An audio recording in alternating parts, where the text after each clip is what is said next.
Talofa Samoa, o Atishna Ryan, o le Licensed Immigration Advisor mo le Auckland South Immigration Consultants. E visosoani mo so se tu ai ngā visa e malanga mai e New Zealand po Australia. Telefoni mai nei loa i le o valu o tasi o no valu wha fitulua. Po le olua tasi o no valu fitulua tolu o. A whai alo sa ili se a o ngā a mata molo walu. Au aloe te toi popole o le Galaxy Childcare e tele o na la lai au kilani i saute. E toa tele whai a o ngā ngawaa o le a o ina le whanau e ia inga whapitoa pe a le sitala lo walu. Tolus fulu i tū la, free. A vanoa le vēna le a onga mo whemalanga inga le whanau, free. Maua mea aia le whanau, free. E ia inga whapitoa. Mo nisi whamatalanga, whafso tai le o lua tasi, o valu tolu, lua fitu, lua iwa fitu. Taraflava o David Tua le nei, olo e whaafonga mai pei le Radio Samoa, tasi lima i watolu a mo, Samoa i manuia le nei aso.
Ua na o le Radio Samoa se furulima iwa toru a mo e tautuaina o e ilaungangana fitu aso le vai aso.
Ia le tangata e le savali i le filifilinga e a mioleanga.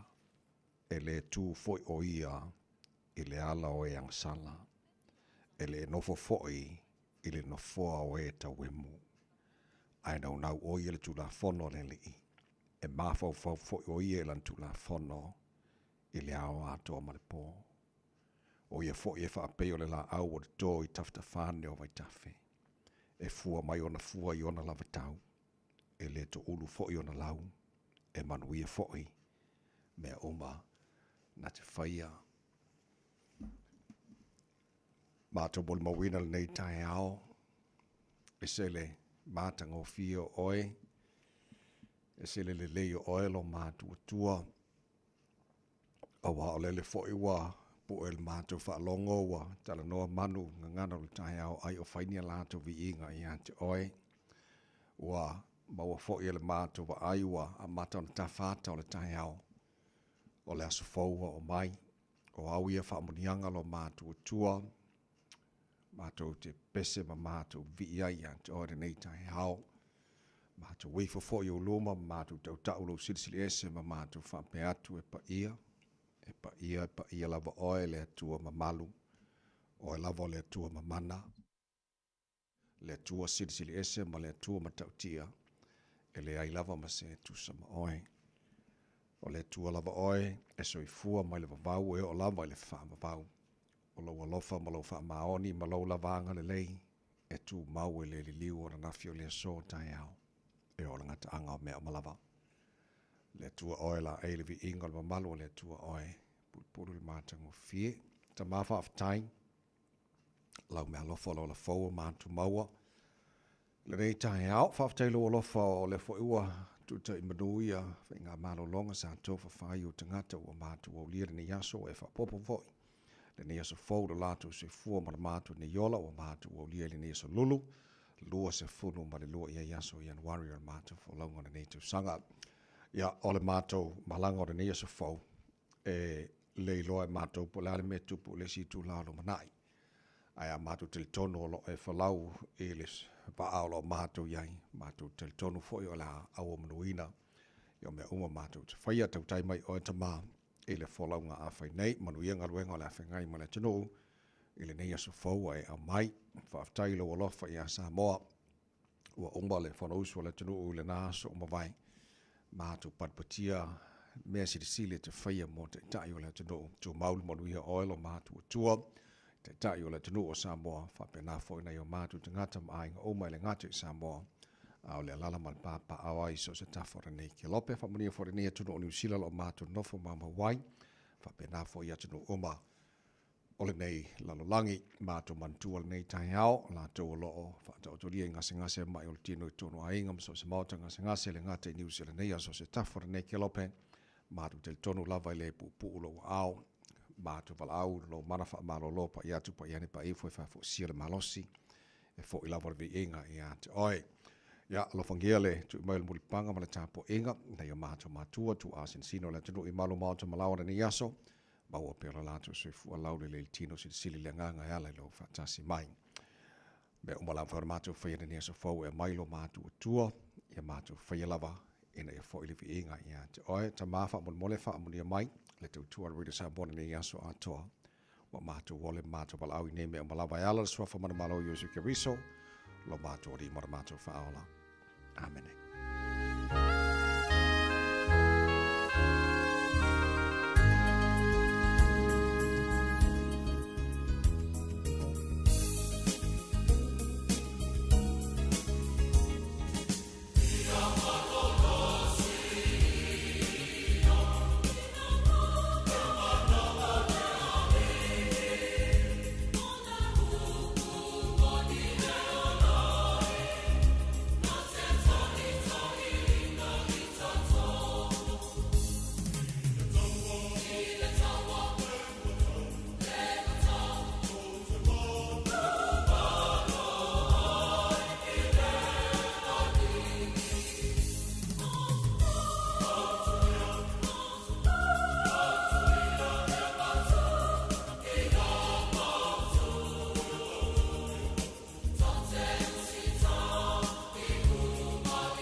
Malolosi Olive Ole Tualangina Lava Pesele Canisia Catolico, Maileone, America Samoa, le Totum Olive de Samos for Lima, but Tolwa Mo, what Yele Tulai or no.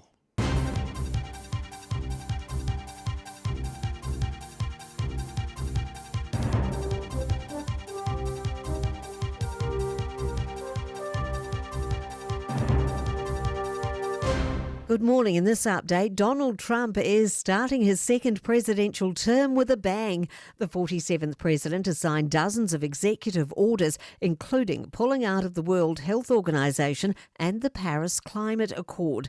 He's also suggested 25% tariffs on Canadian and Mexican imports will be in place by the 1st of February. Speaking at a ball after his inauguration, he wheeled out a common phrase. It's a celebration because we're going to turn our country around. We're going to make America great again. National MPs are meeting in Hamilton this morning for the party's annual caucus retreat. Here's senior political reporter Sophie Trigger. The retreat's expected to set the agenda for the newly reshuffled National Caucus as the political year shifts into gear. Prime Minister Chris Luxon's already signalled economic growth's a key focus and was behind Sunday's cabinet change-up. Also on his mind will be last week's poll, showing the party fall behind Labor for the first time in nearly 2 years, and over half respondents believing New Zealand's on the wrong track. Christchurch police are on the hunt for those who ransacked the Ballantyne's Fire Memorial. More than half of the 41 bronze plaques for victims of the 1947 blaze have been stolen from Bromley's Ruru Lawn Cemetery. One row of the memorial has been completely stripped. The City Council has confirmed all will be replaced. A bout of wet weather in the North Island is set to relent today. A heavy rain warning in Tairāwhiti will expire at 8 o'clock. It was in place throughout the night, and Met Service warns of possible surface flooding, slips and difficult driving conditions. Forecaster Heath Gullery says despite the end of the warnings, it won't be a particularly sunny day. He says after the warnings expire, there'll be light showers. I'm Kay Gregory and that's news. In sport, Novak Djokovic has won through to a 50th Grand Slam singles semi-final with a 4-set victory over Carlos Alcaraz at the Australian Open. The Serbian lost the first set and required his left thigh to be strapped, but then seized control for a 4-6, 6-4, 6-3, 6-4 win in 3 hours and 37 minutes. He'll meet Alexander Zverev in the semis. Women's top seed Aryna Sabalenka has needed 3 sets to advance to the last 4, where she'll face Paula Badosa. Ski racer Alice Robinson has claimed a first World Cup victory in nearly 4 years. The 2-time Olympian won the Kronplatz FIS Giant Slalom World Cup event, her 4th career World Cup win and first since March 2021. And the Hobart Hurricanes have advanced directly to the Australian Big Bash T20 final with a 12-1 win over the Sydney Sixers. That's sport. 24 hours a day, 7 days a week. Radio Samoa streaming live on www.radiosamoa.co.nz. Ua mawhai ona awina atu le pōkala me ale mālua le tae au, ona o le langolango malosi ale e Veni Carruthers Limited, i le Shop B5, i lona tuatusi, Numeratasi, John Coulter Drive, Auckland Airport, Mangele. Whatalofo whawheloi de nei teimi o le tae au whauris wa whamarumalo tātori whaolo i suka riso sa mola tunu pele le paia marumalo lau whawhongahanga malo le sui fua manuia. Whamalo le tunu ia le wholau ua tātu patapatia le nei tae au le lofa sitsi ese o le tātu tua le langi wa o tō mo le ngi ana whamurianga mō tātu uma. I lo tūsi fōmara mātu malosi wa tātu o iere ne yaso le asa fōu le asa o whaia le tua tātu te ori ma tātu fia iai patapatia le anga le nei sitsi ese o le tātu o tua le ua mori mai fōi lo tūsi fōmara mātu malosi o tātu fisi whai fōi manua le o mala le nei tae hao fōi le vi inga i a teia. Tau tai mai le tātu o tua le wholaunga ne yaso mai tātu wholau le lao la lofa o tātu iere nei fōi yaso lulu wa lua se fulu malua e yaso Januari o tātu wholaunga le lua fe lua se fulu ma le lima o smaila whafonga le porkalame malu le tae au. Ala Radio Samoa se fulima Eva Toramo na Tasha ba lua fa pena fo insinio le Facebook ma le YouTube o Radio Samoa Sarah Tasi Patea ma le whianga pesta au jelo sio ma le ona nei tamai meni tau tuaina ai se pa iele tu la Eva e le tae au nei. Tasha, good morning, marole se fumulia marole su le tae au. Langi mama fo ila sunga le awa au ile nei tau tawai malo so I fo manuia fatala fat fo isa mo le tunu pele malo lava le tawa ta ile nei fo itai au fo viele tua tatu yele o ngatsono le nei fo vai as So le asa ori wa afari le vai asori. Ya le lei mangai o le aso fo. Aso fo o fai le tua mo tanto le nei tai au se mo se lu tau mo tanto le nei tai au. Ia tu ina atu ia te ia mea uma tau te popole ai. A wā e tausia o tau e ia Samoa. Ia tu uina atu I le atua mea uma lava foi faa o le a faa pena ona popole ai I tātou le nei aso. O loo manatu mai o vai ate I tātou manuia le nei aso.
Whamao ni loa loa whamau lawa bestseller Heart of Worship.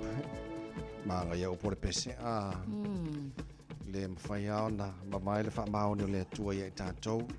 Kako ki pipi o a isi kaimi. Ia makako mui mui isi kaimi. Ia maka uleanga inga isi tangata isi teimi. Ai whamao ni ale tua ia i tātou. A kako le whamao ngi fo. E whamao ni ale tua. Sa o le tapai. Vi le tua nei tai au. Fos futasi o le tua lai ono. Kala me maro le tai au. Au nato whanolonga le veni. Tai pulenga mana whainga le veni mo nato whanolonga lo. Au nato le tara poklame le tai au. Ia a le lei nai minute o musika su i whai filoi se whawe fia le atunu umba. Whamano si au le atunu le lausu tiuta mga ruenga le nei fo i tai au fau. Te kuata fitu le tai au nei. Whamano mai su teimi mo le tara poklame. A reto le ola mai a pastor la whae le kopa. Today in history tara mo vai puani mena tupu le se rosi fu lua Januari. I le tilo to sanga ba mai o le tai na fitu le tai au nei whaponga tara fau. I le ngana protania pa tara fitu ni sina o tara poklame. Mo le tula mo mua o le maru o le tai au. Ta to ripoti a mata mai lunga wana nei fo i tai au fau. Salofati av tavale umala fo ile nei taimi o le tai au.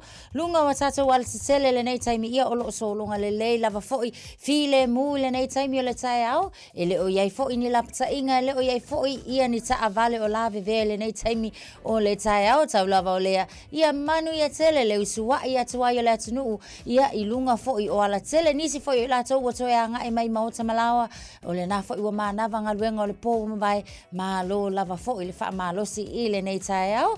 Malua le tai au le Radio Samoa ina o se fululua minute te aile tu lai ono.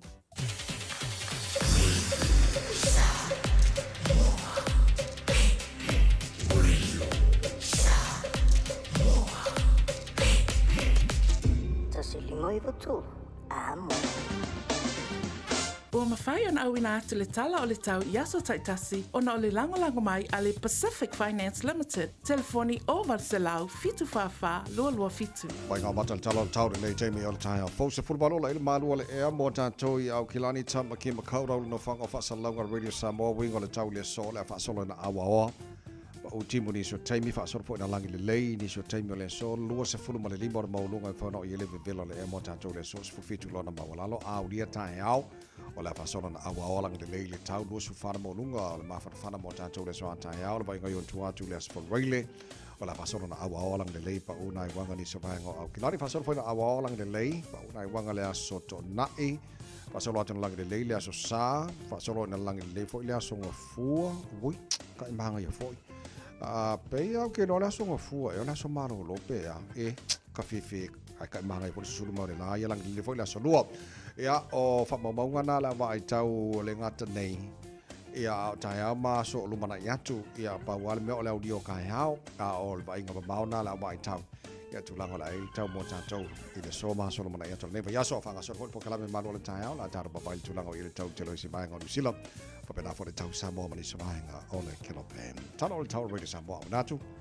Whanonga le tano company lea.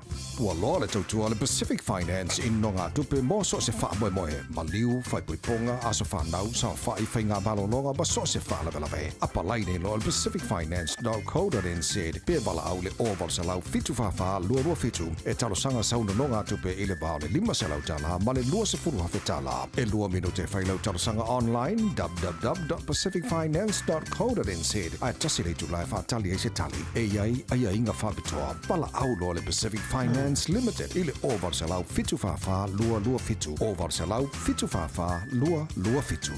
Se fulma lima lau tele tulai ona, pokalame manu le tai al Radio Samoa sfalima i matola mo taulanga tanga loa. Whaibala lau niu tala ina whaki whianga Radio Samoa nei tai au le tunua ngai tuta mga ruenga o le tai au fau a wharka ko payaso. O se fia awar ko mumu. Mari whaibala nei asol pesele mo oe. Don't song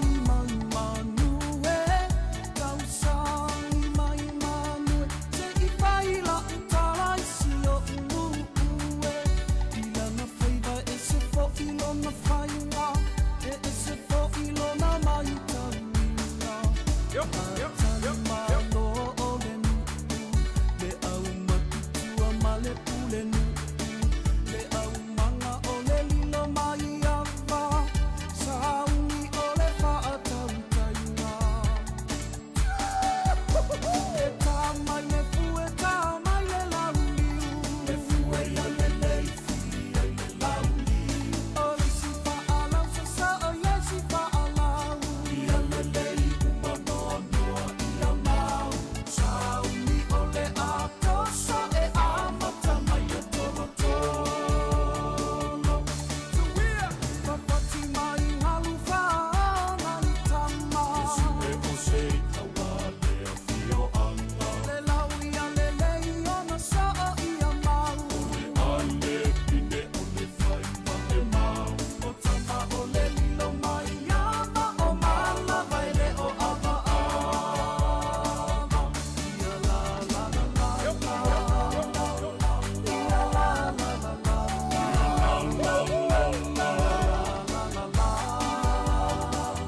Hey.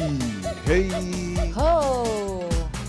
Lo so tasi lo tele tulai ono fa fi fiang ole tai ao fa mo of so sonia ta tu musika ole tai ao fa malo si aule tenu le lo su ju jembang ar bang ole ne so fo ele fa ngo fi fo lo su so le la ko wa bai a e lo le lam le ka ngo se ki ngapo ia nga ala lo le lu awa ole kai me ka ko pe ngai le lam a i ka mo ya ma lam ya Fa mo umilo ala. Fa mo umilo ma e kwai ga ngal le tai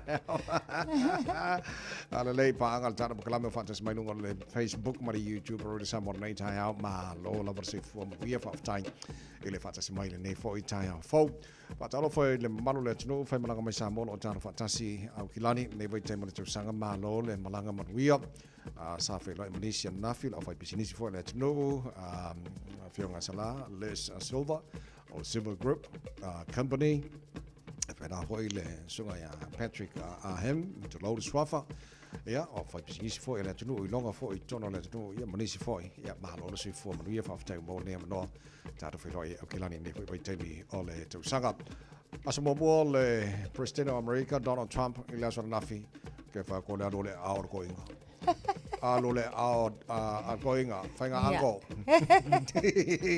Executive orders le tele na sai ni le aso na nafi o je lo tele yo vaenga ya walanga ole mau Donald Trump ina wo uma na for sounding of apito but my president of America mo si fanto sango no manai is making America great again. Lo winga tele le ai mamao to ina ya to for America.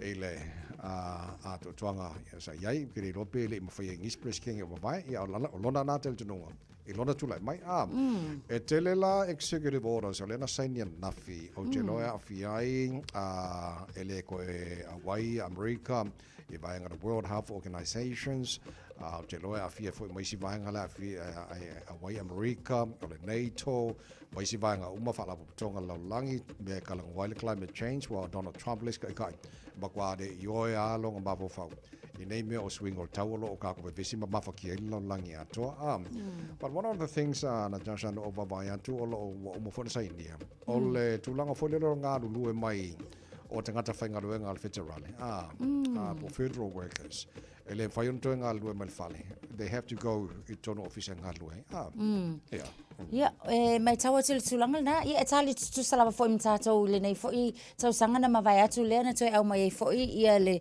tulafono ina ia toi fa fo isi o mai la toi sanga lu so ile I te tonu lava ia la fo ole palimene ma tonu ole White House e pe na mai tawa tu ole mana onga o Donald Trump ele ka kawongo ia se tangata fo ile nga lue on the executive panels ale palimene enga lue mai le fale ona lona manatu na ngata lava ile taimi le COVID wa manatu le taimi le na le lava na amata mai so it was a global fo ile tu langa mo au fainga renga uma ai lona manatu le taimi le nei ia wakakau ona fo I uma mai tangata e ngalu lue I to tonu ole o ofisa ina wa manatu e ia lava le culture to tonu ofisa la to ia o Donald Trump fo ila malona tu lai mai he's after progress a kong e kele ia o tūlanga o leo mai tau atu ua sui e o ianga orders po o vaenga ia wa umaunga saingia e le toia ina o lo tu fesili a mafau la langi le taimile nei pe ai se a o isi o tūla fono lau koe sui mai a o langa already so longa le lei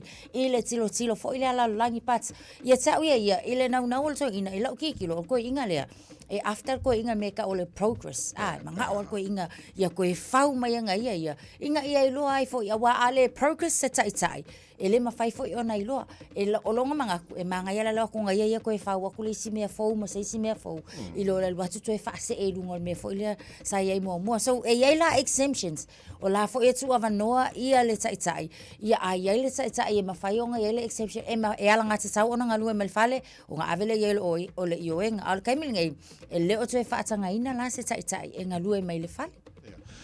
So o le tele nā wālanga o nei lesi fo I aso o le amatua I saini o mai isi vaenga umalava executive orders a fia le tele o vaenga o te lo lesi vaenga na titilo le whaamangalo ino lanto fo I lea.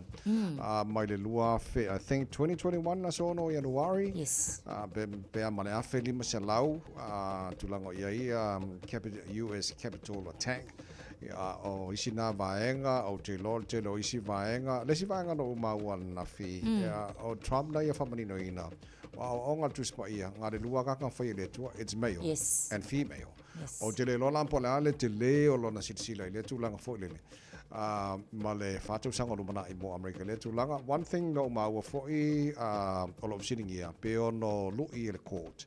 I le telo nisi o vaenga i ansai nia fo i Donald Trump le son nafi. Whape na fo i mone so, ia na kau ki kilo pea. Kula i mai ngā Uncle Trump. Iyo e. Ma kau ki. Iyo e. Tele i o le nei fo i taimi ua whaali lava fo i manatu malangono tangata. Ie o fo i lava i lana wo ya Elon Musk. O lea folo mai tau watu. I o la fo i wo raise the eyebrow wal koe ingala ko Elon Musk fo i lele i isi whai unga. But it will be very interesting. Ma ngai ia fo i. Le tātou fo i tilo atu ma mai tau. Po o fea ko ngua lea o le a ka avili anga i. E mai se ala le vaenga le na. Lea lawa mai o i o whai mai. E ngā o le lua lava tangata. I tu a inga tangata. Which is a great outcome. Fo i lele ka ko ke kurukumaka ia. Po o fea o le anga i a wa manatua o le na whaatanga le gay marriage. Ia o le fo i langa whaakanga le vaenga fo i ngā le transgender.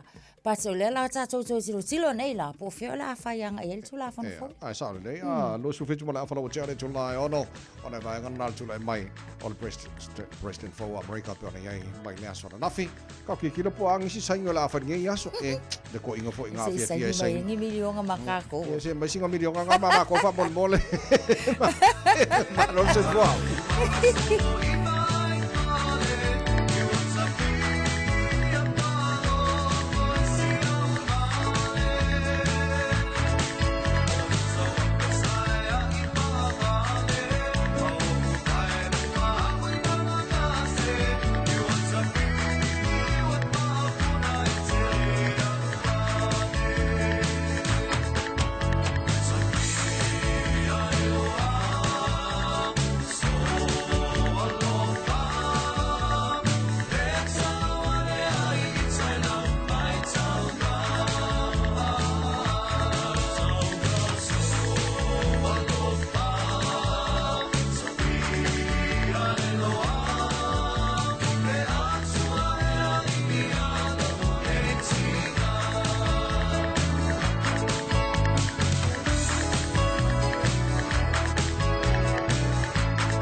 tu. Amo. A whai alo sa ili sea o ngā a matsa molo walu. Aua loe te toi popole o le Galaxy Childcare e tele o na la lai au kilani I saute. E toa tele whai a o ngā ngawaa o le a o ina le whānau e ia inga whapitoa pe a le sitala lo walu. Tolus fulu I tū la. Free. A vanoa le vēna le a onga mo whemalanga inga le whānau. Free. Maua mea aia le whānau. Free. E ia inga whapitoa. Mo nisi whamatalanga. Whafso tai le o lua tasi. O valu tolu. Lua fitu. Lua iwa fitu. Jalo fana va tio roa o te tala na nei le o nanga e veni mo fa tangwa I au kilani New Zealand. Numero tasi John Coulter Drive I le Auckland Airport Shopping Centre. Tau whatapatonu lava le warehouse ma le countdown. Lau vale o kula wiloa le e veni. Auckland Airport Shopping Centre. E te mana oi maua se lumana I manui o lo wā tali I polo wā whawhine.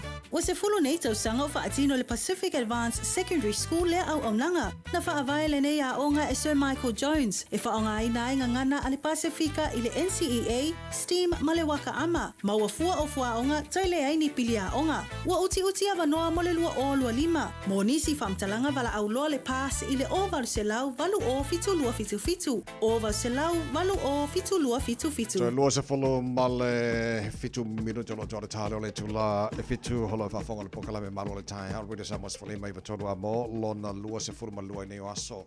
Januari o tara folo mo le lua fe lua se fulu ma le lima o te lo lafta so lo sutasi le vanga nei o Amerika. Patia foi a lato president fo na sara nafi o se asa pisi foi nei aso le sainga ko ingal telo ni so wa engo executive orders a peona yai a mata mai ala sara nafi nga o mar sa nginga fa ko pale mai e president a bakalonga sainga ko inga o ngai foi la le fa mo ona mo ko ya lo foi la e a ko inga sainga mo si mai mano ora mai gara a pe a mata wa tu tele a inga na mo sira ma el tisi la tu fa foi le ona o le tu el tau na sa nafi Io e tawai, o se tūlanga fo le wamana tua fo I o le alavana lapta I alava fo I tātou I ni tūlanga fo I ono o iai le vaenga le nao matangi malosi. So o tātou ia o le North Island a meise fo I Coromandel lea na lapata ia o nisi la nao vaenga sa iai lavana nafi. I nai vaenga I o ngai vaenga I Northland na iai ainga na pepea la tau pawa ia o nisi foi ia o vai paipa foi ia na iai le taimina motu si ai foi ia le sua vai ona ole malo losi o timunga ia le ngatele na ia mana tua la malo losi timunga masavili e ono a faina lava foi a tatou o ngā paipa ia mawhai ai ona le mawhai ia pe papa paipa a malo si foi timunga ua lolo vai a nisi ono whanga ia o le tūlanga le na lea na o iai e o mai lava laila so o le lava fo ia o lo faatu mau la sa inga na ia mo vaenga ia o le tsunu o te le lopo la le mena le tali ele minister forward se fo mana loina e la tustana o tako in of sitting here mata upu le vaenga le fa mai de need na tasine vaenga o te lo wa kaluanga makaban malo fo o finau wa ole o mal termine lo fo fili minister for se fo malo ina Simeon Brown ai le fia karila ile media sitting here vanga le ole fa mai de need na io e tavai o ke le lo e pola me wa le kalelingi kai ona ole o fisilingi ala fo ile Otago Daily Times ele o mafaila ona tali ai pita isa yesa na faalinga fo ile na tala no ai mal RNC o Radio New Zealand mata uai lona fo ile lana ia tali o le ala nga lulu e faatasi nga lulu e so tau au male ministale o infrastructure ile sunga ia Chris Bishop ono Chris Bishop o ile na awai atu male sunga ia Dr. Jane Ritty i se time ile tau sanga le o mavai ma fa ai lo ia Dunedin fa mali a kul ka kongu wele fa ka ngu ingal makopolo misile na polo misi to ile to fa le leia fa fo wina fa seina o le fale mai so o lela o lo tuli nei tangata mana tuolto inga leo Simon Brown le sa ave fo ima minister ile lona tofinga sa e talwai ole le o so ka inga ko inga transparent be fe ka kuala kungu male council ia na fai unga e sau alfa i ungal ko inga e tala noa mai au mai mafoanga o le tulanga foi lana le la wa kuli e lo la tanga tele taimile nei te fa amata o le atu tusa lo na tula i mai sa yel taimo mo mal kaimile nei i langa transparency la le te mafaila o ngai fa ai lo atu pea le taimile nei po le ale kulanga o yele fale mai o le afe i ngai kanga ka akalinga le fale mai a o le ala paule na o lana saunoanga na fai ai le i mafai o na tali i le Otago Daily Times. Lo sa mel leilanga o le teleo na finawina le tulanga le manto fo el teleo vai ngai Santa Luta no ai Dr. Shane Reti mai nato sanga babai o tasine o mata bu tele ana fsili fo le le ai po o mo fai ona fato no le promise ala malo mo le fal mai le the need I mean ataro di tilo le vai ngai le o ngasa ngasi tono le pitono o le motu sauti el tawa na le leil tulanga e al fal mai ma vai nga fa pena a fa pena le o ma fai le ma fo min staffo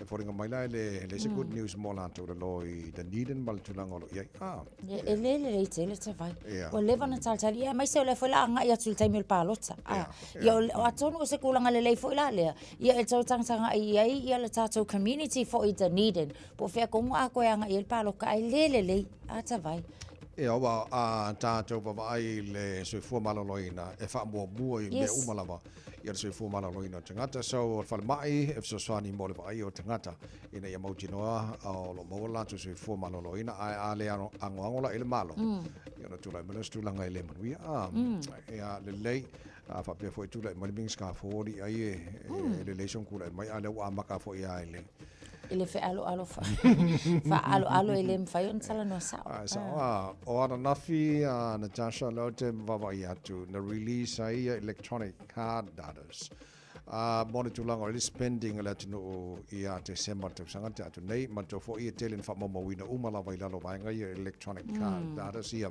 e pe fie se tupe na fa alu e New Zealand to ele vai taimila holidays Christmas manto sang fo te vava yatu o le tausanga le endo December tausanga tatu nei sili aku ngā urunga ngā le previous year e pe afu atu ke ope lua pasene na ovatu ai e le spend tangata sora ka feferi ke le kupering fa alu kisi maseri kupeta vai amu ia la tau e tele la tau tupe mai a novema le no o atu le fatu sanga ya novema le lua fe lusu fa pe amale se lau tolu se fulu miliona tala le spend la le na le tuta retail le na ye le na e ta o le lua pasene la le na au le core retail industry spending ia o si itia mai fo i mai le tasi tesi ma le valu pasene o no winga se lau ma le tolu miliona ele i fo ile o tulanga lai mai tau mai ile au mai o fa maunga o lo si itia kusa ele ai se alu ilalo fo ile ai o lo si itia e fa pena fo ile tu ile tau a swa u fo ia po le fuel o le fo inga si itia mai le tolu tesi ma le valu ta o no pasene o no winga sfuluiva miliona tala ia wa mana tu o kai mie fiwa i ta fa fa a fe asia ia o itu o le si vaenga o apparel o la si itia tolu tesi ma le kasi pase se fulu miliona fo ile nga vaenga ia o le hospitality fo ila la to ia increase mai le tasi pasene lo no winga se fulu 2 miliona tala pe fa ali tu peina o le tele lava fo se vanga nala na paule tu le mai ta wato le si decline sa vai o le tu la le tau motor vehicle spending longa winga ka ka ke fo ni ka vale o le nga drop mai le tasi mai le tolu pasene lo no winga la o la life o lo vai nga which is e lua tasi mai le 5 miliona tala ia o isi fo ila vai nga me ka electronic fo ila to o le spend le ki wilenga ia se fulu kasi biliona le miliona ai ua biliona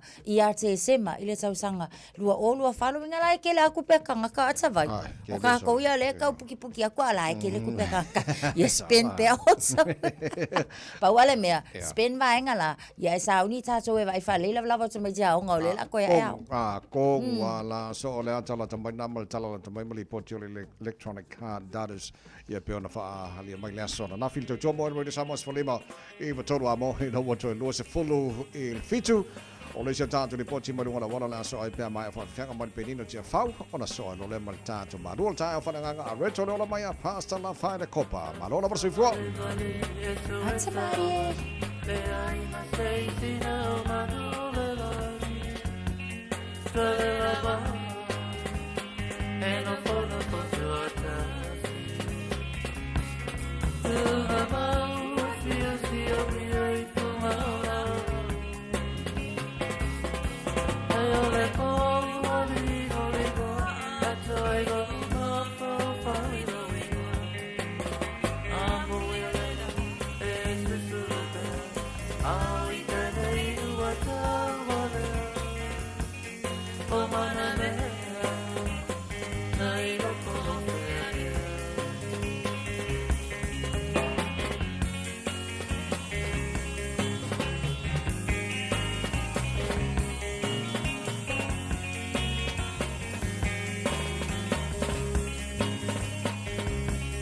Le mafina wala fetaka wala mole o fanai ai o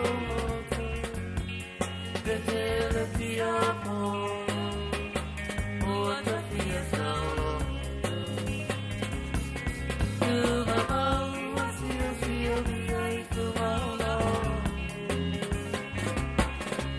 Ole ko wali oi moa atoi o mafo fai oi Amu yana e susu Awi tanei ua tawalea O mana mea Nai no potea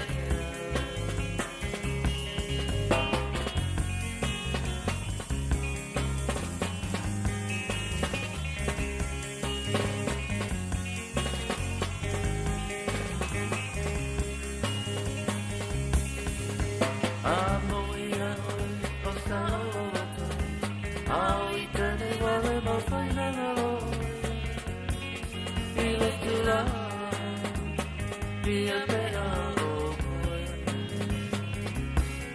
Tu mamau asio sio mia I tu maona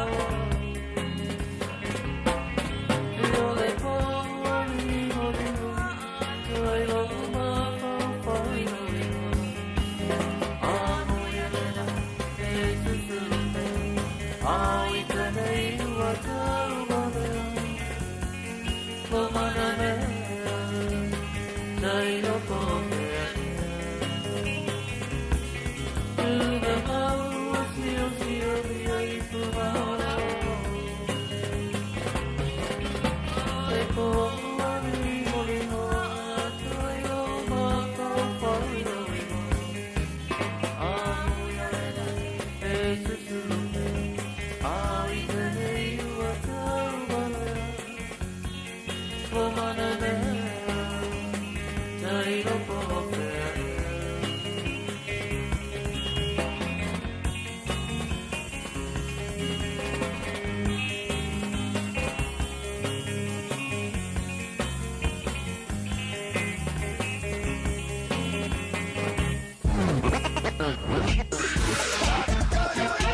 Malo soy fua. Ol si fufonga Samoa, Radio Samoa, tasilima ivatolu amo. Se kia Radio Samoa. Twin Coast Discovery on State Highway 1 and the southbound traffic o lo mai tawatu le na o lo yene vaenga polo kalai ti lava fo'i Latalatu Albany and the North Shore. Mai tawatu fo'i on the southbound Latatu Albany lava o lo yene polo kalai ti lava fo'i langa yatu I lunga o Tatu State Highway interchange. Bushview Lane, Northcote o lo mai tawatu feo lolo le na o li putia mai lunga le southbound lane ti le taimile nei o le tae au. Auckland Cumule Motorway on State Highways full maleono eastbound o lo yainga delays le na o ye le taimile nei foi ia fapena foi on a westbound o lo mai tawatu la tato ia tato key intersections around Cumule ia o le na o amata ona feo lolo ia le pisi mai I le taimile nei o le town isi na swinga o lunga le tele mo oe amata avala ia o e ia foi lunga le fainga mlanga manu ia tele le nei taimile tau to e se fulu male 5 minute na tale o le tulai fitu Talofa, we're the Katinas, and you're listening to Radio Samoa on 1593 AM. Bread of life sent down from glory. Many things you were on earth, a holy king, a carpenter. But you are the living word, say it now.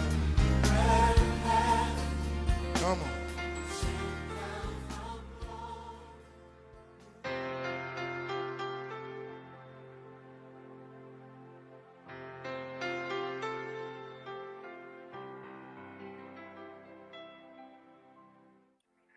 Talo falava al tatou atino o te fia fa felo ya tu yeti o mo fai ona so tai mai le nei aso e le tatou pol kalami masani o le a reto le ola mo oi o le Mateus full fa fa upe luas full lua o lo ye tala fa pe ona una I lo le o Yesu I ona so e o a e le va e mua tu ia te ia I le tasi tu o le vai a le upu mo o le aso nei fa pe E whaafewhea ona e manu maloina ia a whao langa. How to handle your storms, life storms.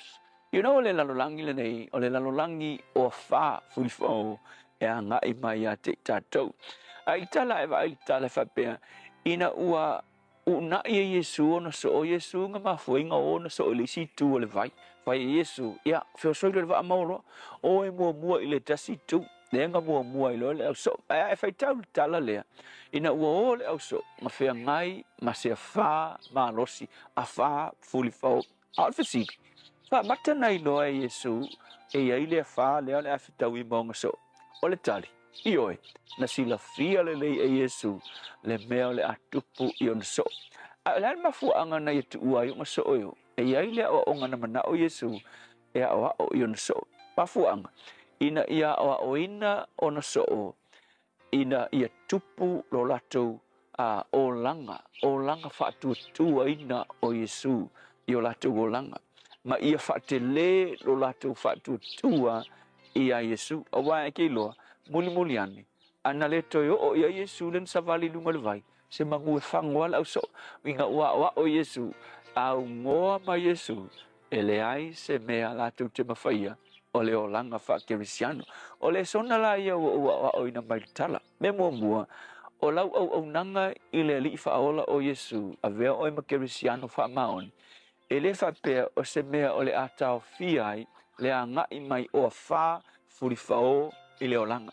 O nisi te ngatau wha maamuru e se male tua, o ngā wha pea latu, a e sau ia Yesu, o ngā free ai le o I a wha o le o langa le ai. O nisi te o lo sau ia Yesu, o le a kiri kele ai o wha, a o le mea le a tupu, e tele a wha, ai o le a fisoasoani Yesu, I le teimi e a wha ti ai lau fōlanga, e le whai ai lau malosi, a o Yesu, e fisoasoani I a te oe, melo na lua, o isi mea e anga I mai I lau o langa, e whaapea o isi teimi, o se whaafita uli, ai te leiloa, o le tali le naua sent mai e le tue, e fofo, e lau whaafita uli, e whaatita inga ua, o le efe ngai ma le whaafita uli I dungo de sambi, la whioti, whewhewe, ai te titilo, a woi, ia lele la a mai le ikua, whaapea la o Yesu le sau fisosoang, ai whai mai ua uio ma whitangis, whai mai la a woi, o le aiku, vai, whewhewe ia Yesu, o le whaafita uli, o le e wha, a le whekua sau mo le whaafita uli,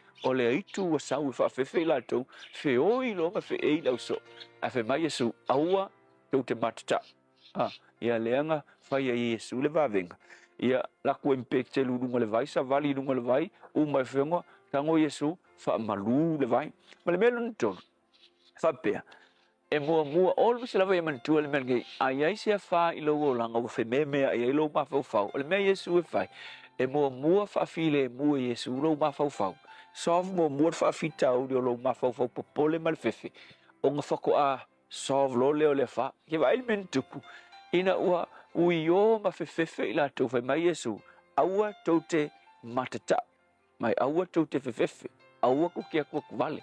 Mingan mana o Yesu fa kaun lo Yesu I fo pete lu le va fa ko am fa malu I lo le sami so le mena len fa Yesu nga mo piol ma fa le so fa malu mo la ko ma fa ve se le popole ve se le fefe o nga fa to au mai lo le tali fa fitau fa malu le tai mo o fa le asol nei a fa o Yesu fa e uia you know le me mo manga o Yesu e ko o e leo le whaafikau, a tonu e tupu pe le whaafitau linga, a le mea mana o Yesu e whaafile mu, ma whaamalolo mua, o lou mawhauwhau. Malolo lou mawhauwhau, e ala I lou whaatuatuaina o le alii o le wha, o lona suafa o Yesu. O ngā whatua sov lo lea, o le mea le nā, e te popole ai. Yesu, o te talo whaapitoi so se tasi o whea ngai ma se wha, ia pai le mana o lo ao ia te ia wha malo lolo na mawhauwhau, ma e tali lo na whaafitauli. Whaafitai Yesu. Amen.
Sangala sisters, aso sole vasa ole na, aso sole vasa halu ia Yesu ai awale anu whakaulai. Tue wha minute i le fitu la se lua se furu lua i Anuari. O ani mena tupure nei aso, i tau sanga o mawhai. So sanga lua afe, lua tasi.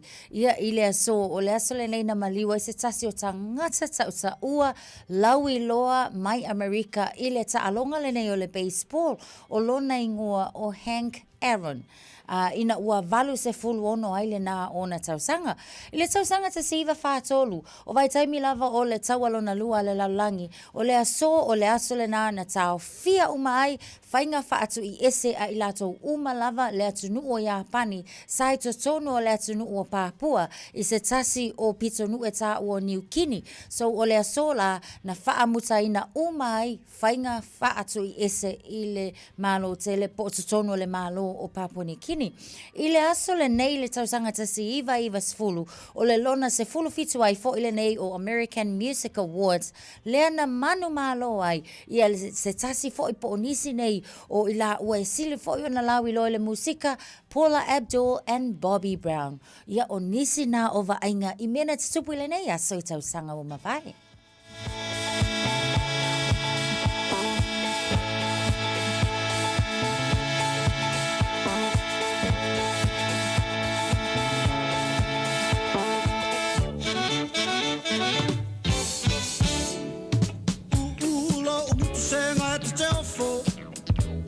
Si paka o umata wa umalo upoto I tau mawhai nei ona po Tata mei a pēr tawai I tau popo Eleni, Eleni Awhai whalelei sini manongi Eleni, Eleni Whakale sini manongi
E te mana o maua se lumana I manui o lo wā tali I polo wā whawhine. Wa se fulu nei tau sanga o whaatino le Pacific Advanced Secondary School le au nanga. Na whaawai le nei a onga e Sir Michael Jones. E whaonga ina inga ngana ale Pasifika I le NCEA, STEAM ma le waka ama. Maua fua o fuaonga tai le aini pili a onga. Wa uti ava noa mo le lua o lua lima. Mo nisi whamtalanga wala au loa le pas I le o valu se lau valu o fitu lua fitu fitu. O valu se lau valu o fitu lua fitu fitu. Jalo whanawao tia roa, wa te talaina nei le o nanga e veni, mo whaatangwa I au ki lani New Sila. Numero tasi John Coulter Drive, I le Auckland Airport Shopping Centre. Tau whatapatonu lava le warehouse ma le countdown. Lau whale o fula wiloa le e veni, Auckland Airport Shopping Centre. Hey, hey!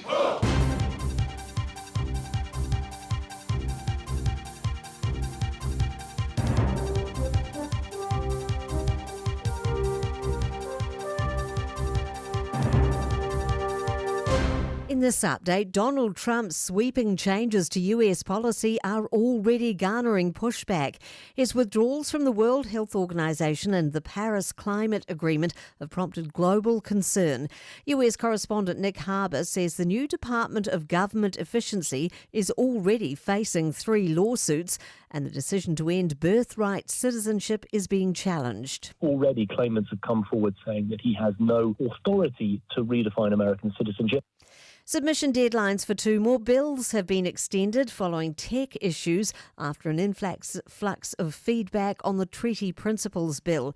Here's political reporter Azaria Howell. Submissions on the Treaty Principles Bill had to be extended by a week after the tech issues. The volume of feedback also caused issues for those wanting to submit on proposed legislation around youth boot camps and the benefit traffic light system. The deadline for both has been pushed to Friday.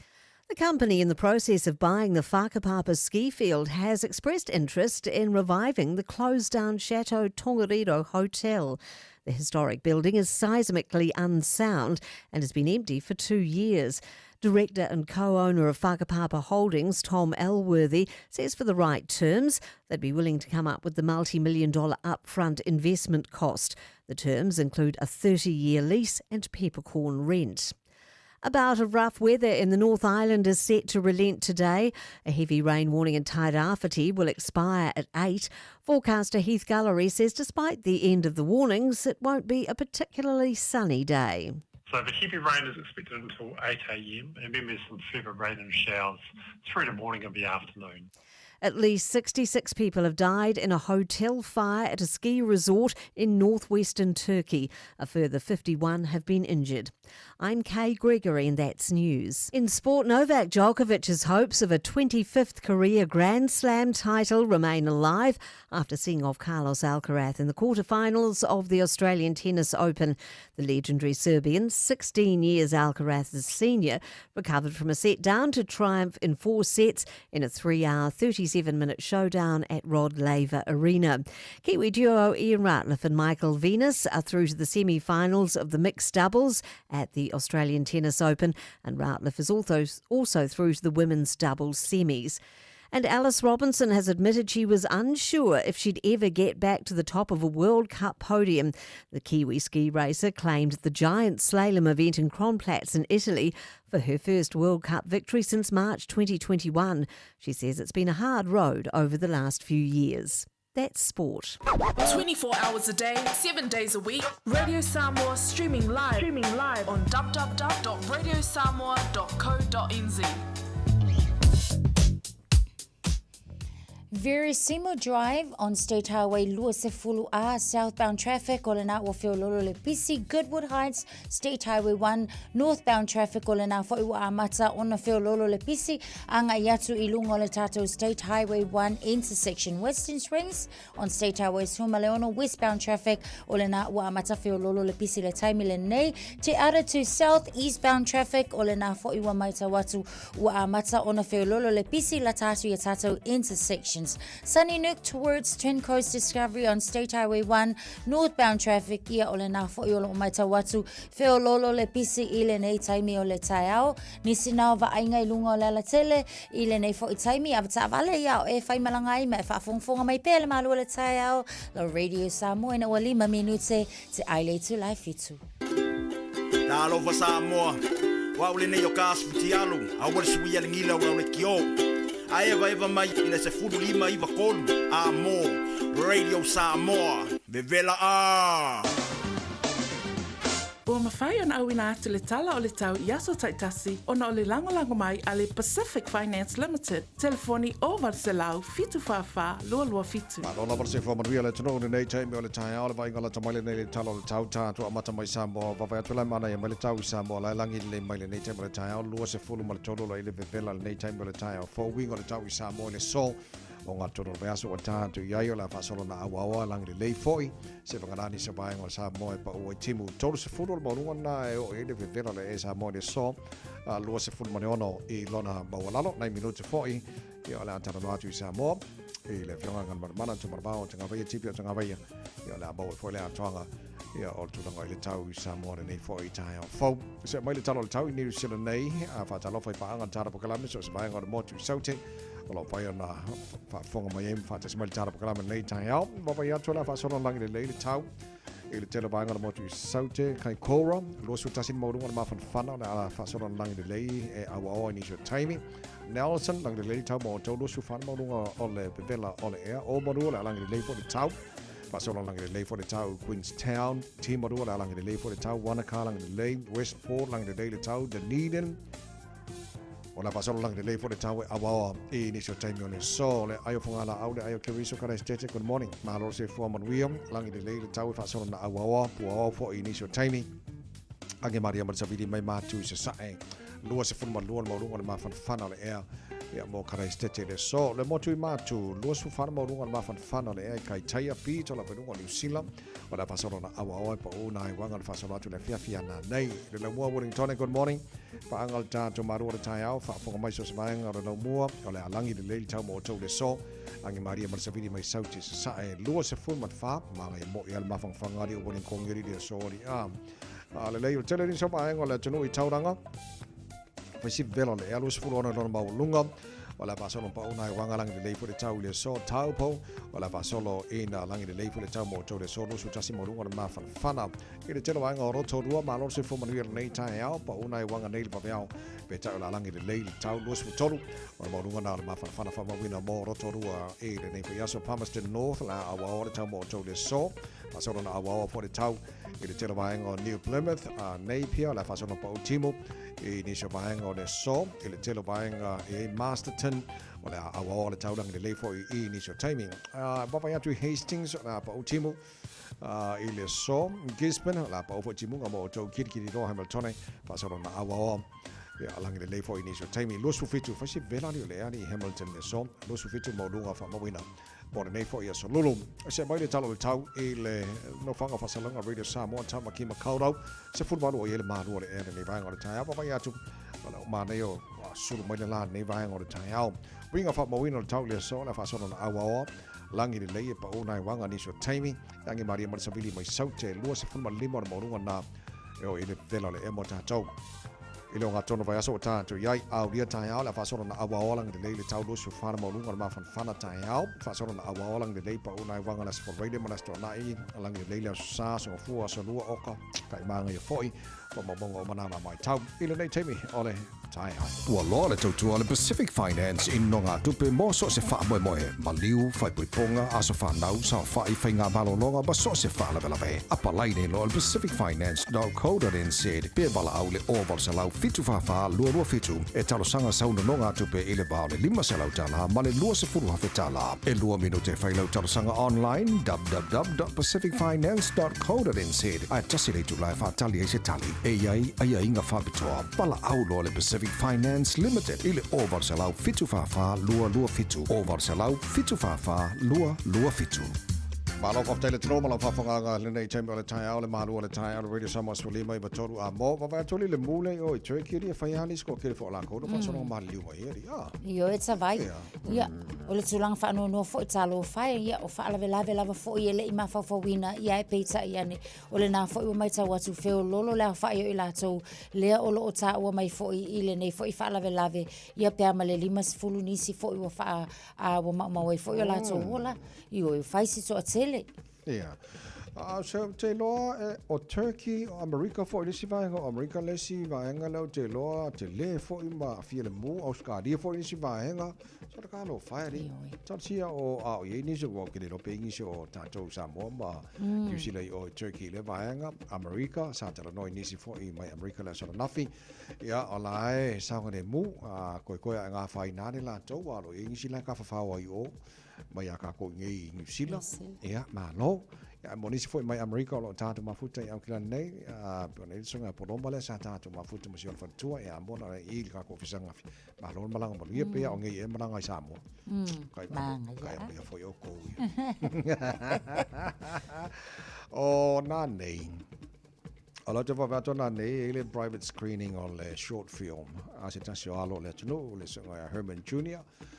Herman Jr. ole alo ya ole fionga ale malu Herman Ritzliff fatua ya na fadua tu lo le swafa ya le tawha ilo fo ia tamali ole tunu levan tu tua sa lo ia sili fo isa mo na mai table nga due sa lo ia tono New Zealand nei nga ngela o le Westgate Cinema o le private screening la le o le short film o le tasi le vaenga o le wa fa solo ia le alo talvo le tunu le kele menge o moata tifanga o tifanga popula ia o te lola amatanga le o nisi mahenga fo i mol lumanai o i fo ia lo Samoa so Herman Jr.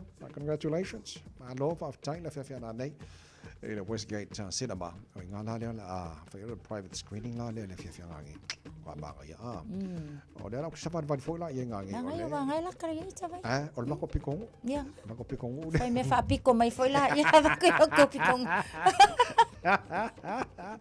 ya le malo la vale sa il malo Herman Jr.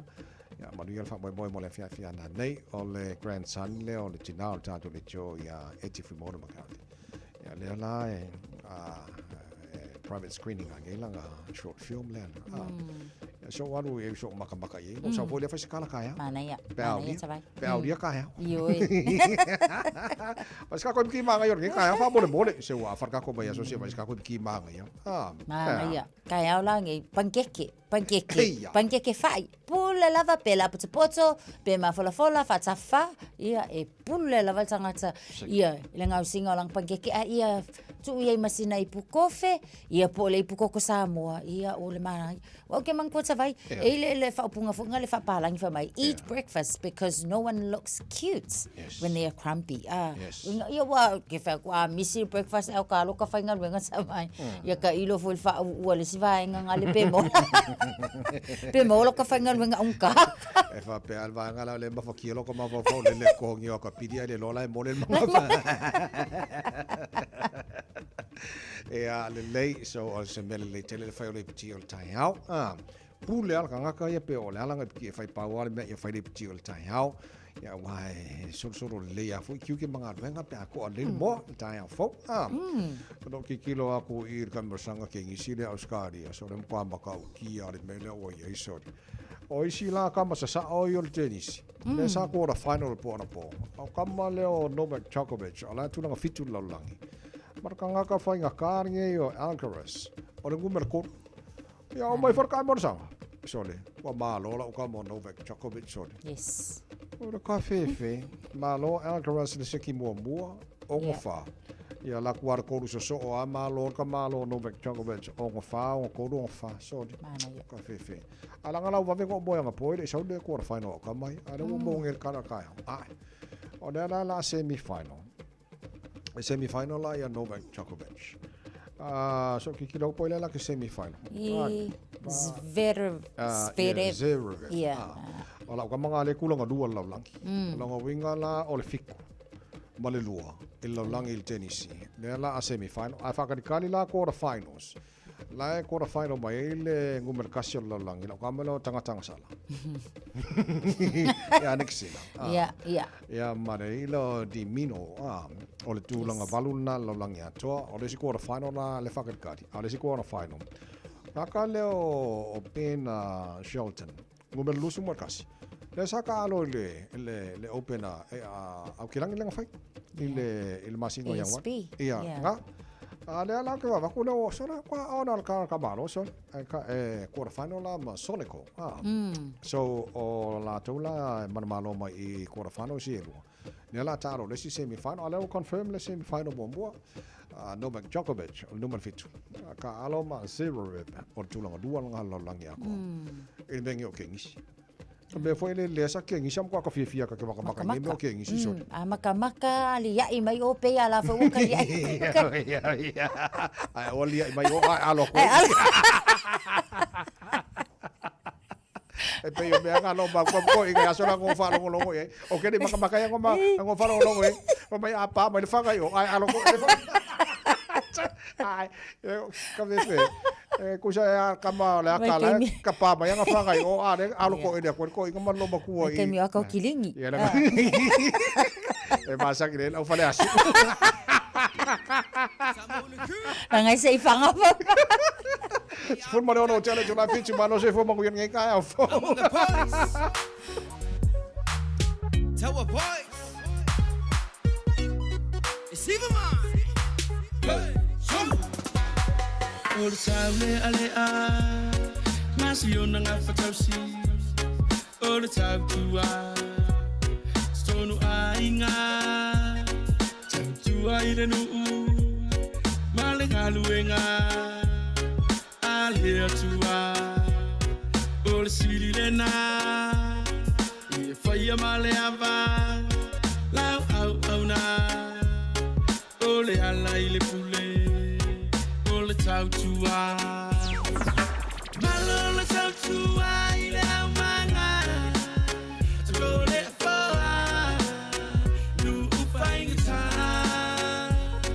Se papa ulei E fai o e mo sei Fai e inga E fai fau taua Ai o mai le ngubolo ngofo ai kama Mamalu ar pulenga lo kausi ele au manga O alo a inga mawhanga ua sakaua Wha a pea foi male mamalu nga I ngafa A wanga kore a foa e kele uku vai kofo E kangara fia maria a e sare nguku oso O kongore a whianga a inga masakaua E le whaia I ai so fia kamaka E kasi alo vai aso kusino ngore a pia kama Ia e oe mai pea ala wakura kaubara aunga Le le ia le fasi ange oe I saside ala Au oi lo uma wa whai lau bonga tanga Malolo tau tua I le au manga Tole foa Nu ufaingita Se papa ulei E fai o e mo sei Fai e inga E fai fau taua The gela le me pea e kofo ai senga E kangi mai alisio like ko mai lo sela E lima flase singa ka uka lo koko E sale ke kisain Le aingi apa inga kule I ele mako area Le oso ama le viki Wa ai ka whamua lai la umanga ane sain Te miki mai sa boli e o ongo ai lo wika Whalongo I mo umaku kua I pe ai lo wika Oe ole malo si ole nu ue malu ai Le sau fa inga amatai E vai malima I lau tau tua wa I masani ai Ole falea o malena ea o ai lau a mi o pulea o le fai Tau tua matavela tau tua tua vai fa alo ole a fifi ai Malolo tau tua I le au manga Tole foa Nu ufaingita Se papa ulei E fai o e mo sei Fai e inga E fai fau taua Malolo tau tua I le au manga Tole foa Nu ufaingita Se papa ulei E fai o e mo sei Fai e inga E fai fau taua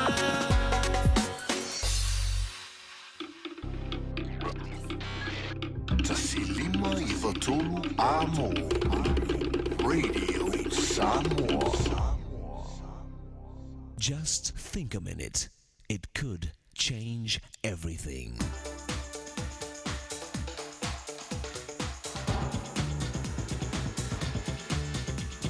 Think a minute. Years ago, on the night of 14 April, the ship named Californian had come within 1,500 miles of its destination.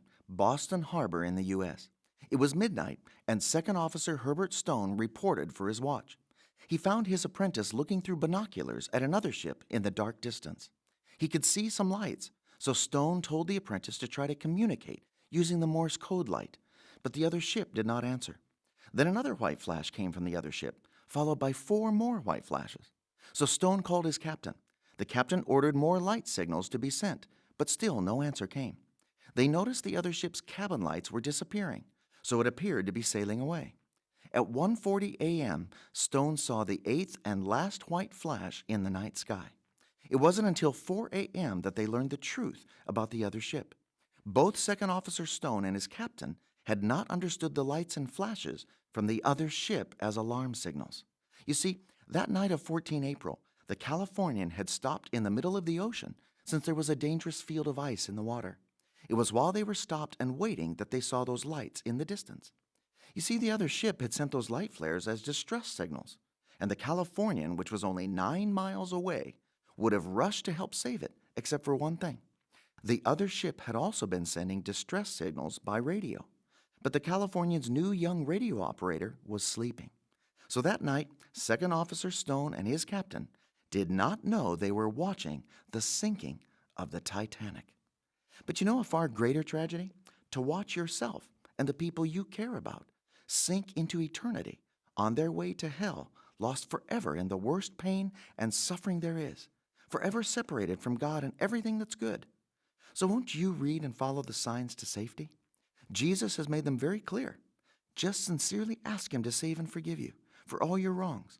Then ask Him to take control of your life so you can have the complete security and peace of mind that even if your ship goes down tonight, you know you're safe and ready to die and go home to heaven. Just think a minute. If you'd like a free CD of our top 40 programs, write to us on the internet at www.thinkaminute.com and catch us tomorrow at this same time when we stop and think a minute. Talofa Samoa o Jerome Gray le nei. Pe o eti e lau ta vale po e whaafonga mai I lo maota. Ia tu pele ni lo lau le tio le 15 a mo. Radio Samoa, numera tasi I New Zealand. O sumba loma la whalawa tere tula whia tuna tā show whaatis mai le whianga le alo li le whianga ngan mana tumura wāo tanga vai tipi o tanga vai o tātu tanoanga tu sa mai Samoa o ngā tōra nei vai aso. Fatalo fatu la wa fionga ngal malmana le nei fo itai au vi ia le tua lona ngal le utato to iftapa I fo I lungo pewal ia malo le soi fo manuia. Ja, malo fo le soi fo manuia I le fionga tu sala. Fatalo fatu fo I malo le usu de asolulu ne. Ape hoi fatalo fo le sunga ya tawai ia martatu tunu wala fo I mai fa ngal le o ne spo. Malo le soi fua malo whaftai fua mo le nea wanoa tātu whenoi le o ngā tōna nei fua vai aso te loa sa tulimata ia uma le atunu ia le tulango ia le whanousi fua ia le tā palamene le tātu mano e le aso na nafi ia o le upumasani le atunu I lo te tununga ke le apese ngā atu a le o te loa sa o langona le sa I tono le palamene le atunu le aso na nafi a ngan marapana. Moni tawai, moni le lei ia ua sa whaano longo umale tunu fo I tono le palamene a misila fo I sunu manu I tumalo. Lali. Sa ngane fo I le tapo I ngā Samoa le ngate le tātu tunu. Ia o Samoa lo o ai tau malele I tunu e se le la. Wa watu le tala. Ia wa wad fo ngā wa ai tono le wanga wha upai. Lali. Lo tu e malo. Ia ona siri lo le. Ia pole ale mea le atuk. Ia wa sa tato fatal tali pole ase fa unga ko ftala ia uma ya le lava na fa fonga le alo langi o Samoa le forsanga menino le fonga ftala ia so na le lava la ko fa au ia le penga malo I le vai no le pule faton le lo o le pa mia ma kapenet al tu langa na sa ia ile so na menino ia se fu ia ta ngata mo la tu ngona Mali. E te lo lava ngona to a vo to tele ma ua to e fa au le pulenga o ia nei I le la tu no e te lo foi la ngona ele o mauton o le si va no peta no ma ai le lau tele ai au te loa o le ua toa ma ua ta oto i lama tonu ia le vāru whunga wā ia la tātou tu mutai a lungo le nitau sanga manai masina lo toi o le paya inga lo mskufik Male. O te loa nei vaenga fo le fontanga le tunu le parlamento le tunu le aso nafi la fa lo tele la tutu e taru tala mai Samoa ngama.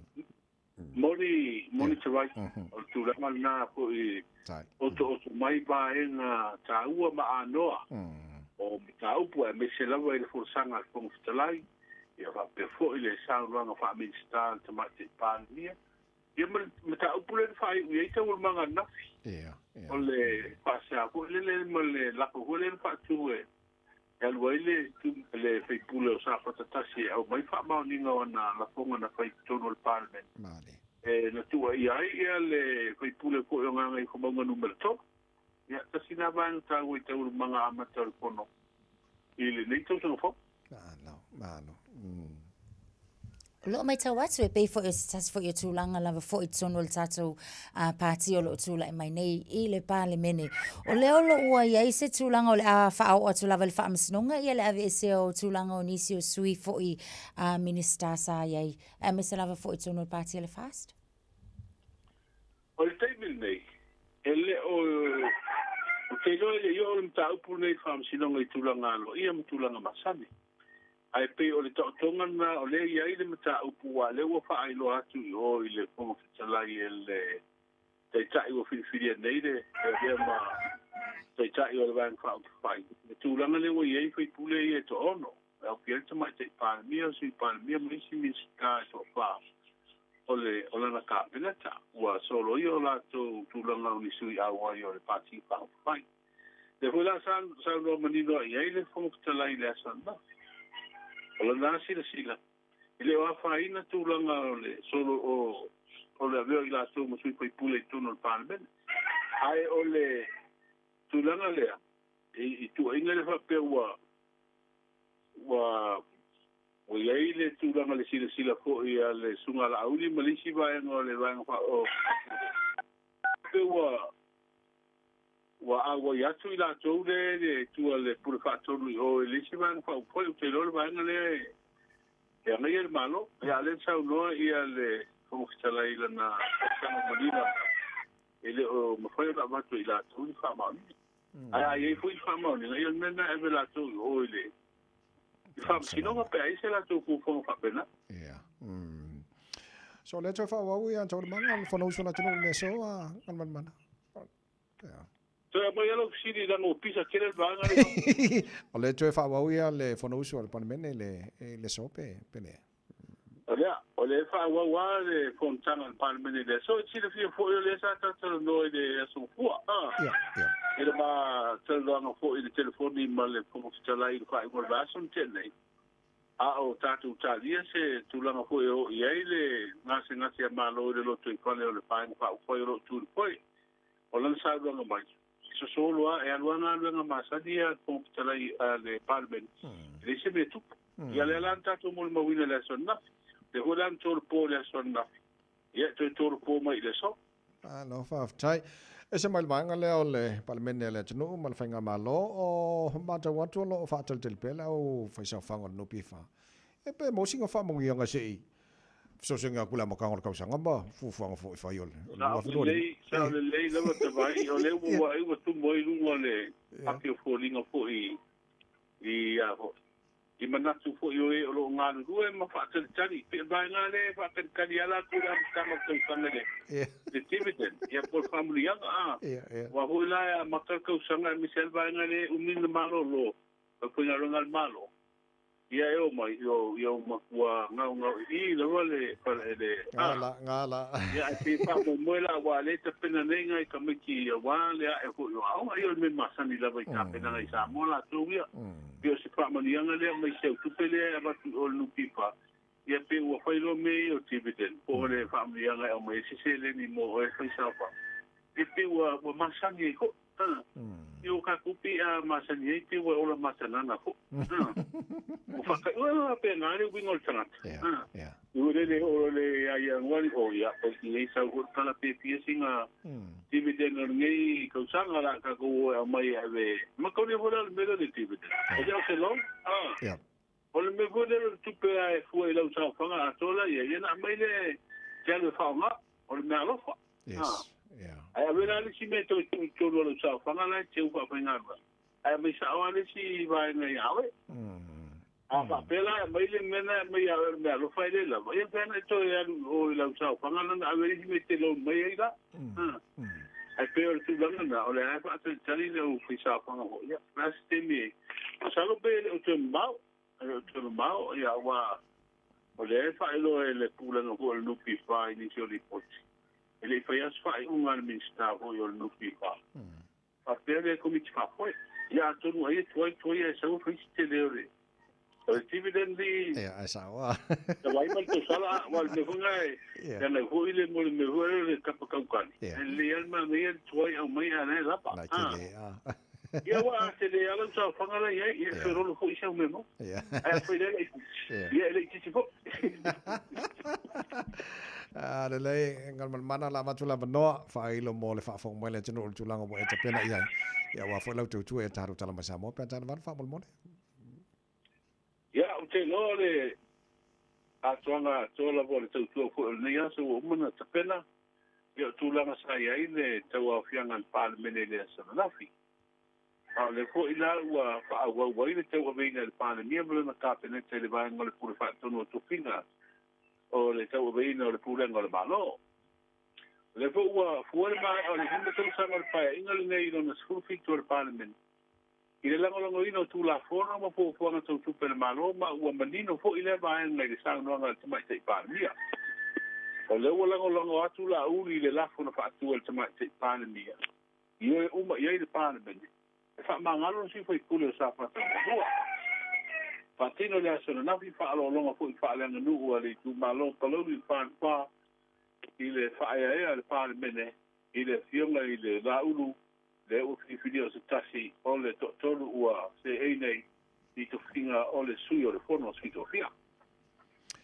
Ya le fafong mara tino taru talo mana la fa lo tele ya waro fa fonga pa tale tu la valu e le tai nei a tau tele fa to fa ya ya o manu mal tau sa mo le o ngatono mai aso. Le ai se fa tuanga po se la inga o fa marsia mo sa mo ta vai mal tu sala o winga le tau le so o au su o se video me ta polo lo upiti ai sa mo ya mana te au mai au mana i kin ko ya le tatu tu ni se temi ale vai ngalo tele no to polo mo se va in bolne ya solo e u pitia se va ngalo la ngi au mana i kin pu e ya inicio vai ya ale tala na ale tau mo tatu tu ni ya le fionga mal mana fa malo fa te tele la va to mo na va ngalo tatu ngar wenga o ngatono va so tatu ye mo yo fa vol ne ya so Apena foi te vai mal te sala. Tai le fionga ngal man mana tumra va tanga vai tipio tanga vai ya mataru tara nanga nga tono nei vai so na o batu taru headlines po tala la falo tele lan tu e taru tala mai samo pe ta ia le valu I le tai nei tu mo le samos folima e tolu amo wa mal taimi o ta to fa monia o aso fano.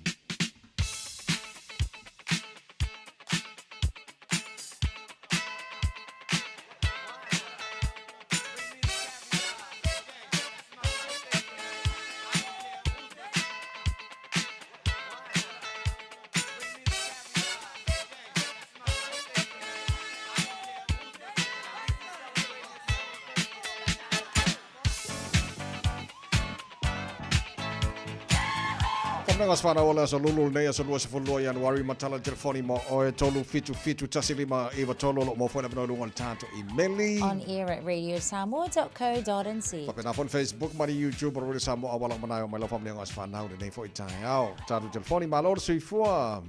Alo, toi futa vai. Mone. Mano. Abnole moi. Ia ole whamangianga ole asanga o Erica Lee Langi Spili o Mean Vasco. A tuolo na vali tausanga ni tai au. Ni whamani e telele atua le. A tuanga le tausanga. Le vali tausanga le afine ya Erica. Alo whaanga mai yo kasengi o Silo Maila. E mai se aise eskia o Esha. E mai se lo sister o esta. Ia mai se ia. Tui Solomon. Ia lo angale uma mai lo nana o langi mai o tara mal whanau. Ia whaasisili la mai ia nana ma papa o nei meraspo. Ia tulvama noani. Ia whaamanuia tele lo as whanau ia te ole a fine. Ia whaatai tabai. Tai, mani la vana nei tai au. Fuiava, mano si fumanui. O whamangianga mo lea tawhanga ua si o korua pele o motu fuiava. Wa ko ngai longa fikus fulko sanga. Ia rofa le kua wha pengi fika so se kere lo o langa. Ka ko ke kua le kare sia ma ngai o langa ka ko ke mafukai. Ia rofa angai mai si whanga o taen ma pelo ma taen la yiki. O James ma Heiso ma La Pepe. O Afonso ma Silam, Sebastian Sheridan, Cheyenne ma Esprin. Ia whaasiri lo whaanga ko inga le lunga ke whongi fuiava. Ka lolo, haftai lava ka vai mo lava ngoa, manguia le aso. Tai fuiava, mani a whore nei tai au, lau pepe malolo sui fua. Ia, malolo lava sui fua lo sunga le oa, o nei kai au, ia me tifo i le whantuena tasa, haftai mo lava ngoa. Ia, o le asolingei ua a kua i ede se furu fitu tau sanga stasi fua whanau le Grantota ia tasau. Farani, le au pepe, ia i manurewa. Ia mato fafte pera rofa mananga dei ore tu e nanga lei mananga tausinga whanau. Ia star ia la sonne ua ia le tu ha ko ke fia mo dio dia ia fangia le tu mo pero marosi. Ia mai se o ro tau fai e mo la onga ia manuia le amakai fo yo onga nei tau sanga. Ia aro ke le lava mo oi a rofa mai na yo wa inga i sa mo. Ia me se foi o ka ko ai nga malava ia o fine o sio mama yo ia skadia ia mai o uso ia skadia ma ko fo i usirangei ia mai se sia nga yo ma ko ia freedom ma to tai farangi ia na yo ko ngange ia kasak ia ma sakpi ia ai fasisilia ro fanga ma ua ma tuoro tamale o pepe pilioane ia masarmasina. Ia mangia kere lava ro aswanga sa tau. Tai lava tavai mo da ngoa manuia lua aso. Haftai. Mani fo nei tai au lau pepe ia o te lo tini ro pois famunga lunga ka ko tasha. Le ai tavai ele o yes famunga lunga tato api folinga sia kia fol tato YouTube ia fa pena fol tato email. Ia. O ia no. O ka ko nga ngi kai au. Ia. Ia lelei. Tamauli, ama se pese manga ye se family le pule ngam fenga ngam rede sa moment pokala me maro ta mo la tino mo ye tele lava o to wa so fana o nei fo ya so to los fulua ile bal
Sole, eva mali pese. Malo fa fonga Samoa.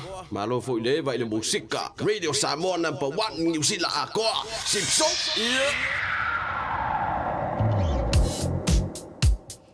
Northbound traffic on Lincoln Road, ole mo le taimile nei la tato le intersection with Te Aratu Road on the State Highway 16 on-ramp.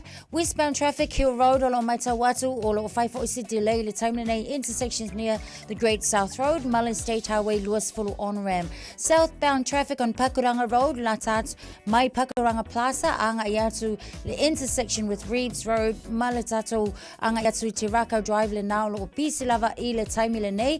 Eastbound traffic near Three Kings, olo Feololo le taimile nei, se vangana tato intersections with Mount Eden Road, Olena olo Opisi on State Highway, Louisville on-ramp. Northbound traffic on Car Road, olo Maitawatu 40 on State Highway, Louisville, Faisipisi le taimile nei. Southbound traffic on State Highway, Louisville near Mount Roscoe, olo Mamafa le traffic le taimile nei at the Carbine Road off-ramp, ileang yanil tato interchange le State Highway 1. Mangri Bechelo Fapena foi ona feololo le pisi le taimile nei. Carbine Road southbound traffic olo Maitawatu faisi pisi ang ayatul intersection Sylvia Park on State Highway 1 off ramp. Pakuranga Highway eastbound traffic olo slow down le taimile nei.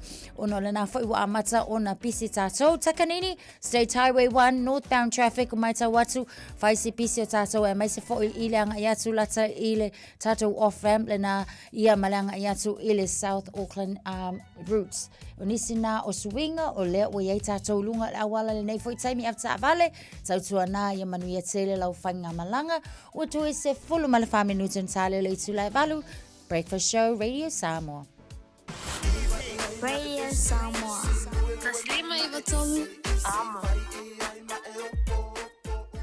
Jalo whanawau tia roa, ua te talaina nei leo au nanga e veni, mo whaatangwa I au ki lani New Zealand. Numera tasi John Coulter Drive, I le Auckland Airport Shopping Centre. Tau whatawhatonu lava le warehouse ma le countdown. Lau whale o fula wiloa le e veni, Auckland Airport Shopping Centre. Whai mea alofa I a inga mawo I Samoa, e ala I whaatawina o se hotel ta alofa voucher. E mawhai ona whaongaina mo aso ta ua whailongaina. E pe o aso whanau, whaipoiponga, pe whai malolonga mo ta whawhawai whaiungo vai aso. Whaatau e oe New Zealand nei, ai piki e lau a inga I Samoa. Tanga I ane I le pacific40.com/hotel. Ma whaatau nei loa. Pe wala au I le o lua tasi, o valu tolu tolu, lua lua lua tolu.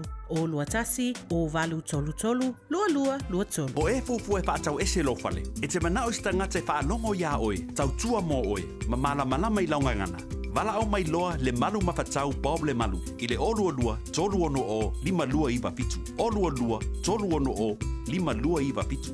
A whai alo sa ili se a onga a mata molo walo. Au alo e te toi popole, o le Galaxy Childcare, e tele ona la lai au kilani I saute. E toa tele whai a o ngā ngawaa, o le a o ina le whānau, e ia inga whapitoa pe a le sitala lo walo. Tolus fulu I tū la, free. A vanoa le vēna le a onga mo whemalanga inga le whānau, free. Maua mea aia le whānau, free. E ia inga whapitoa, mo nisi whamatalanga, whafsotai le o lua tasi, o valu tolu, lua fitu, lua iwa fitu. So se follow male lua mino jolo jolo talo le tu la valua tala mai Samoa pe tala valu ile town nei tatu ile onga tonu vai aso na tasho fatis mai le whenga le le pula jimana ya mo le tatu tatu no foi mali potio le nei foi esa lulu. Talo fatu fo ile nei tai au tatu ile onga tonu nei foi vai aso lo fionga balmana ma lo le soi fo manuia. Ia le soi fo manuia fo I malangi bafa felo ia toi e le faltua tasi pa pena po ile le suga lao e tawai le ava bal paloalo le tatu tibe malu mai malo le soi fo manuia malo fo lau malo fo ile tau tua tunu ia tulang masani lava fa po pele vi inga ile dilo o to soi fo tau tua se o vola vai le ngata ile le soi fo lau le tunu le o tatu o dia mai lo nanga le ia o ngato no vai so tawai malo lava le usu malo fa malos sa ole le ja vi ele tua pe la fol telo vaenga sa no iai pe o nga kongu pe fai ule vai aso ele ma fai lava ona fai ule lo fole tua wa lo na lo fole utado sil fai ne tai oni le sa no tawai ia mal tatu man lo ti ma sani lava mino I lo au le tai au ia la me toi fa tai ia Yesu bola spo sa le ya sa no ia tatu li pote ne tai au fa mol mole ngan Te whaptai atu le tātua wanoa le nei tae au, tā mua lo watunu pele o te whawhelai mo pātalo pātui le awa mal pāwalo, mai se poi au au da tofi le atua, so se tō bide lava, whawhelai atu le nei tae au, mal awa mal pālalo mālo lava le usu le nei tae au, mālo foi le tautua i le atua malona pilagalo. Le ngatai lea, au se tida le atunu le o tababa tida bātua, whapea foi a pa ia malu whaale malo, dunga le tele tono whalwhengan wena, ia mai se foi lau mo tau singo tato mātua tā lofa lava ma lo le fulau ma lo po ile soi fua manuia manga pena ile tato tautua o lo fa pena lava na ba ia le pisio le tato o lava ile amatanga le tau sanga tele lava le tele ese single le tau sanga ia tau sanga ta silava abata tau sanga ia tulanga masani lava pe lava ona o fa lau loina o la lava pisinisi e tala lo lava nga i meo lo tupuai ma beo lo papeda fatido papeda fo ia vaenga o lo so ni ai ia poni fainga da lo foi ba ia le pisi le mtagal tsaga ai patu banatu fo ia dapi na talanga po ma le suga ia por tolainga ia se humano ia o tele la to ia lo ofia na mia suile tavale tua ia lo iai awale amatai do galvega ia lo fu le se lady awale amatagal tsaga se awale so son iai fai o lo kia fatau vida so sa o le tulanga le dao lo fu la batagal tsaga we lava ona fai la tavale atalia tolu masida o la o faida tu lea e tutongi iai le payment o la tavale lo no vinga e le se refer payments le tolu tausa il tolu basida o le tolu basida e tutongi la ya o le tato payments ia po lau pikiapu lua se lau po tol se lau i le vaiaso le payments o lau taval fou po lau pikiapu ia e mawhai lava no tongina le vaenga mo le tolu basida mo oe ia o FNY i le tavale pato amatai au payments i le pea mai a le tolu basida lea nisi vaenga i te tauna silafia o lo iai lava promotions basari tolu afe tāla le tātou whainga bealofa le nā ia le ngatai lea o le tātou discount i lugo tātou tāwale le tere whamanuia i rei tō tele o aiga ia o lo maua fōi a lātou sosani e pei o tūwhatasingo ai tālafu. Tūwhatasingo ai tālafu lisi vaenga le nā o lo tele number fuli ai pei o tāua side up le whaifua nafi tu sare man suru afe to ititi lava sutasi afe le tupi o lo toni e seina e le lato tāwale o lo whapenana trade mai pata se manisio lato ai tālafu ia lo papenano so so de tongi le vaega ia lo faile lato sfulu for high ace tele now inga lo iai o le tele lato longs ia o fainga tai foi partido se tapale o bla bia le aiga de pelo sumo mani bai pe chaval au bai foi le tatu telefoni o le manu o tatu taimi lua fitu o pa o lua fitu o le oval se lau chi bana numero tasi oval se lau fauno lua ono lua tasi oval se lau fauno lua ono lua tasi le tatu telefoni balau fuamo tatu no tua oi so lai mai ona o Google tatu message chat Facebook le chibana ia pete sumo bliu bai foi le tatu tua tusi lua valu e Kensett Avenue de to lau trading ia ila vea le tāwale pe lein pepa le tāwale pe le uma foi da togi po whiana whatau wailau tāwale au pia whaisau tāwale fo suma maniu mai e tania lava oe maleranga pia pia tawai mal tatu tim whaftai atu le nei futai au tau whangbai ai le gatai lea ia le Samoa le tulu pele ia anga lele atu i fōwhanga ma tiutio le aterai e poi le nei aso ai mo le time day wha so i fōi a time le pochi le nei tai au mani o fōi whaiva o le nei fōi a solulu to bora le samas for le mai tola moto e fitu minuto lo talo le tu la valu malo faftai le tano le fantasy mai manato mo le tai au le lo fa malanga le leio tano matai le langi tato lo fa fo mai tono fa fainga we fa fainga wenga malo non sa malo le lo su tu ma fai volngi so lulu e kado fai vai fa mo fa se ki or kai e fai mo le lo sia ka ko a me ku pur fa la fe ai les ka vai fa la vela fo ya tama le ia pising al venga la ko al le mo fa pena fo tatu tono maota malao nei tai au io a makar kai au se malu le tai au mania ek so le fo le so la to update la mal fast food minuto tu lango ia le afile na mo ia le ski resort o Turkey ono sumare ono o le poti la tamare na to mali liu telo la tau na jump from the windows o tala umana o lo tui na mai. Ia te lo le maingana sa whaine ni so la tau, so la ti tilo anti le pea, inis from talanga la tamai, sa update tatu tatu pakala menei tai hau. Tala la tamai na wono sumare ono la tau le wha mani mai, ua maari leo le nei fo i tai hau. Fau, tātou whiwhia kofe, no maua ni so li poti, ana tāu sa, le fo titilo atu li poti la Radio New Zealand nei tai hau. E ono o se furu tā la, ia a kai i New Zealand la le, wha mai e tangata, ai longa o se furu ka la Australia, tātou le whawhong mai Australia, na maua li poti ana nafi, ia ora kuranga wo ora ka le kofe ka ko nga, ia Australia wo se furu ka la le kofe, oka, so ro pai ka fo ngi kofe ri, ia ai langa a ka le flat white ta vai.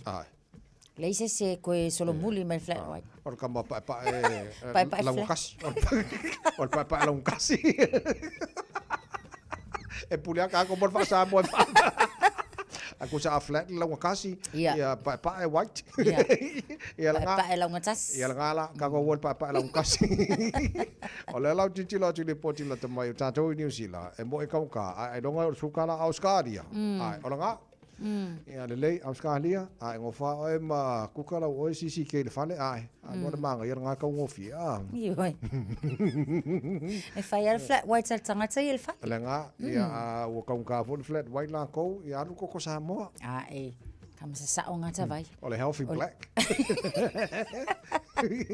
ia nga mocha cocoa ia nga la sa o la mana ia le lei o le tasi facility le tele vaenga lo tong fai le president for America o te for vaenga na le tupu for whainga malo tatou i New Zealand o le promise o mea umara kai mekasi o mea umane o le amatu tong fai ina ia wha le leia masuia ato now promise nei la ai ke ua uma le lua kausanga mua ai i me le o whatau nuina then o ngā solo le facility o fia foi ko promising foi mai tulanga na wal mena len kupu fenga maro ka ko nyusin o de telo menga promise mai na o tula mai ya le la o mal pa ingolo yenge e la ai fa to ni si mea le afia mai le fa mai le ile loi de ni na ya karsi ai io e awa ole telo va na promise ia e fa yo le fa tau nui no le telo va na promise a le fa to a mata le tau sanga which is not usual ai fesuia ia portfolios a fai pule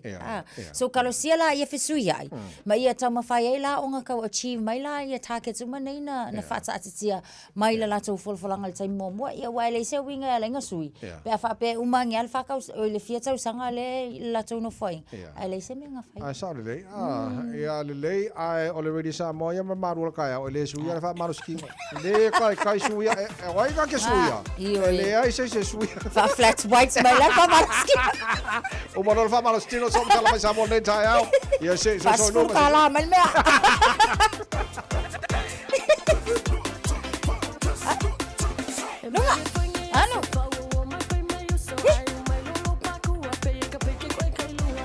Allo. Yo. Allo yai. Pamalo si. Vale. Allo. Iya. Awal malolo. Allo yai. Luma. Hihi. Allo. Yo. Allo. Allo yai. Iya. Yo. Luma. Tua. Ai autafa. Luma. Sawi tua. Allo yai. Yo. Hihi. Allo yai. Ya. Maya. Pasang ali si pizzo. Maya. Luma. Allo. Kue aka. Hihi. Luma. Maya. Luma. Woi. Ya liliu tua. Luma. 2, 3, 4, autafa. Oi. Autafa. Allo. Luma. Haya, kakua. Luma.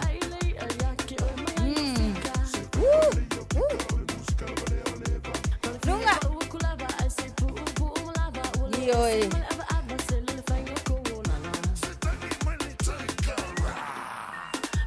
Mama si faweki. Alu yai. Iya. Haya. Autafa. Haya. Yoi. Angabale. Luma. Lunga. Spuse kone. Haya ya. Koma dia malisela. Nana vai tonu. Nana vai fafo. Koe kasi tonu. Kasi basau mai fafo. Malo maniel ne tau.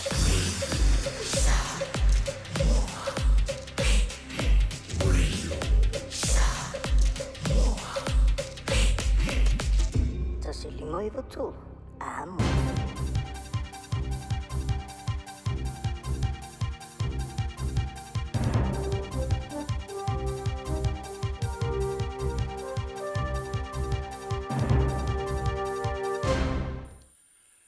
O te whatalofa fo ilo tātu utunu, ia o si mai alau whaafonga o tala o nei aso. O vevesi whaaloto I whale le vaenga whaupu whai, o le whātua tua I le atua sa mo o tasi, ma fiai ma upu whai o malo, o le upa ta oto I lango tonu ia whaafati a ta mai, ina ua whaau au pere te ita ingo le malo, ele ta maa ta ipa le mia malana kāpeneta, e mafua ina ua sau noa le whonga whatalai, ina ua toi tau au fia le whono uso sa moa ma ia whaero ai le pāle mene, I le asolua o le reiva I aso, o toa ma whete na inga na tūla I mai, o mea whaapati whaupu whai. Ai o le pāle mene, e le o se vaenga whaupu whai. O le tūlanga solo I o no fua I tū malo, o lo se e iai le pāle mia le fionga fia mena o mi mata afa, ma minstai to o limora na kāpeneta, le ana whaia iai le wha I unga alo lātou whaafale tui o whaipule, a le pāti whaupu whai o le whaatua tua I le atua sa moa o tasi, ina ia whaamuta, le toi aveo I lātou masui awai, wa whailoa manino le whonga whitalai, lea tūlanga I lana saunuanga, ina ua toi usuia le whono au whaitu la whono, a wāna ngā ruenga amata o le nei tausanga whong. O tauri maina le tusi mai bang fa fai le va fa to tu le tu sa mo tasi o fa te ino ni se va en fa fai e to ono lo tono il capeneta o fai lo mai o la to sia sofa I fa sa la lunga fa la tele mai o la to tu langa tono il va en fa fai fa pe fo im ta fa yo il capeneta o siringi ai fo ile ava no la to no fo e to tono il parmene pitai e ao no fa manino o le la sanga e le fai il fonftalai por parmene ona fai fai unga ava no ai o la to no fo il parmene ona le tu sai mai inga fa tu la fono e le a fia foi o la to tiu tem to finga tono il parmene e tu sa mar fa vai mai si tu la fono o la to tiu te tono il capeneta e le o afaina e tu sa mai inga fa vai o fai lo mai foi le tu si e a o ya to malo le si vai fa fai pitai o te le fa ngaina se longa wo ye ni mau tu e fa mau ni ai e ye foi ala fa tu la fono e foi lava no ia I lato I fa fo atu o parmene o tau foi se lafo o le fa tu toina o te fai lo manino I va ai al fonftalai e le tar fe ngai mo nei taimi e le mau ai se manuia mo parmene e as file mo tapo inga le tunu o tau uma e pe tula mai ma anginga I nei vai tau e leo ni tau pu tau parmene a ni tau pu tau vai nga fa fai e le mo mia foi ona talo no ina tono il parmene wa leo ni nga luenga tau parmene fa mole e leo se parmene se vai nga fa fai a parmene le tunu o lo tapo I mai Le fionga le fonftalai sunga papali ili o lo ipola tae o masipau. O manino le saunuanga wha minsta le pale mia le pale mene le solua. O nofo sauni e wha tino malu si anga le tūla fono wha vai. e whaata ape ai le pāle mene ai to e whaia se isi pālo ta tele. Pe a whai ai le whaatua tuaina le malo. E whaasino le fina ngalo le tamai te i pāle mia. Inisio ngā luenga le malo o lo tauto. E pe o te utunga le tūla fono whaavae. Whaasino le whaamsinonga o whanua mskuafa. Manisio tūla fono. E pe o te utunga le tūla fono o whainga palota. Ma le fuafuanga tau tupe muri o le āwhorasia ia mea o le tausanga nei i te tonu o le pāle mene. Lau e whionga le whungwhitalai, tātou mauta. O lo tātia nei i le laulau a le mauta nisi o tūla whono tāua. Ma nisi o lo o tāpena mai e pei o swinga o le tūla whono whawae. Le tūla whono whamasinonga whanua mswafa. Ni te unga o le tūla whono whainga pādota. Le whetuna inga o nisi o mtanga luenga o alawa le whaale lei o le anu whale, ma le au nanga mo le atunu o lau tele. O le isi foi tūla whono, i tau sanga taitasi. O le tala whātatau au tū o le tupe. O le vala lea, i ngā luenga whaasoro mai, i le pāle mene, e le pule whaatonu. E awa no ai fo i le malo. E whape atu i le mauta le nei.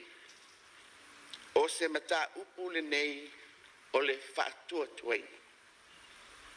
A pasia le mata upu a le pule whaatonu po le malo. Whaawau le malo. Ai peita. A pa u le mau le malo. O le pa u fo i le nā. O le whainga malo. Maawa noa ai loa le pāle mia. E whautua ina le au le malo mō se polo inga. E whata ape le pāle mene. Ai alo le atunu. Mō se whainga pālo te tele. Le fionga le temaita i pāle mia. Le fionga fia mena o mi mata awha. O whata atia nei le laulau a whono le pāle mene. Le asa unuanga wha minsta. Mō le talanoa ina i se taimi. O le eise whaasalanga e whaia le pāle mene le sui whaipule o sa whatatasi, le fionga lea ana Ronnie Posini, ina ualangolango e le pāle mene le lafono whaatua le pāle mia, ina ia whaamangalo le whaipule, ai awane i whaia i eise whaasalanga e peona sa whautua ina, i le li poti al komisi su e wha pāle mene, lea sa su e ina ia tua inga. O tua inga neina saunu ai lea ana i se tasi o whonutanga, a le pāle mene ua tua nai, e whapea o lo lafi le sunga la auli le ua tea polata i Valfosi Smet, au a vema min star kāpeneta, i tua o whaasara launga le tauta ia e New Zealand, o se pisinisi e le o lesi talaina i Samoa. O la whonga nei lunga le pukalame le tauta ia e, sa sila le ilus fono mo sa whatano ma le tas. Na mafua ai o na ngailan sa unuanga le minsta o whatoanga, le minsta sa le sa whaima minsta o whatoanga. Ma pulenga tau whamusnonga ina ia sila se tula fona mwhai ona mōlia lua le si whasala laune nei. Ai pita ina ua tula i mai le sa avea ma minsta o whatoanga mwhai ngā whai o whansau noa. O upu ile upu ua matu o mai e sao, pei ona sau noa ia i sui. O mea ia te sau noa mai ua le si whasala lau, e pule la tau, o le freedom of expressions.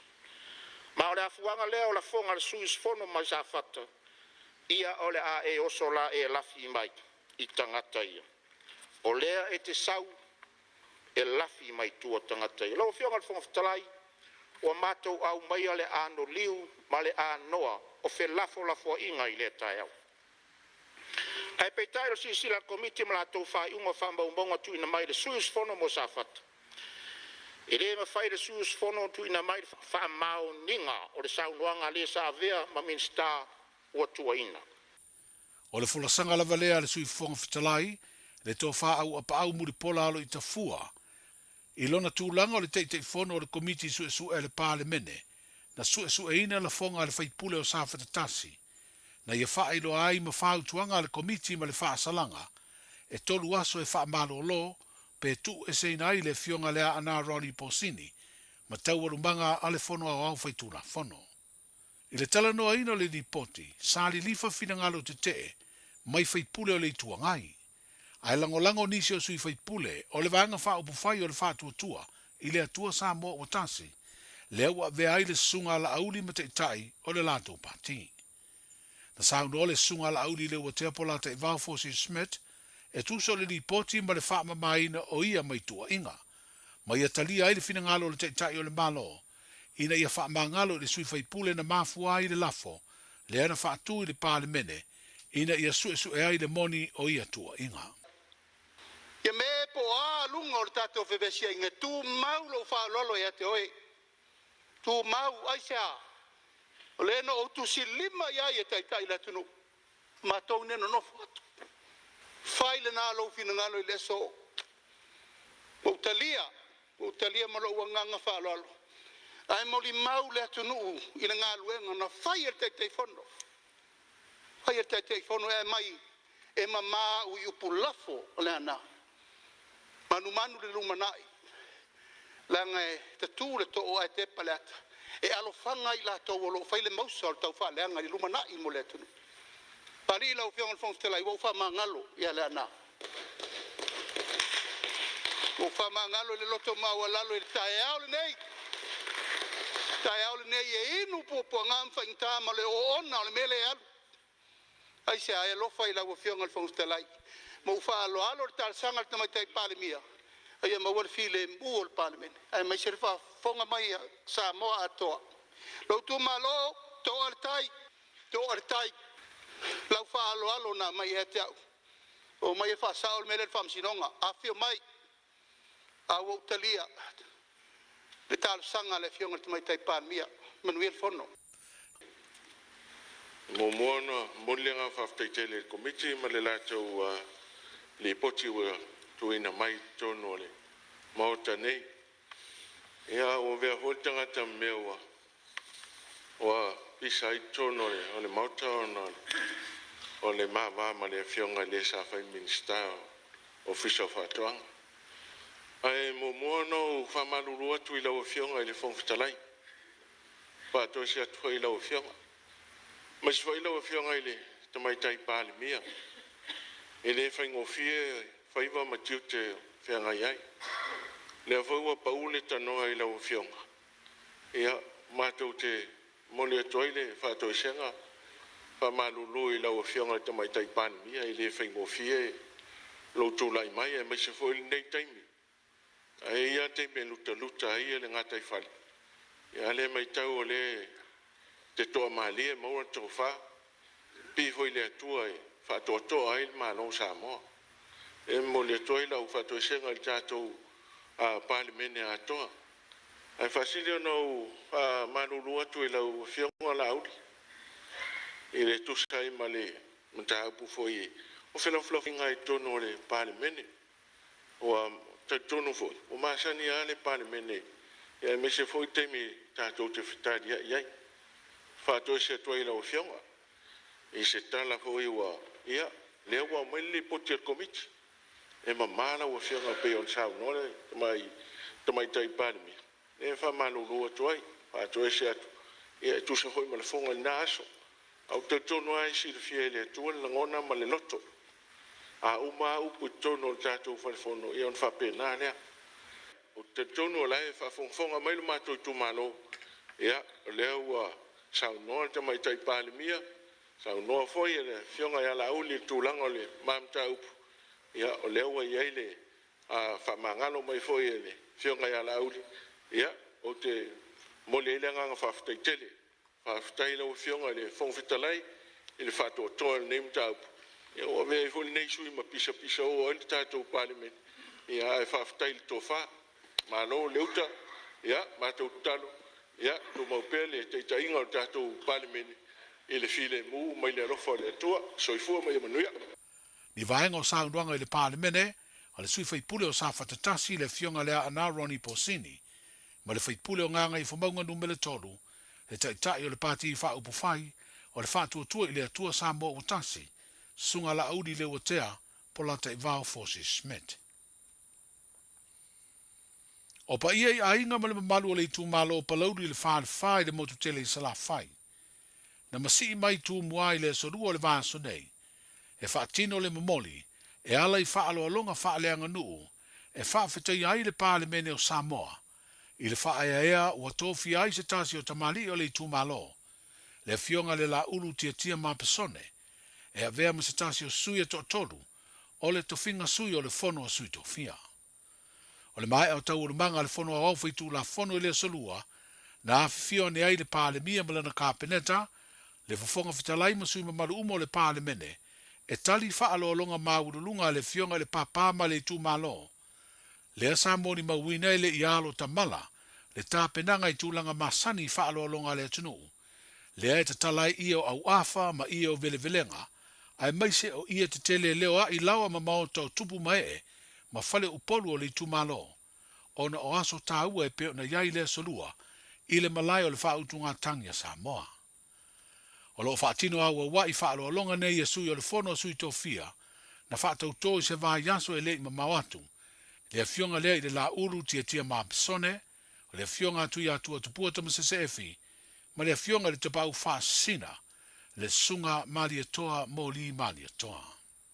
Manuia le nei yaso I ngā ruenga ma fuafuanga, soifua. Talofa, this is Pat Lamb. Talofa lava o a Lapi Mariner. Mau pelo li tio. I le Radio Samoa tasi lima iwa tolu amo.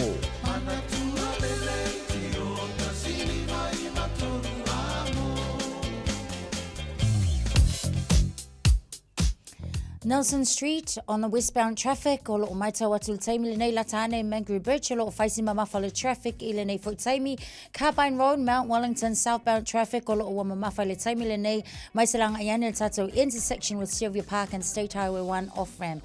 Pakiranga Highway o loo tūmau pia fo I le mamafa le taimi le nei southbound traffic on State Highway 1 near Urahuhu o loo mamafa I le taimi le nei anga iane le interchange with Great South Road and the Princess Street exit.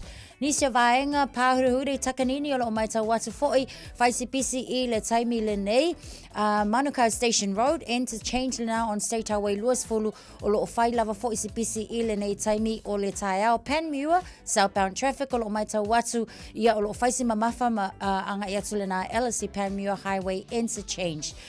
Green Lane o loo mai tau watu fo'i na lavaenga le na Great South Road fai lava fo'i si mamafa o le traffic mo tātou. Northern Busway on Rosedale o loo mamafa fo'i le traffic on the northbound traffic I le taimi le nei o le taiao.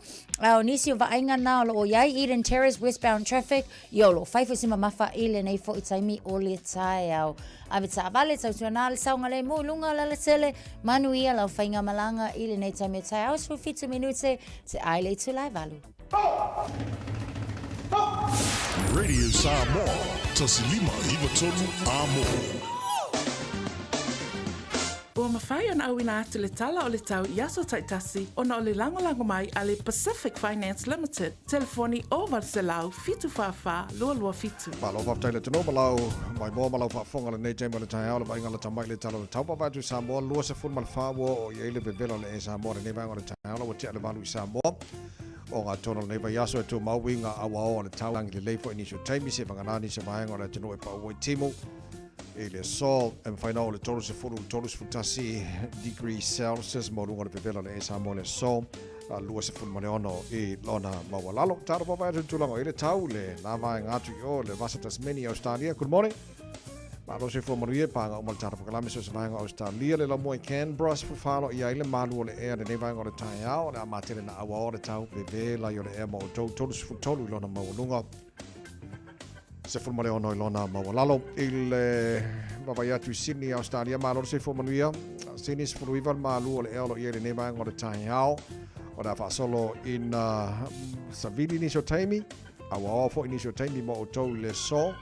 Tolu se forma lima mo lunga le vevela fa mawina mo Sydney Australia le sos for iba lona mo lalo Melbourne malo se forma nuia se forma lo il malu le nei banga le taiao o le fa solo ina pa ultimo inizio banga nang le lei foi tau fe lo mai vevela no su tasi lona mo lunga se fitu lona mo lalo baba ia tu o le fa solo malu lu ia Hobart se forma le mo lunga le malu lu le fa mawina le sos for tolu lona mo lalo fa solo na pa una wanga ni so taimi nei le taiao fulfito le malo le ai Adelaide ne bang le tai au fa solo na wa lu su balu o le maulunga na o le vela le air mo Adelaide le so Brisbane malo se fo manuia nei tai au la fa solo na wa le tau fa si vela te le air mo to su fulono i lona mo lunga lu su lu lona mo lalo a Perth Australia ma tena na awa le tau vela yo le air to su fulfito lona mo lunga lu su lima lona mo lalo ia mal baba yatu ola pa o timoni so vaenga o Darwin to su fulfito mo lunga vela fa mo wina mo ne so lulu o vaenga mana Australia ma tulanga o ile tau bora o ngatono vai aso ta to yai se mai talo tau ile no fanga o fa salonga radio Samoa tama ki makauro au ki lani se fu iwa wa ile malu ole ea ba wa ya to lo o awa mai lava ya le foi sur mai mana la o winga no tau le so o le afa solo na awa lang le lei ba una wanga ni se vai au ki lani luas fu malima fa si vela ne ya so su lima lona mawala mawalunga fu fitu lona mawala tai apa au lia le afa so na awa lang le lei tau su fana mawlunga o le mafana mo ta le so ta ya awa lang le lei pa una wanga na fa rele mana sto na i lang le lei le sa lang le leila so fu la semana lona le Auckland anniversary ka ko semana lo mo buanga ka sang ka lo fa manga ia lang le fo la so lua o fa monga o mai la vai tau o tu na mai le nei time le tai out le tunu o fa fonga mai mo mai so se tafo nei kilope e le tunu lo mo ria mai tau mo tau ile nei so fo ta tu o dia tano le tau radio Samoa fai na nato fa longa al Pacific Finance wa lo le tau al Pacific Finance in nonga tupe mo so se fa mo maliu fai ponga aso fa nau sa fa I fai nga balo longa ba so se fa la ve apa lai nei lo al Pacific Finance .co.nz pe bala au le over sa lau fitu fa lu fitu e talo sanga sa no nonga tupe ile ba le lima sa lau tala ma le lu se fulu ha fetala e lu minute fai lau talo sanga online www.pacificfinance.co.nz ai tasile tu lai fa tali se tali e ai inga fa bitoa pala au lo le Pacific Finance Limited ile over sa lau fitu fa lu fitu over sa lau fitu fa lu fitu lo so malta sila mo tale tula valu te fa sala wina taro tala mai sa mo pe na fa fonga ile tunu o pe tale tula se fulu male lo le so male fitu po ana nei o le si fa po o taro tala mai sa mo le tale valu ile tai au fa mo foi yo la mai sa te lenga tu langa ia tau le manga o fono so le tunu le parlemene ile nei foi yaso ya na fa fonga le tunu fa no foi il tanto office nei ya ka ko fa foi vi inga ile tu e oi o awala mal finangalo le tua e makua ivala makako manga ya baila ile tofi mali o tulanga ile fono so le tunu le so nafi ya ba ngai na tuli vai matalo il to telo tanto sa matalo normal telefono o le maftanga kale sia so fatasi akilani sunga Father Michael Enderman nafi o fa mo bole santa no na file sa fai il moto samo se o le va fia ko kuli au ia la fa ngalwenga le tua mala tunu se tu watu ile tua se tali fia mo samo wala na fono na alo ile so nafi ngawa fa fonga le ko ya o le na o te loi la fa no longo te loi ana ta sha ma fa fonga le tunu to pulo le fonga fa la yo mota o te loi nga lenga set up ato umai lava e le mood ma le tulanga o ye tono le parlemene e le so nafi ma nino le lei fa maninonga o vainga o mom tu la fono fa vai o le mota al parlemene ya nga makua I ko fi mali e me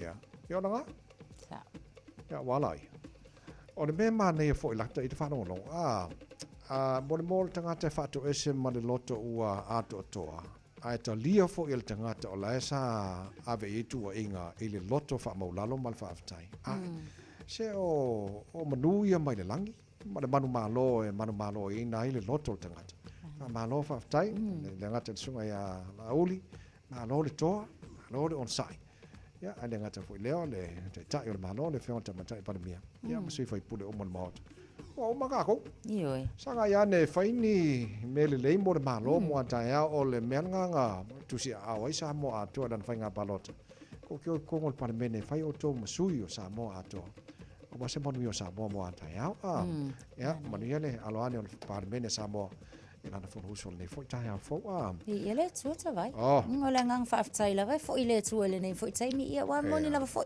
Pe fo ina sa no fo ia an tatou tala no anga fo ina nafi ma le fionga ia au pito. Ia o mea lava whaapene e fo ia lava i tutonu o le mauta o le pale mene, o le misa lava ia i kukongui o fo tonu o ai fa mai upala tunu. Ia e fo ai la mea. Ai le fo ko ka ko le sala wa ku ngai o wa o nga soile mea. Ai whaafitai le tua. Ia o la lava o lo tu a fima ali nga luenga fai tutonu o le pale mene. Io e tate mimi kai fo i la ia. Mota fia. I lo ta tilo atu i ta i o la tunu i le lo tutua. Ia ma fai ei ona whaafoeina ia tūlanga uma. Ia e sa lei. Ia le lei ma lo le au talo io e fai ai le tua mesi sili mo tātou. Ia mai se o tātou ma lo. Manu ia le tunu man tua pesa mo le au talo o ke fiu. Awangi o kako fiu te talo. Tō mai arangi manu o le tua. Manu ia isa mo ata heau. Ka fia mai ka ko wa me le fai le tua ka ko ki me mika ka ko fia ai. Na tonu lava ta. Ia si vangelo la ia. Ala le lei o le tai o luas fu lima lo te ai le tu la e valu. Eu se mai lava fogo tato ma fa sa mo nei tai au fo.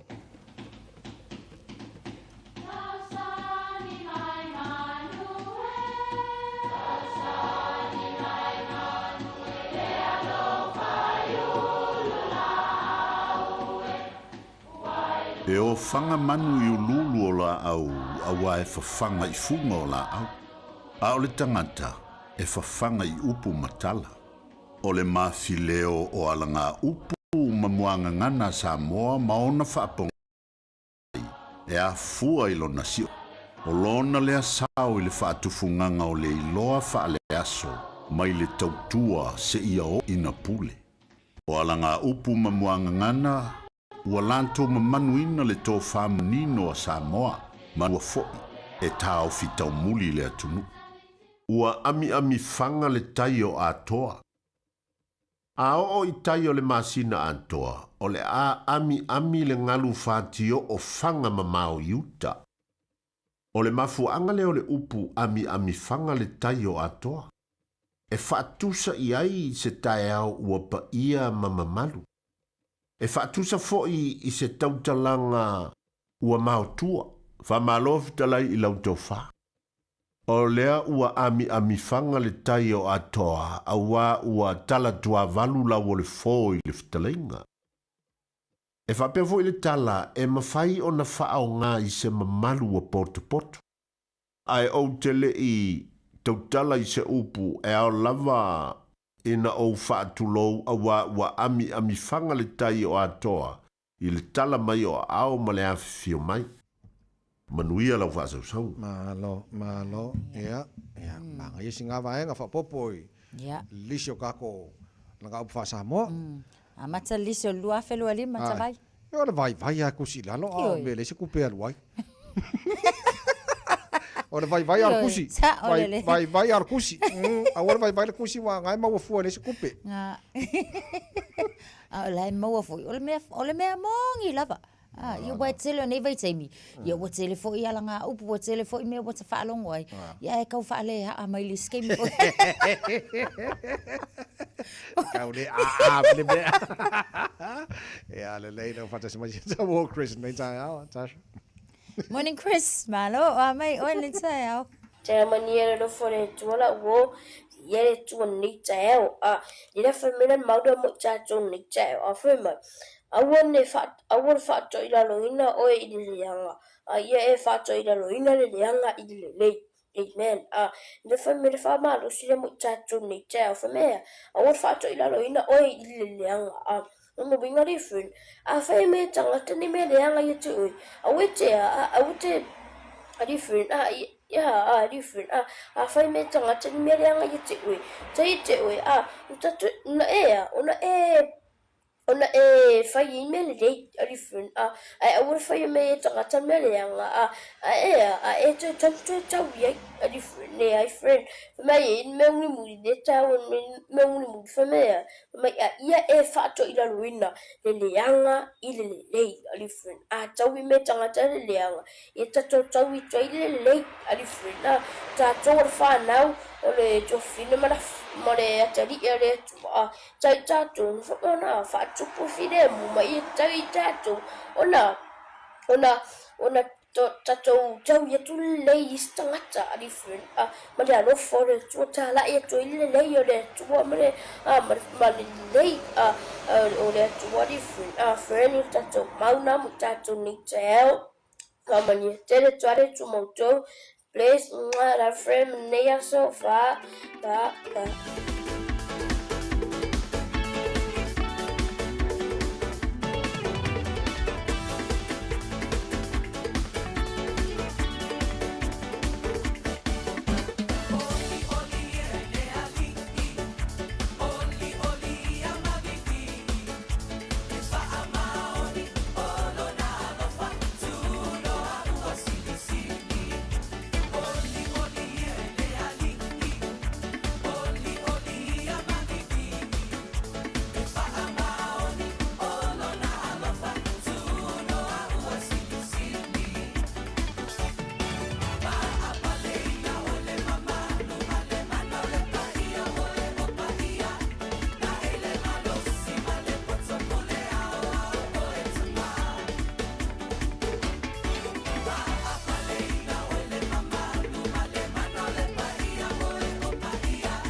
Jana fana va chia roa wa te tala na nei le wa unanga e veni mo fa tangwai au ki lani New Zealand. Numero tasi John Coulter Drive i le Auckland Airport Shopping Centre. Ta whatawhatonu lava le warehouse ma le countdown. Lau fale o kula wiloa le e veni. Auckland Airport Shopping Centre. Ta alofa Samoa. I mawhai na fisosoani atu Dr. Chen pe a whai te a fiele mai suka. Tōta mawalunga le maua se whanau. Ma i sela, whatu ngao, ti ngā le ua po tuli. Whaalusi le tino puta, ka nesa, ma le tino mangeso. Ma wa fo'i le kulimi fulunifo mo ni fotinga. Ma toi whaafilesi ai lau manawa. Tele nisi o loa e fesoasoani lo soifua maloloina. A fio ane loa eva ai Dr. Chen. I le tuatusi lua ono Great South Road, Orahuhu. Telefoni lua fitu ono tolu tolu fitu fitu extension numero lua. O le Ardas Travel, o le company numero tasi le taungo fio pasese mo malanga inga i Samoa whapea le malanga mai i Samoa i New Zealand ei. A whea de loa i le ofisa o le Ardas Travel, tasi valu lima Great South Road i Marurua. Pe vili mai i le telefoni tolu iwa lua o fa o o. Tolu iwa lua o fa o o mo le Ardas Travel. O mo mia sau lo i e fsoswani le whaatawina mai po le whaatau e se ino lo mauta. Ai ale tapena ino la wili. Po le vai tamai no whanau mai Samoa. E whapito fo ile au nanga i mata upu tau immigration. Wala au loa Hearts and Stowers law, matai mai ono Grace Stowers. Ile o lua fitu, lua tasivalu lua tolu. O lua fitu, lua tasivalu lua tolu. Ua silia ma le loas fulu lima tau sanga o lana tau tua. Hearts and Stowers law, e au auna mo oe Samoa. Toi lua se follow ma le 5 minuto lo tōna tālo le tū la e iwa toi pāna minuto lo tōna māru le tāhe au. Ale Radio Samoa mo nei fo ia so lulu le so lua se follow ma lua nei o le masina mo mo le tāra follow o le lua fe lua se follow ma 5. Ya malo ana fa mai le tua tau tail tātou follow o le tau sanga e uia inga pe wa maka lua ni mai ngai mea kukua. Ia e whapenga wa langa o le mau le tinu a mate manu. Ia e whamai e whai u i nile i mele manguia. A mate mele manguia. Ia e whai u manu ia karsia ia whapenga. Aso o mau aso e manuia mai le tua. Ia ngō kako wafo ia kau kire fie whai manguia. Kam whai e taria whamunianga le tua i le aso mane aso. Ia mesio le ola mai le li o moiro tu se fuma na mako manos ia. Ia e ta vai. Ia le ngā. O le dio lena whai e sala e luma Hamas. Tasi le mātou tangata len tau ave ka mai oktopa le tau sango mawai atu. Ai waku ko paunga e kol se fu. So la wha wala wanga na mai sala le se longa uma mai amako kanga. Ia wha wha ka ua ko koranga fo dio ala te mawai atu. E fo na tona tau fia wanga le o le Taliban. Le o release. Ia ono le wanga fo fa pena e waku ko kanga ka Amerika. Ia ai fa mako mai mako ngaka ngai au ko. Ia fa pena lava foi tulanga uma lava o I lalo le ia inga le nei Israel oi uma lava tangata o le na tau fia I lalo foi o va inga le au al vaenga nge le Taliban foi la tau ia. E te tau onto fa foi uma mai lava o no le atuanga atuala le na ia o le lato agreements po le lato malilienga le na fai so le na toi fa foi ia ne ia talo sia ia fa au mamau ki ngoe au mai uma lava. E ui lava o le tulanga whanau no foi lele. E o mai nei isi o la tau nei o mai ngase tu ngā lava.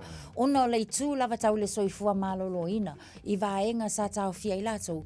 Ia e whaafatai o le ua mawhai on toi wha o mai. Ia o le ato e tau mwhai tau fitinga. Ia e mai se foi. Ia o le toi wha foi si o le la tau soifua lau lei. So tangata Amerika la to lua. O le ua release mai o le Taliban Afghanistan. Ai wha foi atu la ko kamale o kan Mohammed Ia. Ia. O le si foi la vaenga na ele ai ia wa ele on fine lo mai a tangata America ia to lua ia a ole kalanga o Khan Mohammed fo mai a vanga le o le Taliban na Afghanistan wakula ko kanga ia ko fa fo mai ko kamanga fa mo e se fu fa ngo ko nga diuro dia e valu se la wiva suma fa aso ia na na tau fia nei tangata Amerika nei I lalo va ainga le Taliban. Ia ai whaftai o leo o koe o ese. Koe ave ese bai a o lai mawale ola. Ia, ai saore nei.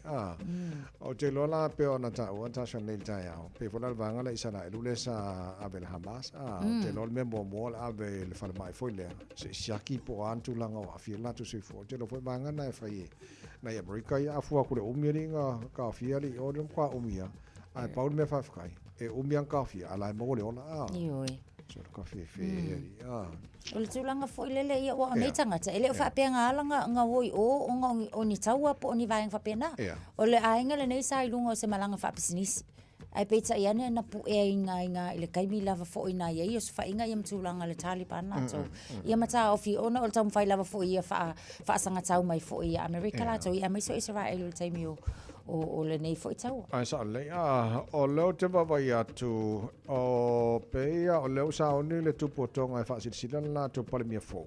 Pea wawai atu ni se li poti na mai fo i le son nafi. So o kirikiro aku o le o ai fai sua fo pale mia fou tonga le lai. Ai sake eke. Eke sake eke E se fo le whainga le malo tonga la tau Arai le banga ile pale mia le ngai ale fo avese ai pea fo ninga mai dominate ai ngatu. Yeah. Ia filfilinga masha pale mia tona malo tonga.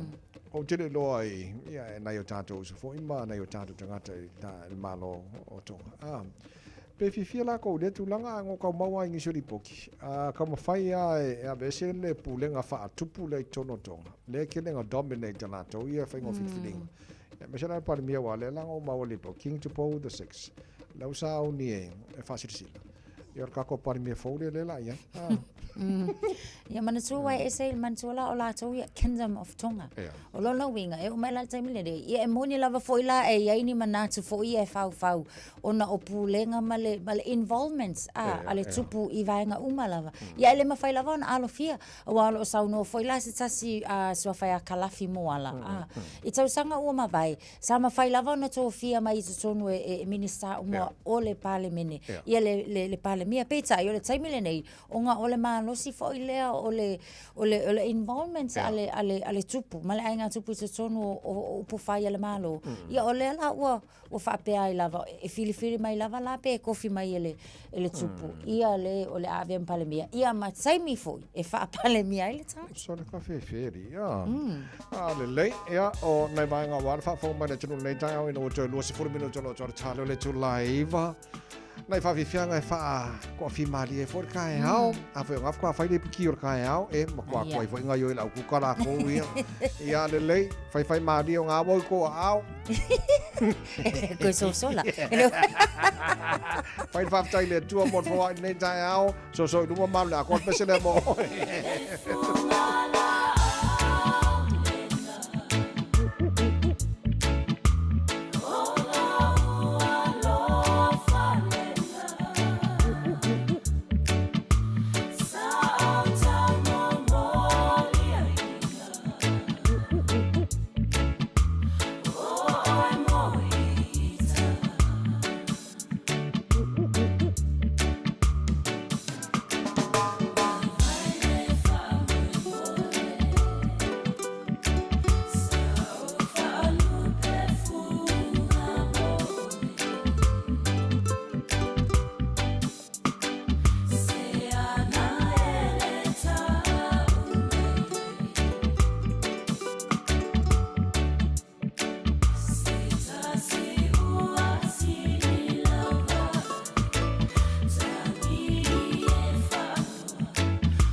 taimi pisi lava nei o lunga wa tātou ala te tele mo le sila fia on State Highways fulma leono o loo matua le mu le taimi le nei a tele nisi o vaenga o loo poloka e whapena fo i e tātou o loo lunga o le State Highway lua se fulu i le nei fo i taimi o le tai au o loo maa losi lava le pisi ma le poloka i le taimi le nei so mo tātou uma lava loo fai malanga i lunga o ala te tele ia o le na o le tūlanga na wa i tātou fai lava si maa losi o le pisi tātou fo i wiri mai ta watu o loo tele lava le poloka on southbound traffic le na anga ia tule nai wiri ia malvaenga le nai Lambie Drive on ram mai ta watu faisi maa losi o le traffic ia manai poloka na wa iai le taimi le nei so o le mua ila tātou ma tātou fai ngā malanga o le vaenga le na o lunga la tele o le taimi pisi le nei o tātou uma ia saunga le mula o fai ngā malanga avata avale tautua na lava foi ia o le saunga le muolo i o lava a au le nei foi taimi o le tai au mafuta mai ai ma lua le tai au la Radio Samoa.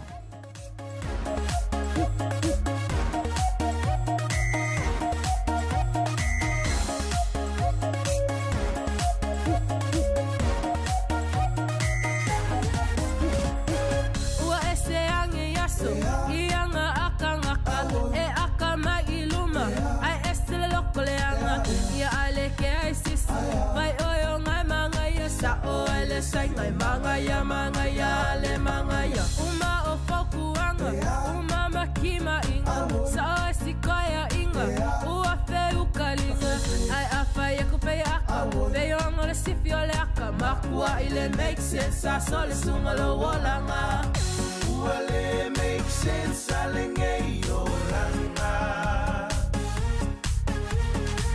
kelele au fai ishumale au fai kakala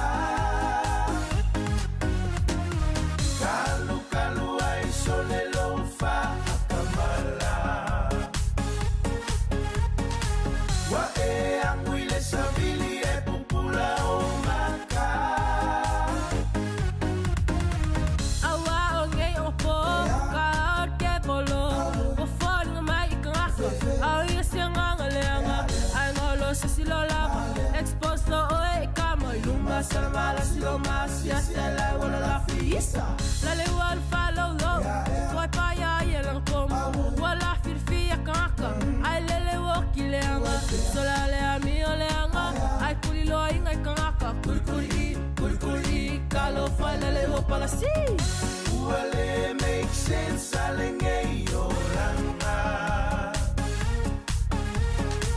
kelele au fai ishumale au fai kaka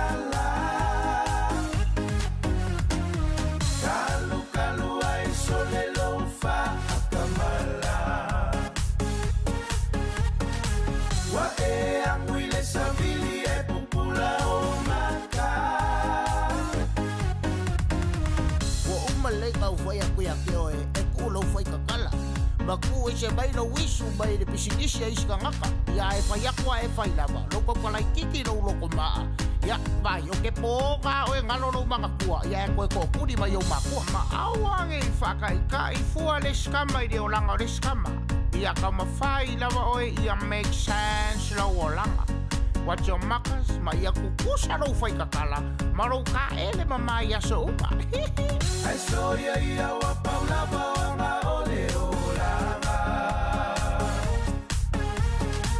Kako feo la fa akasi manga ngaleanga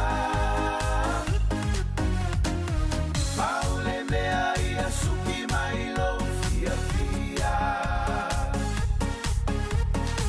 Suki mai suki aku e suki fua fua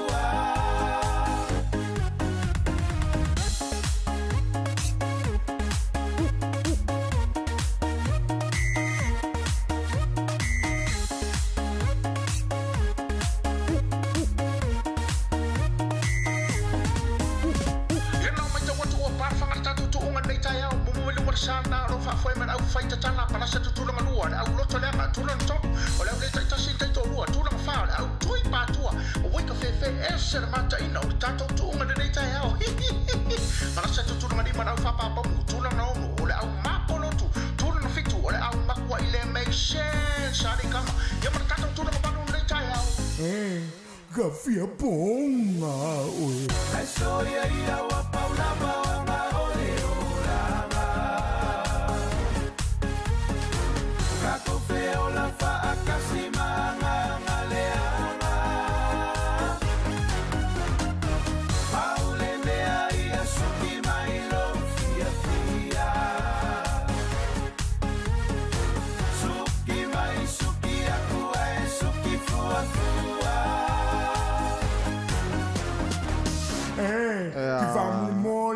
Vai la usu. Ia lele. E pea e sao e asa ia li mo Georgina li e ole o langan ki ngau ki o manga ngale. E suki ala ngale nga kifa. Vai, kango ko i pole ngale ngai pa ngalo mangkua. So ko ya Victor mai le tu all the time. We all know to lo fatas mal le tai out. Patalo fatilo sunga Victor le nei tai au. Malo lava fo ile soi fo manuia. Talo fatilo sa se ko nei ta fo tasa na se fo ile sunga o te vai malo lava sai. Malo to tu ni le sunga. Ya fatalo fo ile mo no sa mo to no mo te malo nei ta to asisina. Malo se no ni se fo no sunga le nei tai au malo lava sai malo fa malos. E sa or pesiari ta ba. Suki suki nei. E suki dal fia pe ala ko sui pa or ka vale me fai full service a fa pe lua ka usanga ile fai se quale make sense ya me Langa. Ya, ma le pote uso nei ta ya. Ya, sai la ta vai mo mato si ta to pamua pisini. Ole pisin di wata si le wata la di mono o tato piso le wata la ba mono sende mantua sulu sende le to se nei ta pe tu ta vale ile mato pambu ya mantua ka ngale ngalo apple ka se si apple point ya scan to no tato pro lo i to ngalo ta vale ile tato pambu sende ya fa pe fa ni so ta page fa ni fa mato fa ngai ra ta pe tu ile ta vale ile tato pambu ngata fo le lo con kesi o LPG iva ke kalama Enjo with your dua sufitu tala ti to mi awone ngalo lo swafa mese fo tanu me tu fo tano ta ti posa umon sa me la ngal nga wala su wa no va fo tano ta to se iba yaso ta tasi nga imeta to palisilia ole ta to tasi ole tasi di matolo istama ki go pa la fu service fu me la fu service ya ola usa service di fina ta to ta valia se mo lunga lava lo edisi to le nesi ta to polilive ole loing mo tato spoka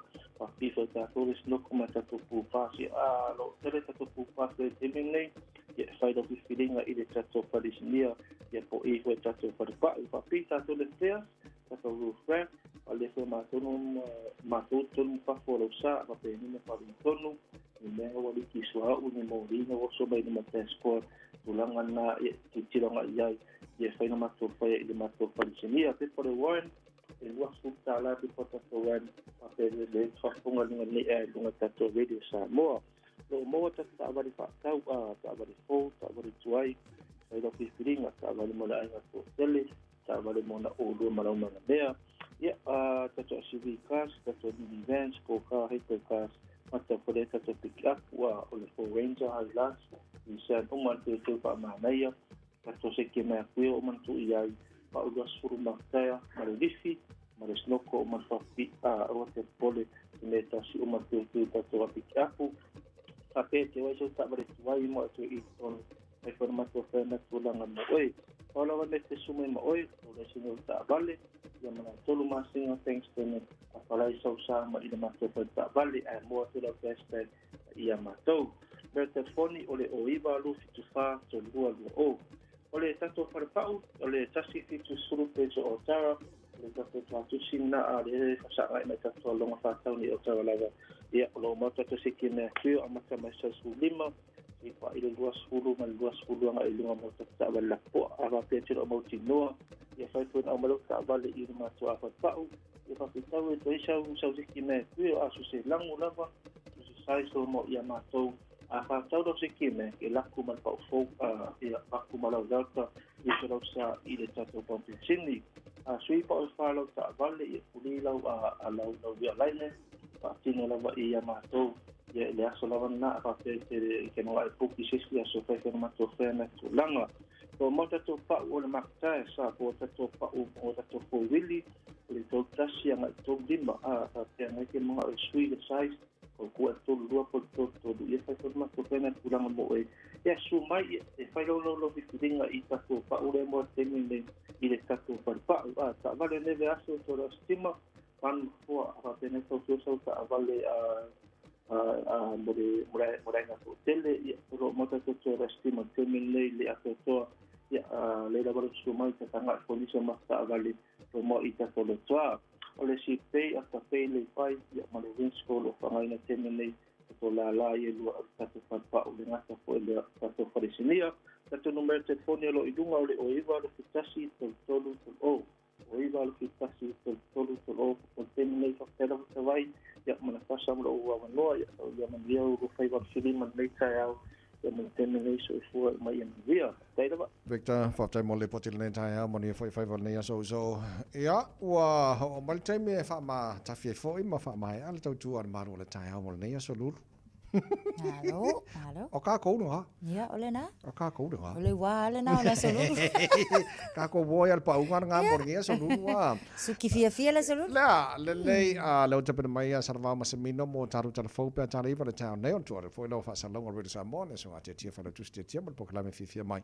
Ia maru o le tai au na nei foi a so lulu malo lo su ta so nei tai au. Fa malo fo lo sunga tawai le on sa ile nei foi tai au manu ia tele lava foi o fai va tsoe o le nei aso Samoa. Manu ia tele le nei aso pui le tua I mea malava feilua I saso mo le lo fale tua tau fa soifua. Soifua. Ufifia, ufalongo, utamu. Sa uno fo fatali male ono sai. O mao ele umalo saluai. Ilo fia falongo sa upumai ya wehani. Ma imau, ma futanga, ma fana. Be analea ile fili ole ne olanga. O ulangona wa mawa luma ia osunga. Lufa wa lunga o oe maui aso uma. O fratu uatae ua vai.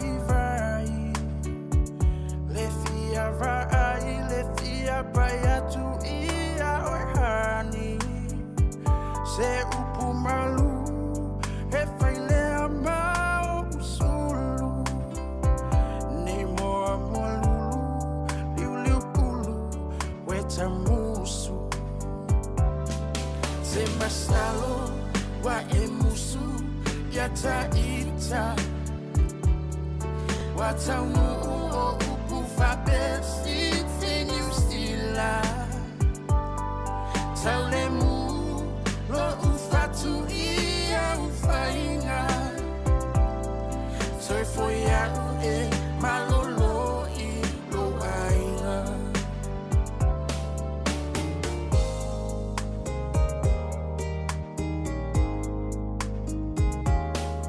O te fia fai tu masongi yo fofonga. Tinga ona le tau ai tu mau pele lo fa. A o e ua sui I lauva ai. Sina upu se tasi o te fia ai. Always crying time again. You're gonna leave me. I can see that far away look in your eyes. I can tell by the way you hold me, darling, that it won't be long before it's crying time. Oye we wali wane leva yo sina. Bele e apule oe ila fili filinga. Atawia ina ia manuia lau tau mafainga. Aile mafaina ngalo atunai o folinga. Te masalo wa emusu yata ita. Watau o upu fabesi tinu stila. Taulemu lo ufatu ia ufainga. Soy foia e malolo I lo ainga. Soy foi a e malolo I lo ainga.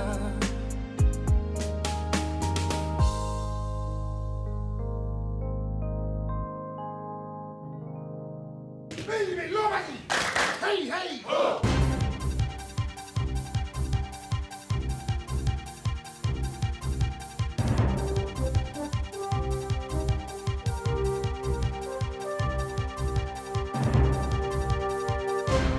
O te whawhelo i atu I lau whaafokaanga I lenei ko I tae au malo le whalau, alo mai o tālala Radio Samoa.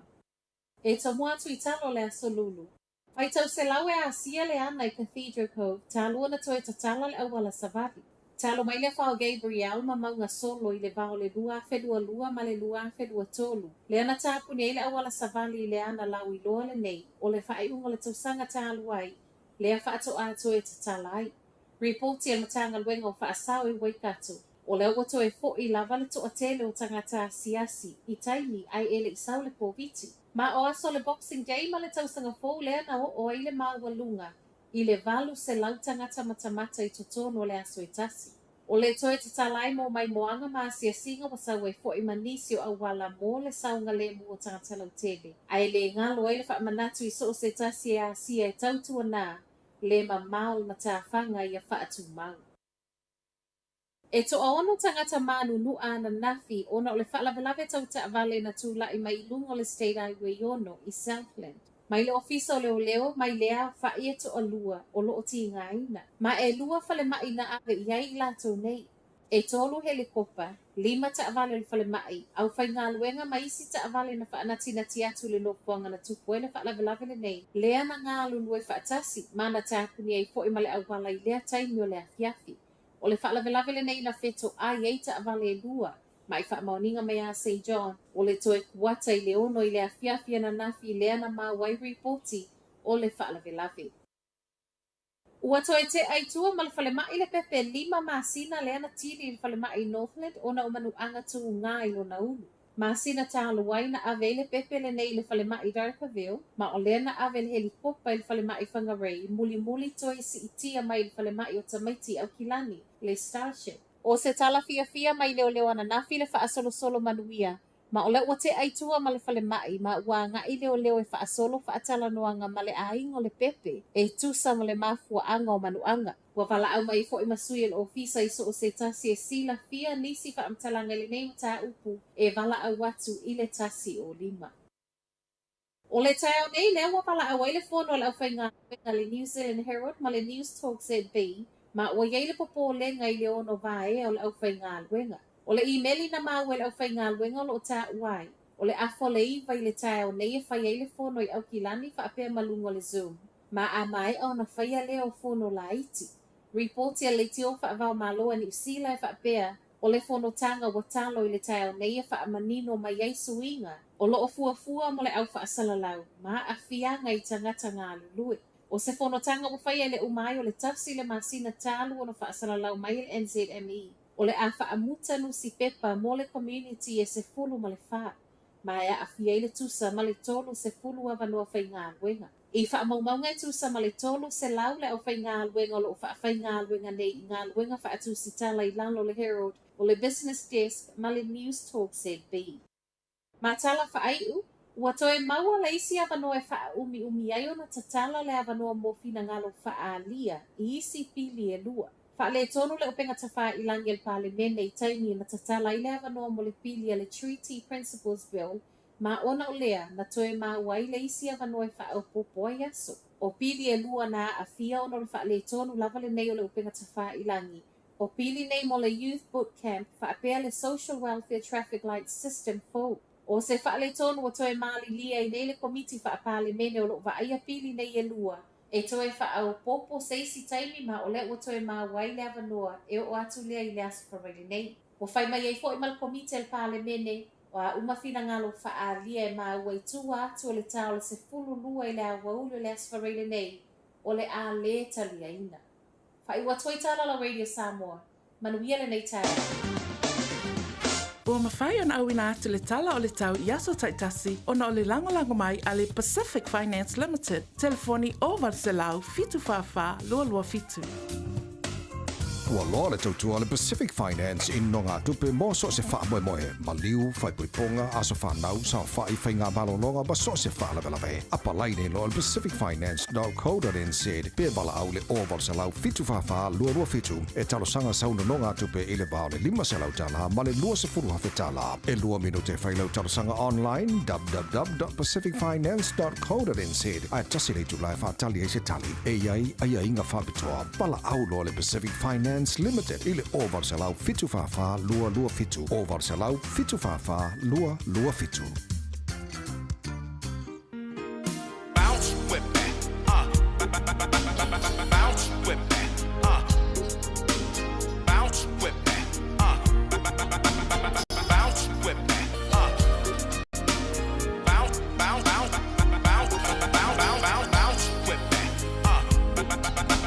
bounce with me, DJ. Hey.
ua na o le Radio Samoa se furulima iwa toru a mo e tautuaina o e ilangu ngana fitu aso le vai aso.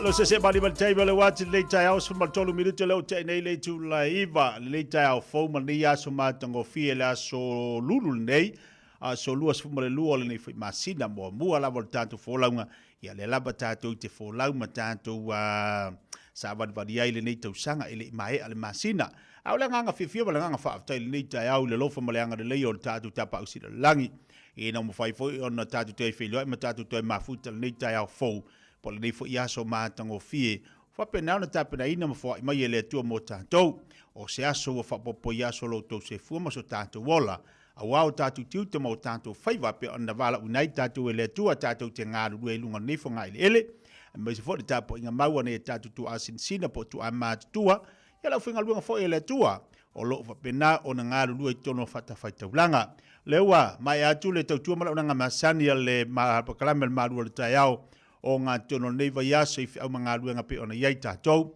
o le whaftai le tua i au amataria fo i ngā ruenga le nei aso i lunga le tautua ma le au nanga le tātou le tio le si ufonga le weda Samoa se fun malima i vitolu hamo o le whaatalofa ma le whaatu lima le pokalame le tai au pe ona whaatalofa tua le mamalu le tātou watunu nana o toe whono whaapi atu ma toe so tau au atu le whaatalofa leo le tai au i lunga le pokalame le fifia mai whaatalofa atu ai ate utou ta mam tina mātutua le nei tai au i lei amataria le pokalame le fifia mai o te mua i whaatalofa atu la utou ta pua inga i asu taitasi malo le folau manuia malo le onusai malo le talo malo fo i le tapu pua i mai mota malawa ia au whianga hele tātou atu nui ngā ruenga masani ele ngata fo i leo te whaatu lima atu mo whaafelo i atu la whinga luenga tofi le tua so se fata fai taulanga malo lava le ngā haru dua i ngā luenga le li fata unuina le tau walawina a wale manuia o tātou tangata mo le tua malona malo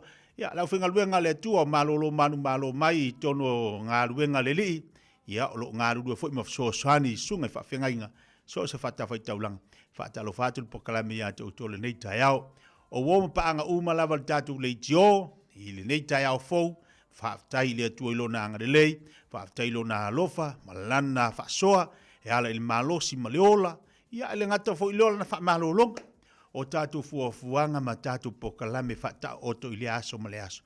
A leo whaatasi ma renga lue mai o le angango le lii, ma le whesoa swani o le atua ia te tātou e le mawhai, o na whaatau nuina tātou pokalame, ia ma fuafuanga le tangata lava lātou, ai alo usu le tai au. E te manawa loa ili aso, e te toi mafau e toi usu lisi tai au i lau ngā ruenga ina e whaawau tiute.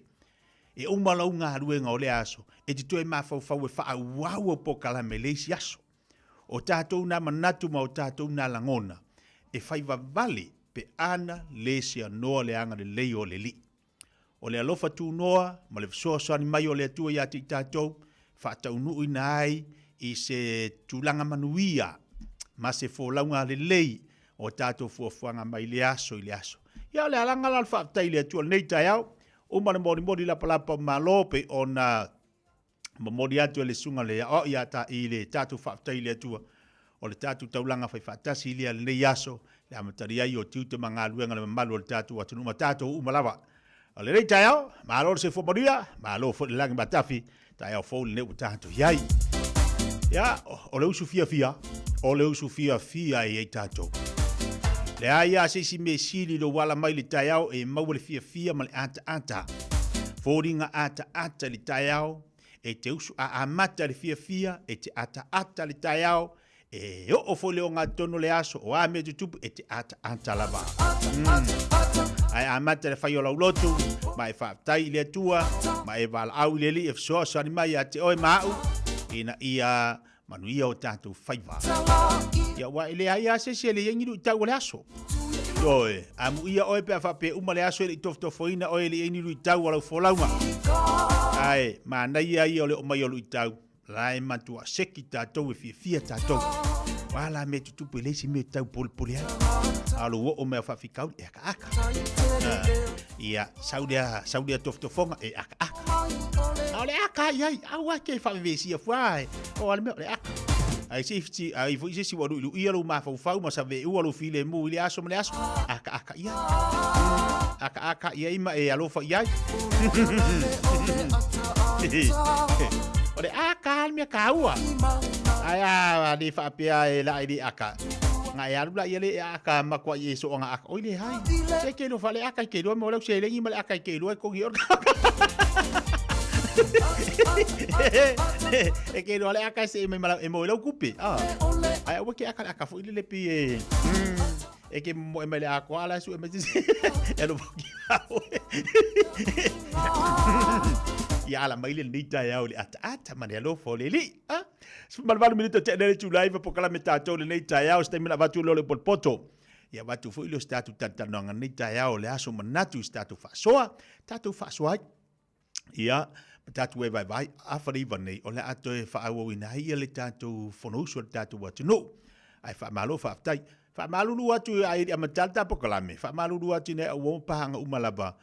O lo o anga i mai ala tau tu singa po la tau comments fo i lungo tatu po kalame a mai sal temi watu tatu fono tate se ka ke alofa ya kako o manga kuanga i le launga lisia wo nga i masangi mai ta alofa ya tatu aisia o ke ngofa ui mo mafo faule ana na yo o upua e launga e mafuanga ka alofa ya kako o kako wale fasi o ke kako o lo winga nga lautala e au mai au tu singa e te sau tua momo fake page fa ia te sau tua le ile mo page fa ia lingi folinga a e la fila fi mai a o kusku singa la oka se maka okia ko yo fofongia oka ia a e fa pela e te anga i mai lunga ua polo ka ku oi ngai malia la ia lea o le pokala me tatou ile manga o miengi folinga la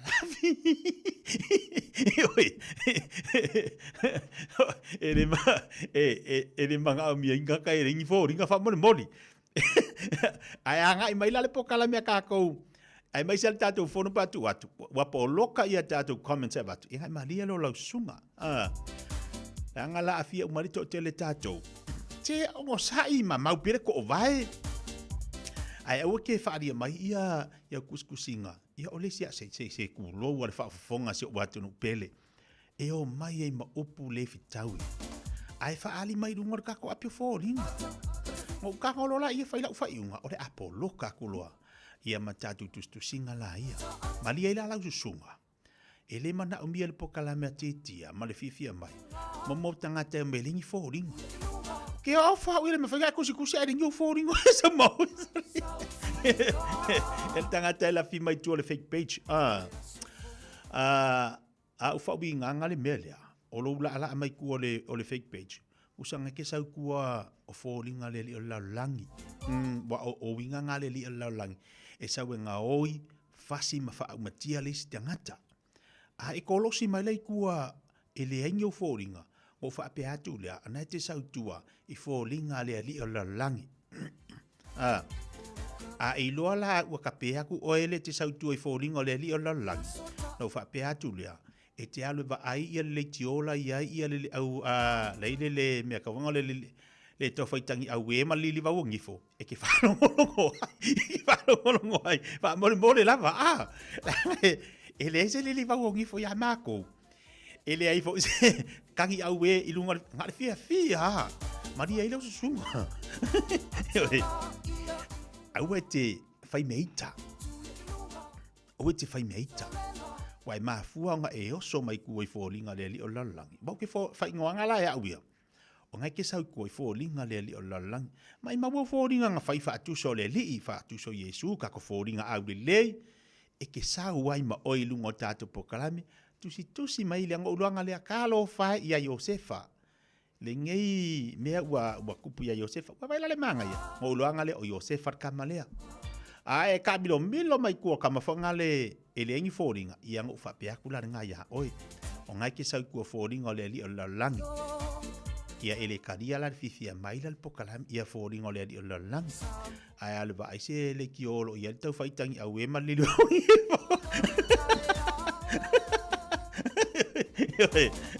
E ke whanong olongo. Ia maawe ia kuskusinga ngā whamore mole langa.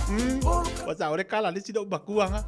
Tau role lo bako ia pia i asin lako ainga. Asa o fe kawi lo masao nga le lako ainga le whale mari. Ngofo, whangolongo lo mako. Ele inka ma isao nga mea le whai. Mai vidi rolo le o lo mako isa wa ilanga whanga. Mono ko lua. E ono ke sau le whale whale mako ainga. Mali lia ia. O le ko inga e. Masi au whangau. Se isa ini masi se lengi ora. Wa usau ni. Le whekau me whale. Whai mare kala re ko inga i le lo makua vai. Whakanga o fo pia mai whalongolongo. Ngā lo kau alo whalongolongo po whewha i anga ia saonga ko ainga. Ai whalongolongo kulua e wawe. Koe ke kele mai saonga. Ia ngai ngā fofolala i whai o lea ngā lolo whai ai ngir ka ko.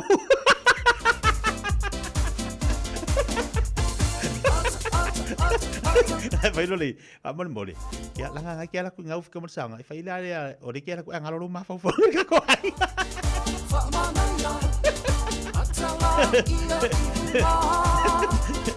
Kare mea ke no a fofu ale mea kaunga whai.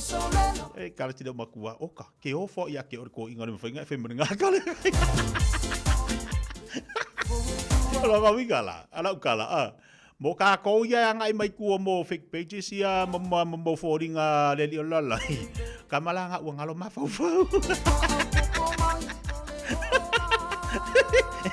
Ioi. Alu sawa ki whanau ngolongon ngala wanga ngalo ia kau whaikangi au e malili wau ngipo. Ia malau ngalo mawhau. Kau ngā kako kari e foi. Ai popo maria lau koko e si malau koko alisa ngā fuk mawhairingi kai au. Pea ngā ia o kou ngā foi la o whawewesi a mai foi. Ia ma kou lili ua foi. Alwhai upu la ko ole. Lua sifur whaminu talo te enei le tula iwa. E lunga tau tuma la ulanga si ufonga rede sa moa te slipa vitolo a moa mana po kalame le te martai au. E vai vanga mo tatu watano o. Tui sa mau ma whawhiawhianga. Mai an tātou pesele am tariu mai lea watu tātou wharinga.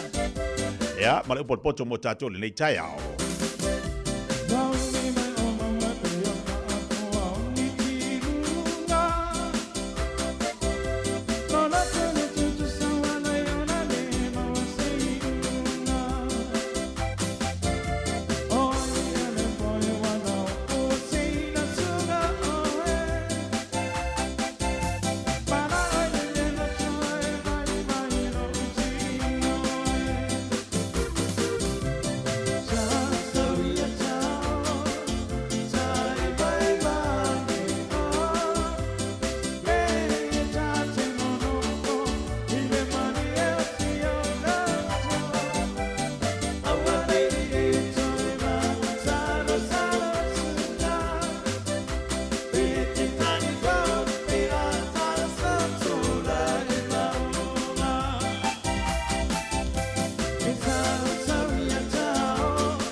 Sunga o whenga whakao elo kawale fo maunga Max Ila. Senga uka amilo i au kilangi. Mo koe foi mai lava i o Tara i le Tire World and Auto Limited. Lea ma o aiso skoi ngā meg ma pa ukavar. A ole me Pico City. E ngā le lua li makala alwa ia so le kokong. Le Tire World and Auto Limited e te maua i ta avale ma pa utau ngofia ia New Zealand antoa. Mo fo i se ti Mag Wheels mo so se i tu ainga ta avale ma le telo isi au unanga. Warren Fitness i le na ole se fulu tala pia i wha i lo i eina e wha afafonga le Radio Samoa i nei wha abitoa. Talia wins quotes, cue cards maisi. Walau lo le Tire World and Auto Limited i le lua fitu tasi tolu o mo pa uta avale. Po le lua fitu wha tolu lua o mo le fale inisinia. Hi, I'm Leilani. I live with my husband, kids and my parents. When one of us is sick, I call Healthline. It's a free service where I can talk to a nurse or paramedic for health advice and information about what to do next. It's available all the time, 24 hours a day, every day of the week. And if you want to speak in your own language, just ask for an interpreter. Call Healthline on 0800 611 116. O e mo mia singa luenga le customer service, hospitality, po le avea fo ima leo leo. E te leo mautinoa, po o fea amatai. I le MSL training, mātou te whesoa soani atu. Mātou te malama lama, o le amataina po le toi fo i atu i aua. E mawhai ona whaafai ta. Ai olo o iai le mātou au whesoani wha maoni. E taita ia malangolango ina oe i lau malanga. O le MSL training, o se ainga. O se no fuanga i langolango ina oe, e wha malo si au, ma wha manatu atu lau sini wha atu. Asi i le msltraining.co.nz. Pevala au loa, le o valu se lau, lua, fa, tolu valu. O lolu manai, e a mata atu, i inei. O le Aradas Travel, o le company numera tasi le taungo fio pasese mo Whemalanga inga i Samoa whapea le malanga bai i Samoa i New Zealand ei. A whea de loa i le ofisa o le Aradas Travel, tasi valu lima Great South Road i Marurua. Pe vili mai i le telefoni tolu iwa lua o wha o o. Tolu iwa lua o wha o o mo le Aradas Travel. Radio Samoa. Taslima iwa tolu. Amo. Fai tauina le upo le poto no le tautua matavela linga Fusi and Sons Funeral Services i Mangele ma Samoa. I taimi o mawhatianga ma whaanoanoanga ona o le maliu. Mana tua linga Fusi and Sons malana au nanga o le a wha ma avenga atu mo oe ma le ainga. Wala au i le telefoni lua fitu lima tolu o fitu.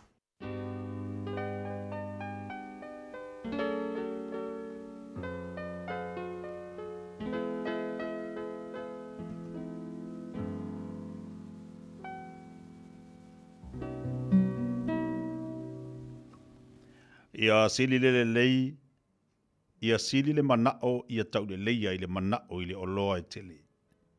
Ma le anga le lei, ia sili le manao i lea i le aria o ma le auro. O le mau oma le mativa la te vita iai. Na whaia i la ua uma i ova. O le whautauta na te ilo atu le leanga. Ma lafi ai, au e ua whaingo fie o atu pea i lantou.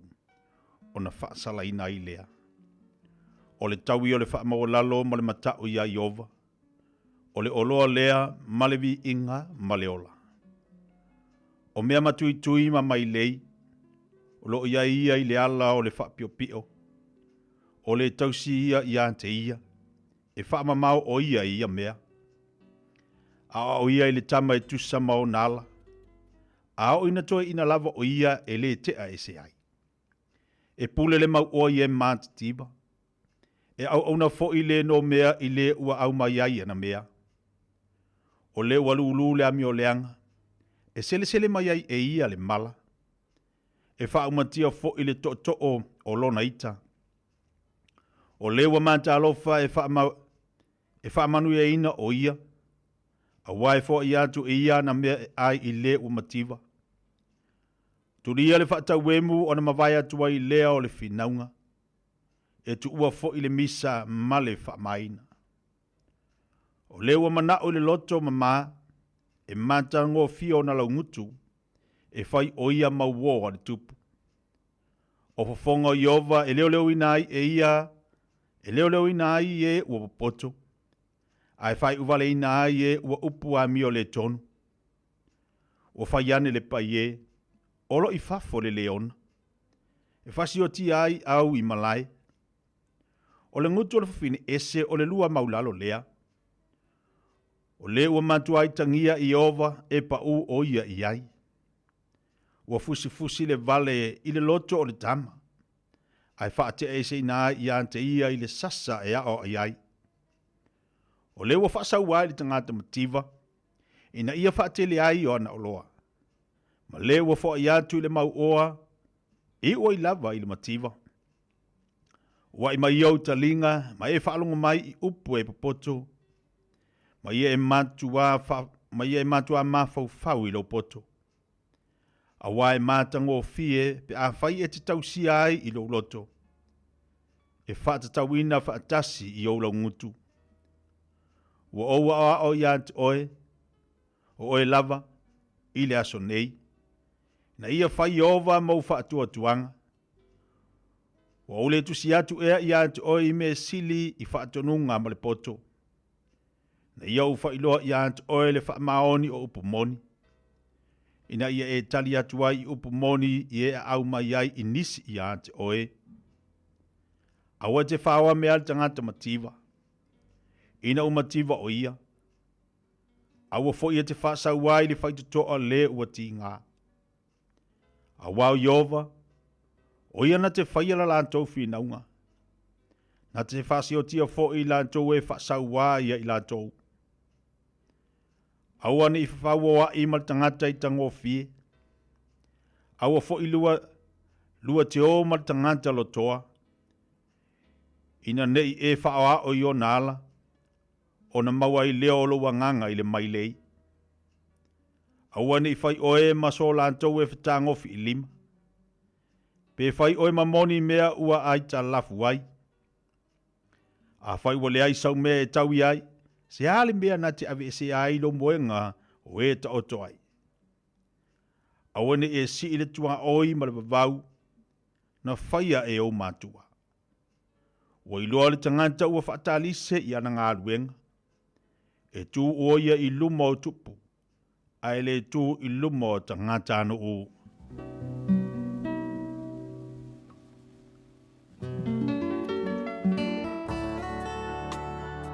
Ua awina atu le upu o le poto I le nei aso o no le langolango mai a linga Fusi and Sons Funeral Services. Ua mawhai o na tu whatasia o au nanga tala whea ngai I ni tau ngofia tele. E fsosoni atu ai, a o whea ngai oe ma le popole ma le whememea.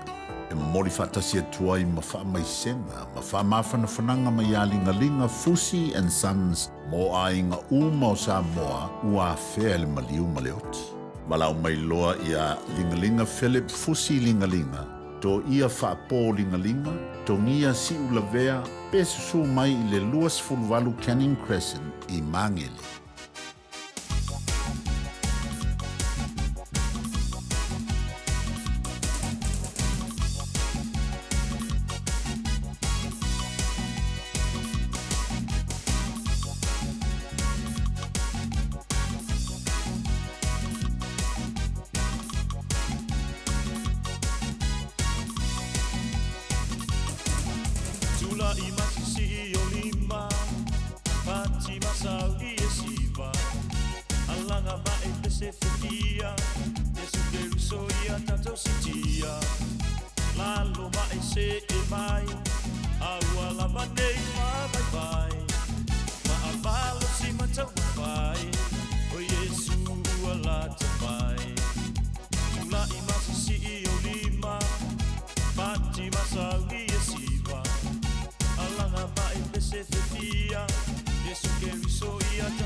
lalo langi Palumaina male masiasi Papiloa ila uo o Yesu E alufa male anga manu Sauni ali faa o la tanga Wa manalo a uanga sala Ma ai oe ne i enisia Yesu le ala i le manuia Paatau mati mai o so ilunga Alanga o sana aleluia Tato oli oli pata sinei Matato vi i alona lelei O Yesu le a ua manu malo Tato mua i a mua o Sana i vai tuli sota ai Yesu ua lata lata mai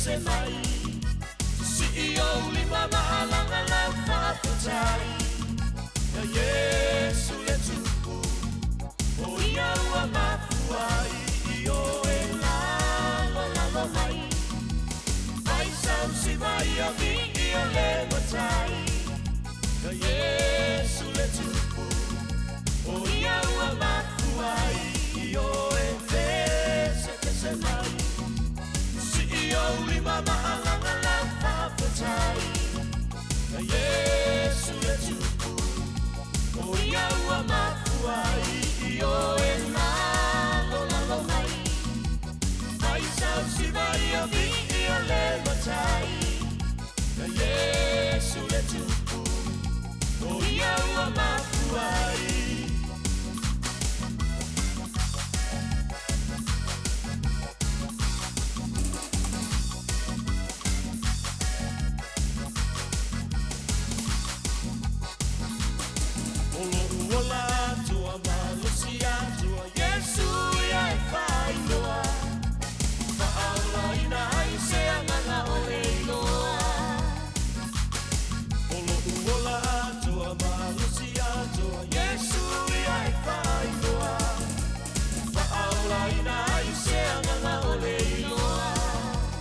Tu fonga ba de sunga la mamua mal pese te la imasi o lima le taiao o le te olunga tu ile tatu pokalame le ma o tatu pokalame por poto mo tatu le taiao ile maftu mal tatu wa tinu fa te wino le tu sel fa o to lona mta po e lua se ful ma le lua le o to e lua se matasi minuto na talo le tu la se fulu le ama telefono so tatu wa na fa e mo tu la wala mtanga o tatu fono so le taiao ia tu langa o le anga ia le fultanga tatu por mene e te tonu fo tatu wa tino o le parmia mal kapeneta mo tau sanga fa le tupe lua tasi lua tasi pupitasi tasi pointasi pi lua tolu lua fa numero selau lima tari al malo i le pepa al parmene lua tolu lua fa numero valsu fitu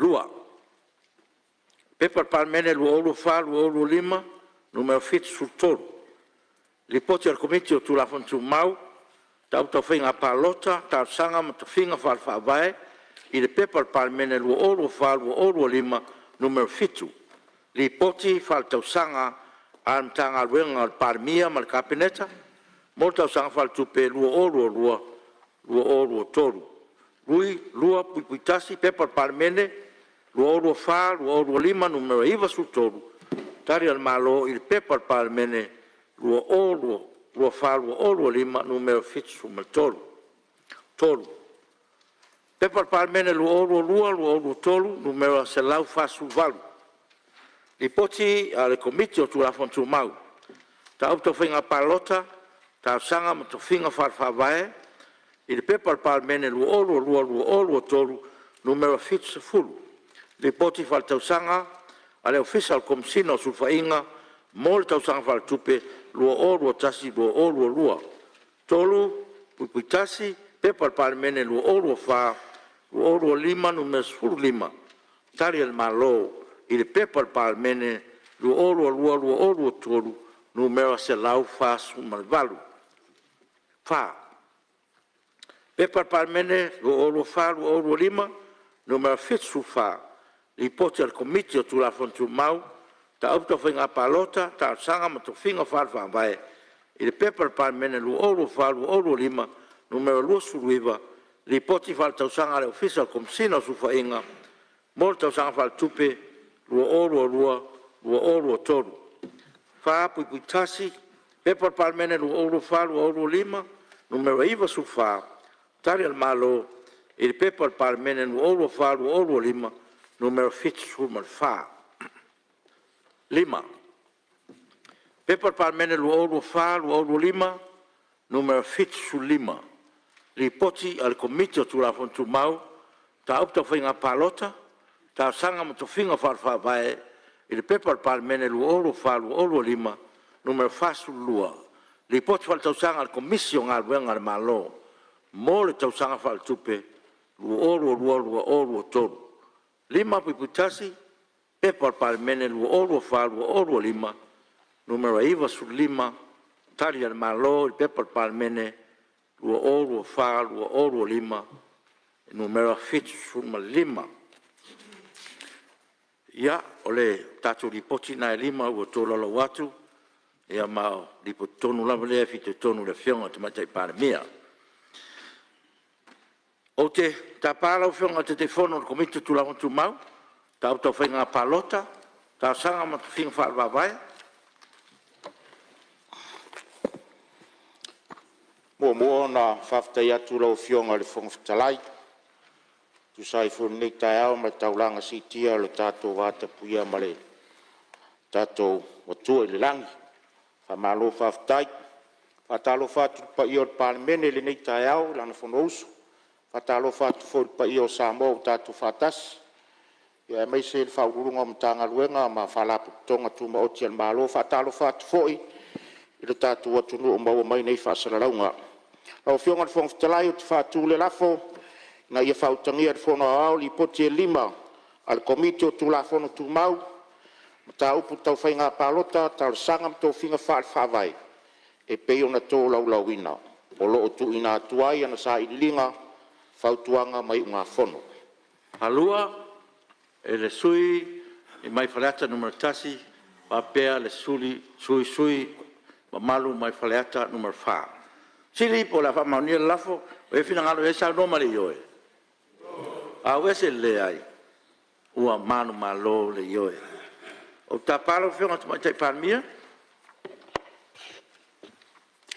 Lau whionga le whongwhitalai, ua malefua mai nei tai a whau whanunga le le mauta.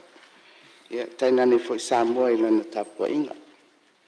Mātou pi iama i le whawhitai o si tia i le nei tai au. Ia, le vi inga lava e toi whafo i le alii. Mo lana puipuinga mo Samoa. Lau whionga i le whongwhitalai o lo maua le whatulanga ina le tātou ngā luenga. O li poti a komiti o le Palemene o se tasi lea o ngā luenga au tū. A le tātou mauta le nei, mai tāua le tātou whanga solo ma whamawina. Wa o le sa ngā pātia ai a whionga i tei whono, ma sui mamalu o komiti. E iloina i a mata upu ese a mai se li poti mai mata ngā ruenga.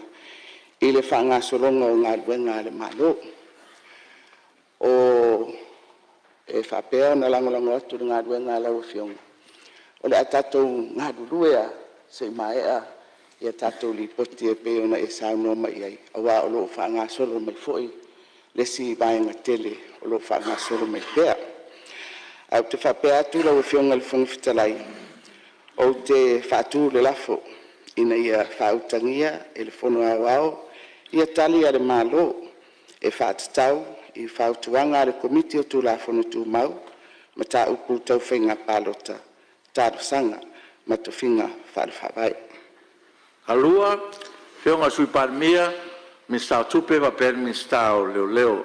Siri po la whamaunia lafo, e whina ngalo e sa noma le yoe. Au e se le ai. Ua manu malo le yoe. Ia, ua mai whautangia e whono au li poti e lima. Al komiti e peo no whaelo atu, ma whapea hoi taile le malo, iau te loa ua. lava matatoe taimi sa tu faitauina ia mo tu malama atu to tatu di poti lima ia ole ava no nei pe afai au ia se sui le malama ia le ava no nei e tu inatu mo se sau noang ele nei tai au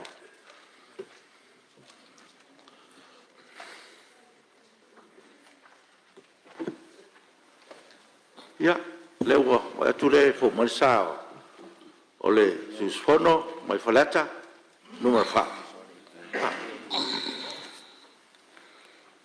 Aftai lo fionga le fongtalai mo le avanoa nei usunga fono. Ia maua ilu mo le atua le viinga le whamandu ma le whanetanga. Tātou tu atu ilu mo le atua le tai au pe ona te taina iei nei mata lo fionga. Ya, le ole to tali mo tatu po kalame lam faitu e mole vanua tu na tuai ia se salawino tatu fono pe ona yai talu ai no le fatsi mai la namba to tua le tatu enterprise moroko mo tatu le tai a tatu tali watu tsunga ya cherry kun mala na udanga mo to mo tatu le tai fatalo fatu bana nganga fa cherry malo le se fumoria malo fo se mai tutu banga luanga le tai ya fatalo fatu fo ila sunga te tie le tai fo aftai mol mato no a pe honda kan fatu man mo pa ia se tatu no olo fa o mal nei tula aftai mol mato no te tie nei tai o fa pe ko na sun mana ye mani lai fa fo I wa to sui mal tau pe on mafisa fa sin fa tim mol me pole al sui mai o tau le o tau mana ye mai fo nei aso ia o tele ko nai tanga o mai tai o ni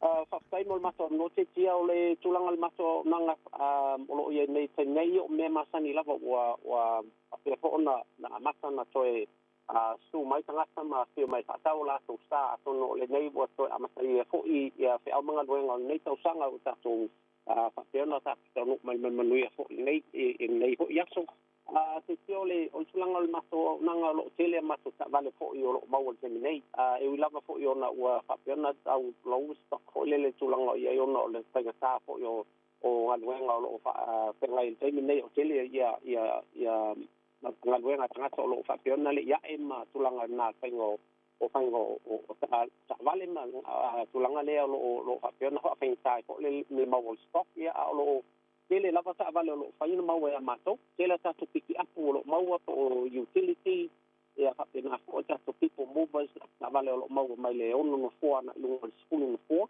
tele ta to ta vale la IT ta vale ia hatchback o ta vale fo le ia fa ina tala fa to e lima o ta vale fa pena fa mamla ma o malbet no o la silfia le tulanga ta vale fa pena ia to ngala ta vale la IT to nga fo le mau I pensini to e tisela to la to wafi po hybrid tele ta to station wagons so ta vale fo le o mafaina avie ni tulanga fa demo ta vale mafaina fa nga mo ngwenga to pai pesimistic po tulanga fa pena tele ta to vans o commercial vans o vans lo fa nga e ta to ainga lo fa ya la to pesimistic e fa nga la wai ia fa nga mo couriers mo ta vale vans fa pena lo fa na fa nga avanga ia ka muta po fa el tise mo lo mau tele vans fa pena ya ta to commercial vans tele ta to vans po ben ta winat mo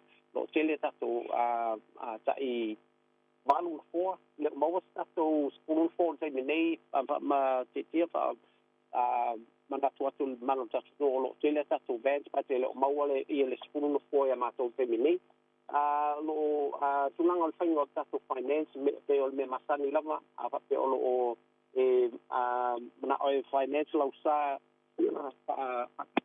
lo sa ia on faina na failo application I lungo on mato website is so ia lungo mato website now le enterprise www.enterprisecars.co.nz ia po lo so mai fo ile mato to nei ole ono ni mafitu Great South Road I Manukau e me faina faila lo application ia mo le tulanga ole faanga yo ingo ole application so mai lo le send up ta vale ia malau bank statements and find that so le bank e mai lo statement fo ile lo ia lo swafa malau address I lunga ia fai fo na fai lungo internet em fa na suma nei ona fai ele nei lau bank statements o tulanga na o le mato o nanga te tia fa stai mo mato am no o le te lo le te pisi lungo mi nei fa stai mo mato am no fa no le to fa mo ngal lo to la sunga pina to fita salau ina mole fa tai mole fa songa se tatos no fa sto foi mai manuia alo va tai le sunga cherry mota unanga mo tua le nei foi o nga tono le vaiaso pe na yai mani tele fai valo filima le lei vala wan sunga cherry code o le tua unanga tatu fa tavalo enterprise motor group ile nei tao over se la won tasiolo fa sivalu over se la won tasiolo fa tasivalu se bali bali tebe le wati le ua toe valu minute o na tale o le tu las fulu tales fulu o na wina foi le o se te fasala wino o tatu tala I vai whanua ili tau tuama uranga a le whantua salevao maa se mino. Radio Samoa. Taslima iwatolu amo. Talofa o au o leilani. Mātou tena nofo whaatasi malau to o lua le maa whanau mana I o mātua. O te pala au I le Healthline pe a whaia langona le tino mai e se tasi o I mātou. E le ai se totongi o le nei au o nanga, mai ma whai ona o tala no e se tausima I mō fautuanga, tau soifua malonoina, ma wha matalanga I mea te tau ona whai. O te wala au iai ai le tinga ina seisio I mātou.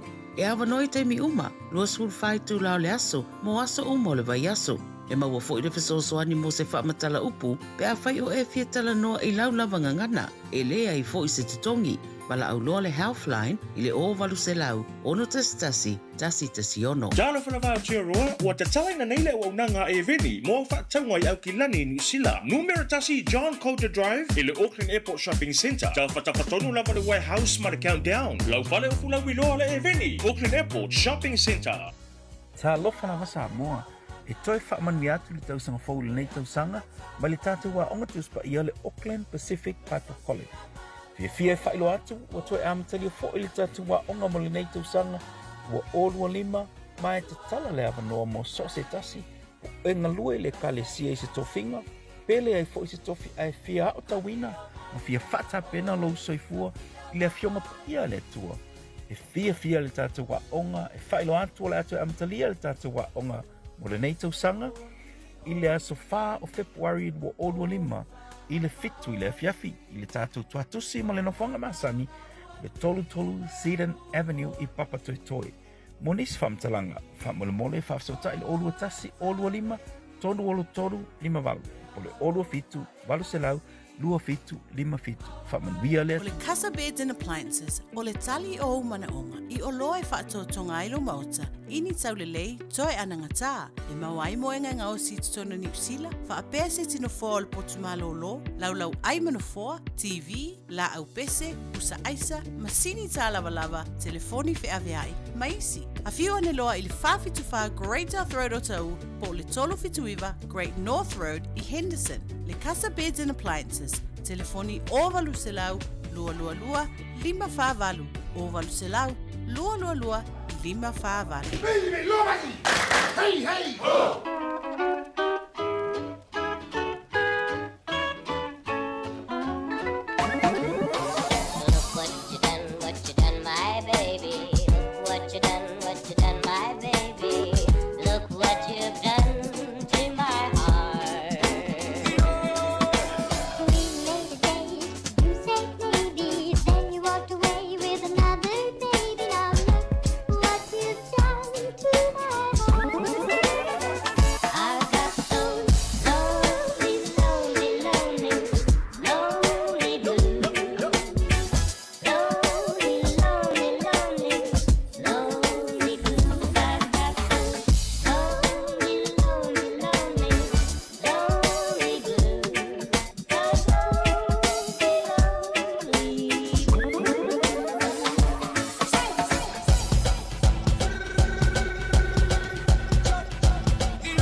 done, what you done, my baby. Look what you done, my baby. Look what you done to my heart.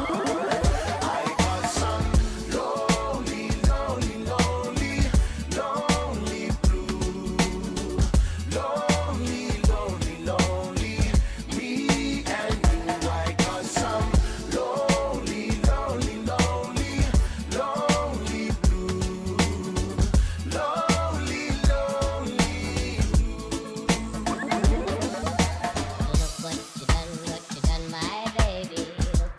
Look what you done, my baby. Look what you've done to my heart.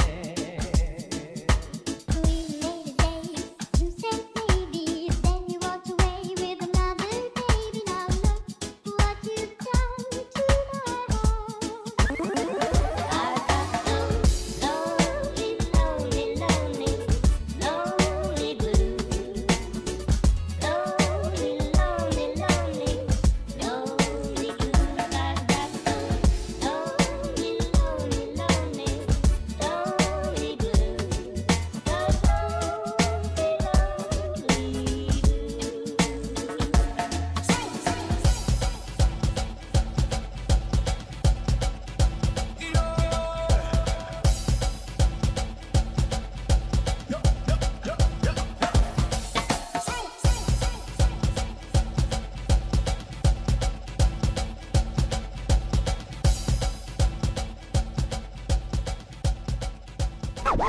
Hours a day, 7 days a week. Radio Samoa streaming live on www.radiosamoa.co.nz. O te whaafelo i atu I lau whaafokaanga I lenei ko I tae au malo le folau, alo mai o tālala Radio Samoa. E tamu atu I talo le aso lulu. Ai tau se lau e asia le ana I Cathedral Cove, tālua na toe tatala le awala savali. Talo mai le whao Gabriel ma maunga solo I le vao le lua whedua lua ma le lua whedua tolu. Le ana tāpuni e le awala savali I le ana lau I loa le nei, o le whaeunga le tausanga tālua ai, le a whaato ato e tatala ai. Reporti al matanga luenga o whaasau I Waikato, o le awato e fo I lava le toa tele o tangata siasi, I taimi ai ele I sau le poviti. Ma o aso le Boxing Day ma le tausanga fo le ana o ai le mawalunga, I le valu se lau tangata matamata I totono le aso I tasi.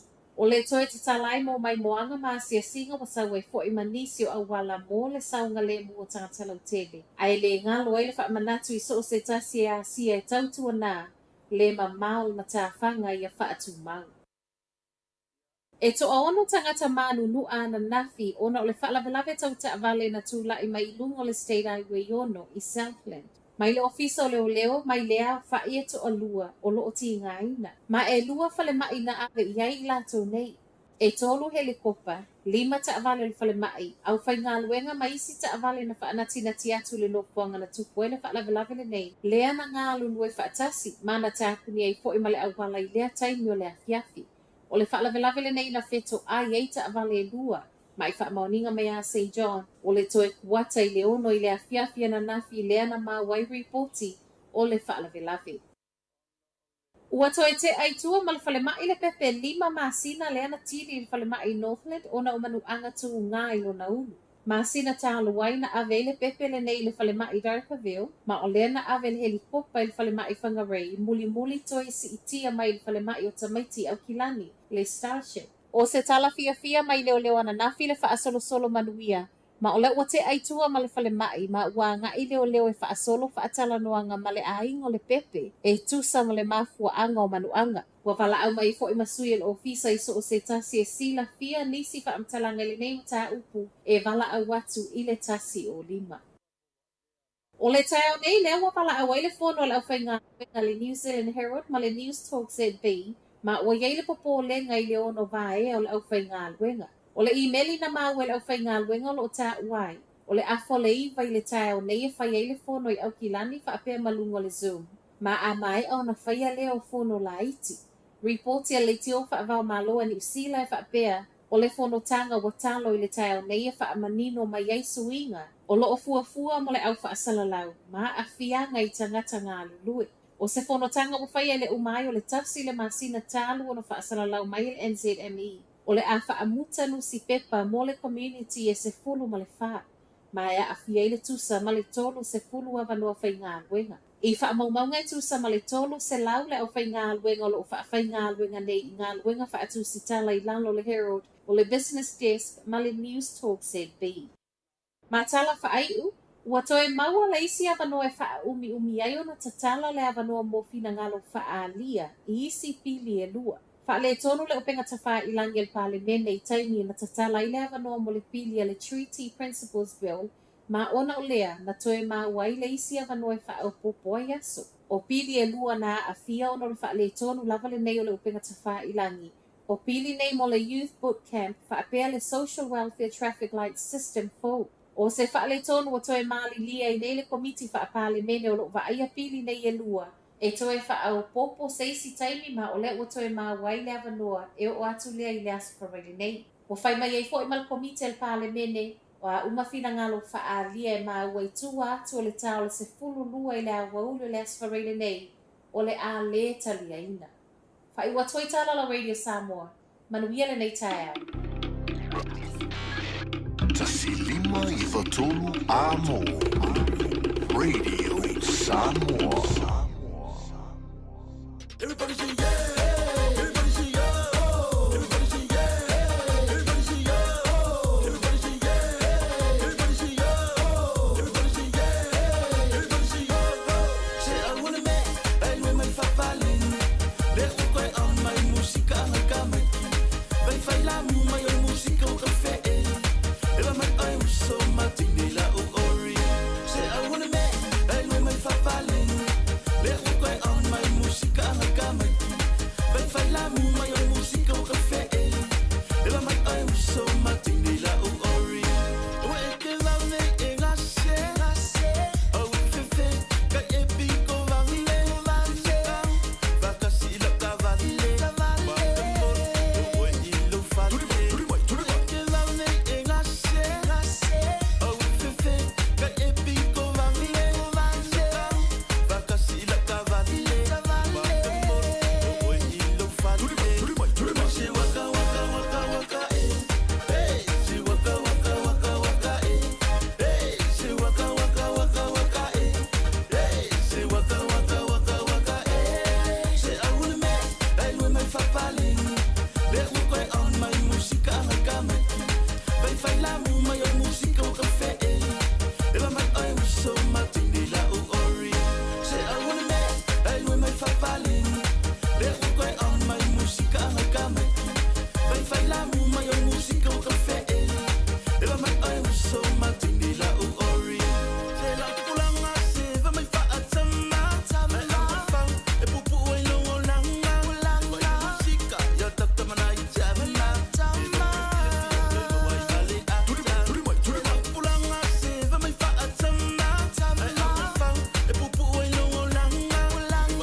Vai faila mu mai música o café. Ela mai ai so matinela o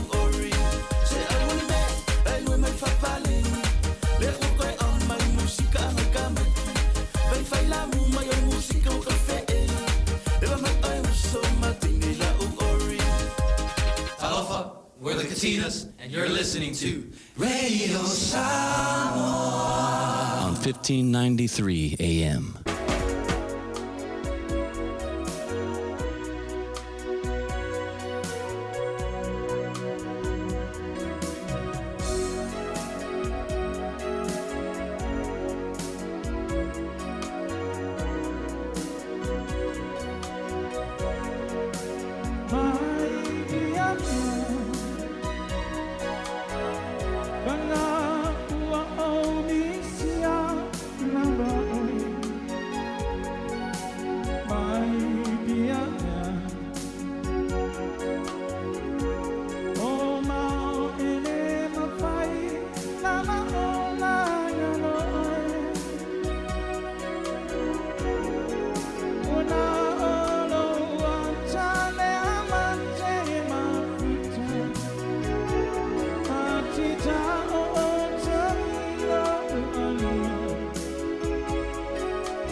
Ni so tatu fa fia fianga le tai ao le mafutu ba le tatu wa tino o leo se bali mali te bale wati se fulma le family to te nei le tu las fulu lungo po kala mel fia mai le nei foi tai au ye ni so tatu pa anga o lelo o e vai lungo tatu Facebook o le mfai ona ma o tapo kala me lungo Facebook anga ya nei lungo tatu YouTube tatu musika tatu e vai le nei tai au ia i maftumari tatu wa tunu olo alatu tatu fasa lungo tatu fono tatu wa panemene i lungo tatu page le radio Samoa ia po lungo tatu Facebook nei tai au ia mane fo ia e mata mai mo iai te lo ai tu langa o fla inga su ia fai pule niso mata upu lima mata upu forsia i tono mo te fono mai le minista po le fionga te tai pandemia niala o lauliwina i le taimi le nei ia i le fafonga tatu wa tunu o lo fanga solo pea ia nisi o tau manga tatu fono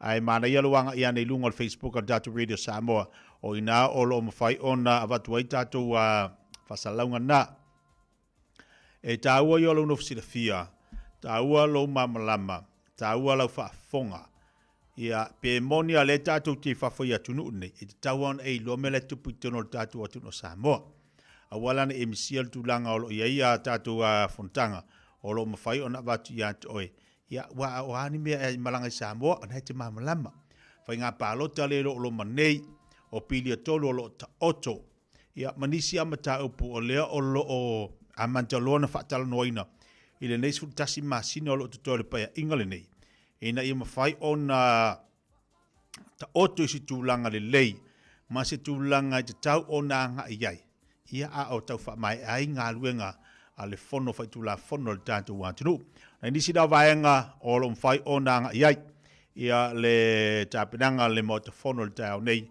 tulanga pe ona iai fina ngalo suia fai pule te bele wati simo le ono minuto te nei le tula sfulu lunga tautua pala udanga si fonga radio Samoa sfuma lima tolo amo nei tai au fe lava nai te mafuto mai ai lunga pe ngat fai langi lunga tatu YouTube le ngat fai leo lunga lau le tio whanangolongo i tono lau tabale o tono lo mauta mo lau lawa tono lo whawhenga luenga fa malo atu pokala me atu tau malo lava ngā lulue malo fut fa malosi tiu te mga luenga le nei tai au fau. Hi, I'm Leilani.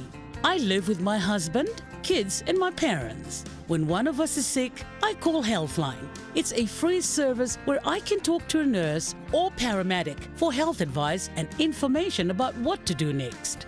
It's available all the time, 24 hours a day, every day of the week. And if you want to speak in your own language, just ask for an interpreter. Call Healthline on 0800 611 116. A whai alo sa ili se a o ngā a mata molo walu. Au alo e te toi popoli o le Galaxy Childcare e tele o na la lai au ki lani i saute. E toa tele whai a o ngā ngawaa o le a o ina le whānau e ia inga whapitoa pe a le sitala lo walu. Tolus fulu i tū la. Free. A vanoa le vēna le a onga mo whemalanga inga le whānau. Free. Maua mea ai le whānau. Free. E ia inga whapitoa. Mo nisi whamatalanga. Whafsotai le o lua tasi, o valu tolu, lua fitu, lua iwa fitu. Jalo whanawha tia roa, ua te talaina nei le o nanga e veni, mo whaataunga i au ki lani ni sila. Numera tasi John Coulter Drive, i le Auckland Airport Shopping Centre. Tau whatapatonu lava le warehouse ma le countdown. Lau whale o fulau iloa le e veni, Auckland Airport Shopping Centre. O mo mia sau lo i e fsosoani le whaatauina mai, po le whaatau e se ino lo mauta. Ai ale tapena ino lau wili, po le vaeta mai no whanau mai Samoa. E whapito fo ile au nanga, i mata upu tau immigration. Wala au loa Hearts and Stowers law, matai mai ono Grace Stowers, i le o lua fitu, lua tasivalu lua tolu. O lua fitu, lua tasivalu lua tolu. Ua silia ma le lua sfulu lima tau sanga o lana tautua. Hearts and Stowers law, e au auna mo oe Samoa.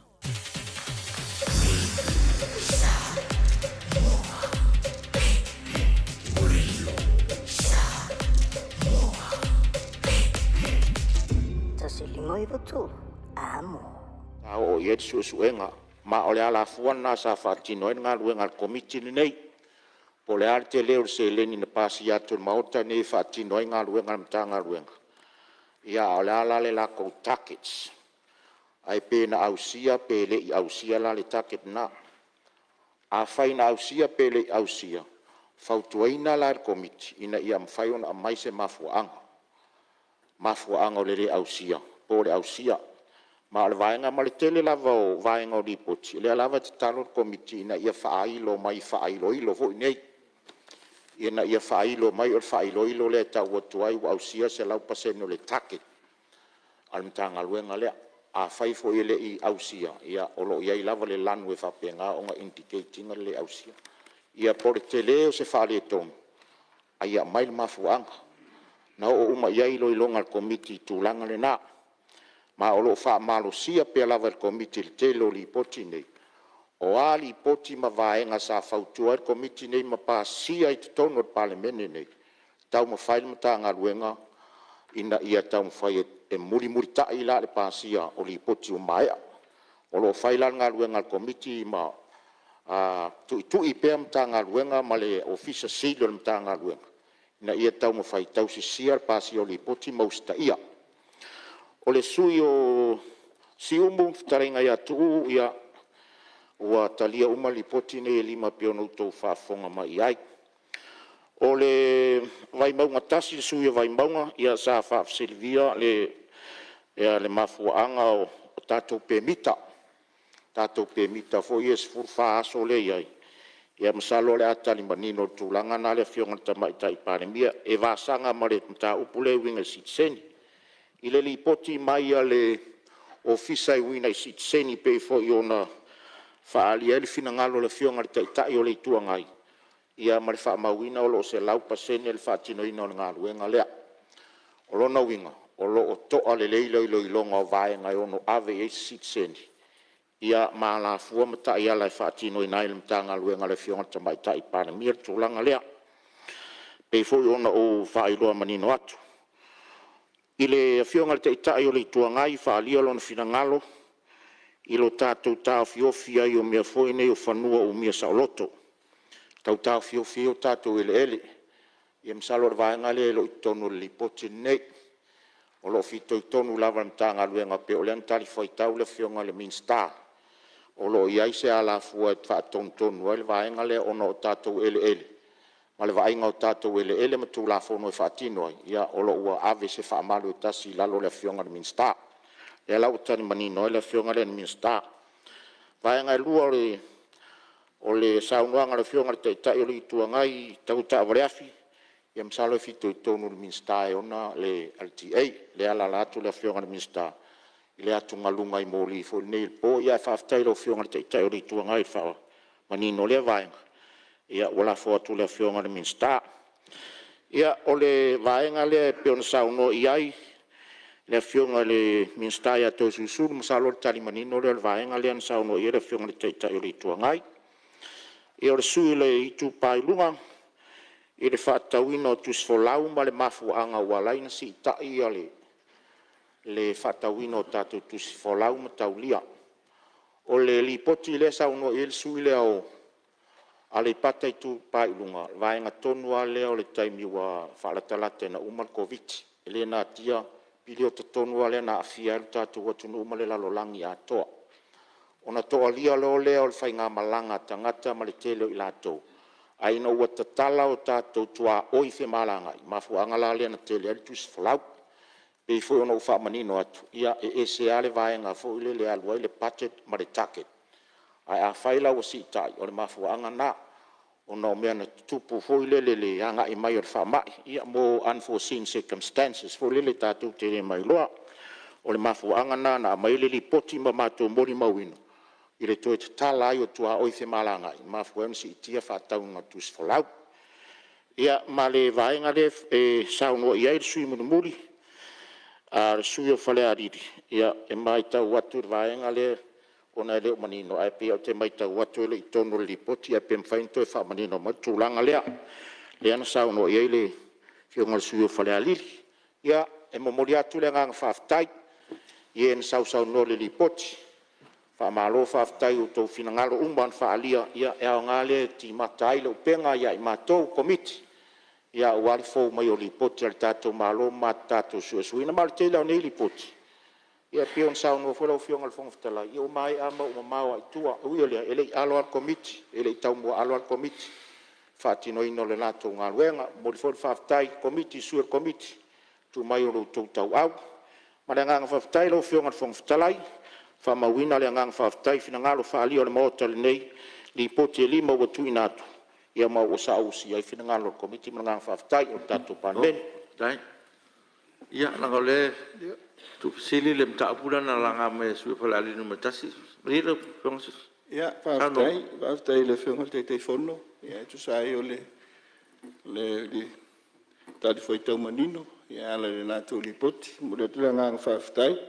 Se foi sui umar komiti. Lau whionga le te whawhitalai. Asi sila le pepal pal mene fitu tolu. Pepal pal mene fitu wha. Al pepal pal mene fitu lima li poti o lo talnoi. O lo au mai ai ale me le tasi. Tulanga de e ui i le una maitauina e le i tausia vaenga foi le ina ia au mai tatou financial report o i tatou li poti fal tau sanga on time. Lo apia umai li poti e to e fōringa mai. Ia o se masani ia waiwa. Le nganga lea o lo apia le li poti o le li poti pepal pal mene fitu tolu. Ia pia mai foi pepal pal mene fitu fa. E mal pepal pal mene fitu lima. Il fautuanga ana a ola itu il fautuanga tuina mai tali men mano. Ele o apia ile. Fautuanga lea la ufanga na o se tuala. Ia mule nga ilunga. Dai. Ia telefono. Ia la fa telefono. La fiona lai Sui pa ina ia la fa telefono mo pa sau ina te. Tu me sui ri pa tu pa. Ma fa tai sui o. Ma ia la fiona ia telefono. E tu ala no ia na sa no ina. Ia whaftai tele lava la whionga mo lewa noa. Whaftai fo i le tai whono o leo atali manino mai i le tūlanga lea. O le sa o le tali lea o le mau o li poti. Ia o le sa halu i lunga le tele o tus whalau sa whaatau. A pe o si mea sa whaafsilingia. Pe eisi link fo i le o le alu i lunga o le kako whakaunga le ingu o kala. Ia le afo i kako walele me whapenga. Ia ma me fo i o le saidi i linga o le whaamai a inga o le iloilonga o le kulafonga kusfolau. Pe lao si mea sa fsiringia. Pe sa o isi whaafsiri al komiki. Pe mahafua o lessons learned mai i le alu i lunga o le whakaunga lea. Ia pe ukau ti le iai le kako saidi i linga lea e whaamai a le kulafonga lea o kusfolau. Le winga ngasi whaafsiri fo i lele.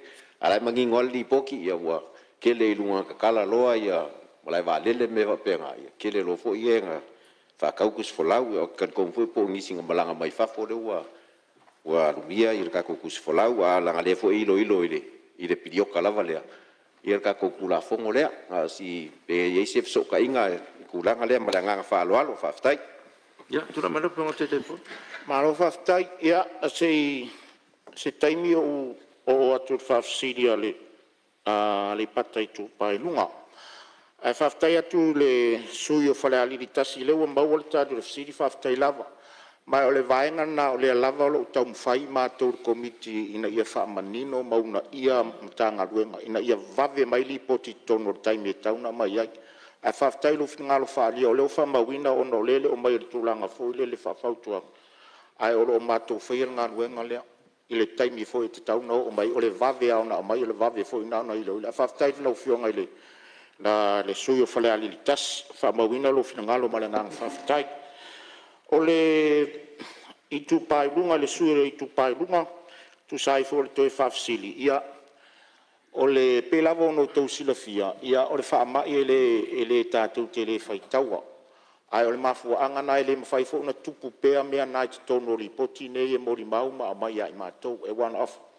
Tasi ale taimi a sau whaamai tātou te le mai loa ia ona fai le ona te le ai fa pena se vai nga fo le ia le packet mataket fa pena ile toe maui la le fa mai tu lo ngana ia ona toe ta oto ale o fuanga mata ia la fa pena le vai nga le ai le masanyo tu pupe pe talia tu le lau o fionga su malu na la nga le pitole ui o le e moliatu fa tai tu so finanga fa lia o to finanga umalav ia la fai le mauso komiti wala nga iluma ia male la tonga nga fa wa male nga fa la lo fi ngol talai na lo fa tai lo e si na vaenga po mta upolo lo tel tatu fono su le table tai ao io e na wa fa fong fa yema tau fa e mo atu na vaenga lo talo no ina tolo tatu pa le le tai ao table wati lu su baliva bi tau te nei ia le tu la e se fulu si tatu tali watu le wa sa no te pa mi wenga nei ole ngaluenga le komiti au ai o latou lea o loo iloiloina ia le faatinoga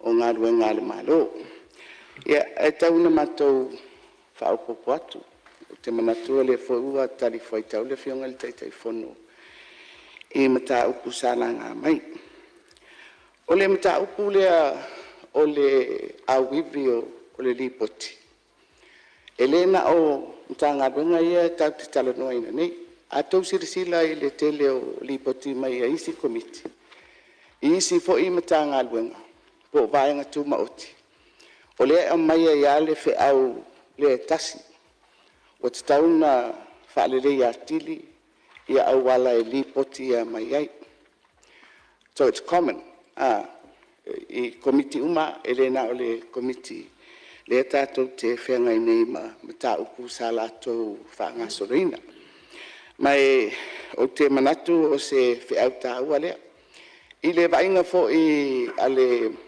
kapeneta ia i le faaloto i fale po le anu fale o le faatinoga o le auaunaga o mea ia lē una ina ia manino o le a le fua o le a le faatinoga ua mafai ona ausia o a ni lape o loo i ai aua o mea uma ia e vaai i ai auā le faagasogosolo i luma o le tatou galuega mo le nofo a matagaluega ia lē ua tali mai ia le komisi e pulea le aufaigaluega a le malo te tasi lea o fautuaga ua latou tauaveina e toe talanoa ai le loaloa o le nofo a matagaluega i le faatinoga o lipoti e le gata la i le aano o galuega faatino ia e faapea foʻi isi tu ia salaga mai i le faaogāina o tupe o loo faasoasoa atu ia mai le tausaga i le tausaga ia na le pau lava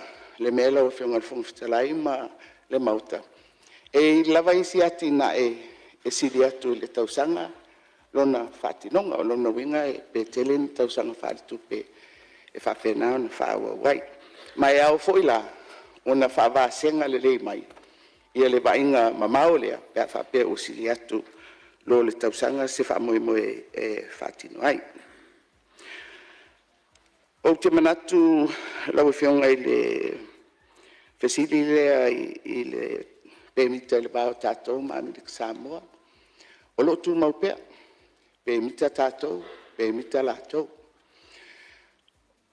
paulava le mea lea ua iai talu mai ia le faagasosolo mai foʻi o le atoa Samoa ua faamatuu ia nisi o aiaiga sai ai ae maise le itua a Amerika Samoa e faafaigofie ai le malaga atu o tatou i le la itu ia o le lava tatou te malamalama o le faiga faavae lautele mo tagata e malaga mai mo tatou e iva sefulu aso e mafaina nonofo ai iā tatou na le tasi lava le manaʻoga ia iai sa latou ticket e toe malaga e se atu ai o le lautele lenā ia a le foi tatou te manatua na la ana tupu le mea lea i le vao tatou ma Amerika Samoa ona ua amai foʻi e Amerika Samoa latou aiaiga ia ua tatou tali foi tauatu foʻi iai faapena ae o le lava ua amata na matala ia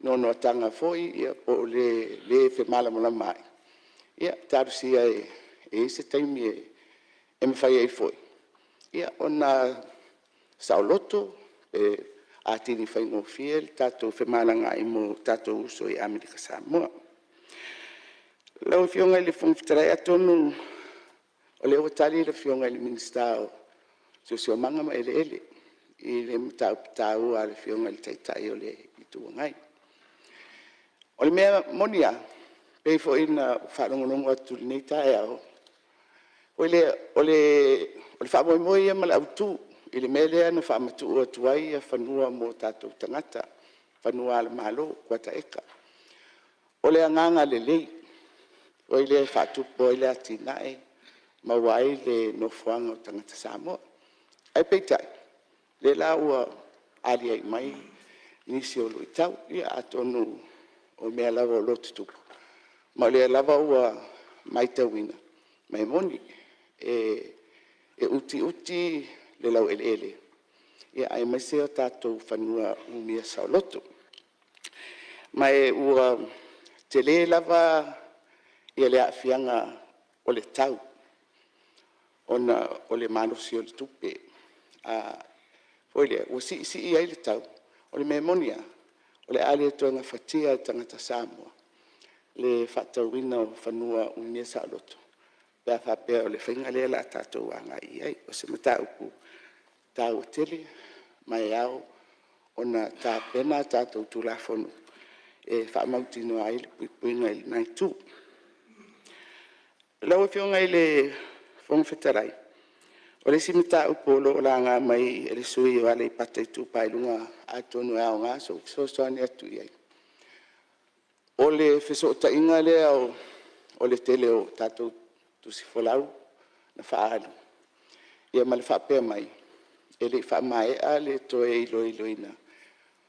O le tūlafono a tātou tusi wholau. Ia lau e whionga i le whongwhetarai. O le tūlafono lea, e whisootai ma le tūlafono o le citizen. A le foi e si le fia. Le foi sa whaatūlai mai. Se i tu ai ngā citizen i whaapitoa. E ala lea, e auto wa mai Samoa.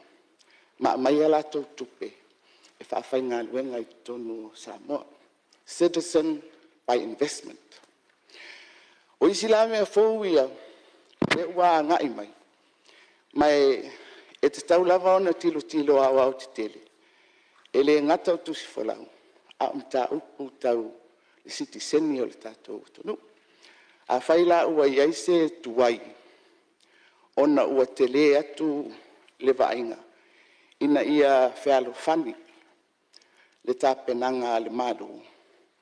Ai mai se lava le tūlanga o le citizeni. Ia, ma le ainga o le citizeni ma le tusi whalau. Awa o le tusi le a tātou te whio ai. Pei o se whaamalam le mangan na ilau whionga i le li whaipule. O le alava ua foile ua o fo iai le vainga le malo. Awa e moni o le sa tātou pasia le tūlafono o citizeni o tupe whawhainga duenga. Anu mea moni. E le ainisi na lātou ulufale mai i lalo le nā awanoa sa tātou tāpena ina. Ia e tau fwoi ona toe vāvai iai i le nā fwoi tūlanga. Lau e whionga i le whongwhitarai te manatu o le ua tali fwoi le whionga i le telefonu. A tia mātou whaupopo atu le mani whaaloara. Alo, sao noi lau whionga i matai parmia, tono lewa malama me umapena langlanga i sipo sui mamalu. Ia walama le anga ilumo si o tātou tunu. Me se wheo ia o tūlanga tau ele, ia maloa whaptai o leua tali manino le whionga tu matai pāmia le puk tali manino ia whionga ni minsta. Ia me se pōre te whono. Ia, lo whionga te whono, tu lai me mo lafu.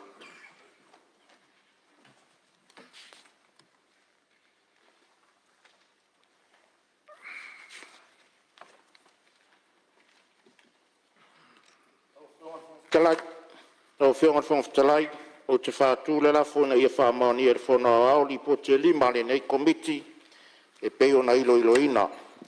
O mua pe palpalmene lua olua toru, lua olua whā, nu mela vats fumarfitu.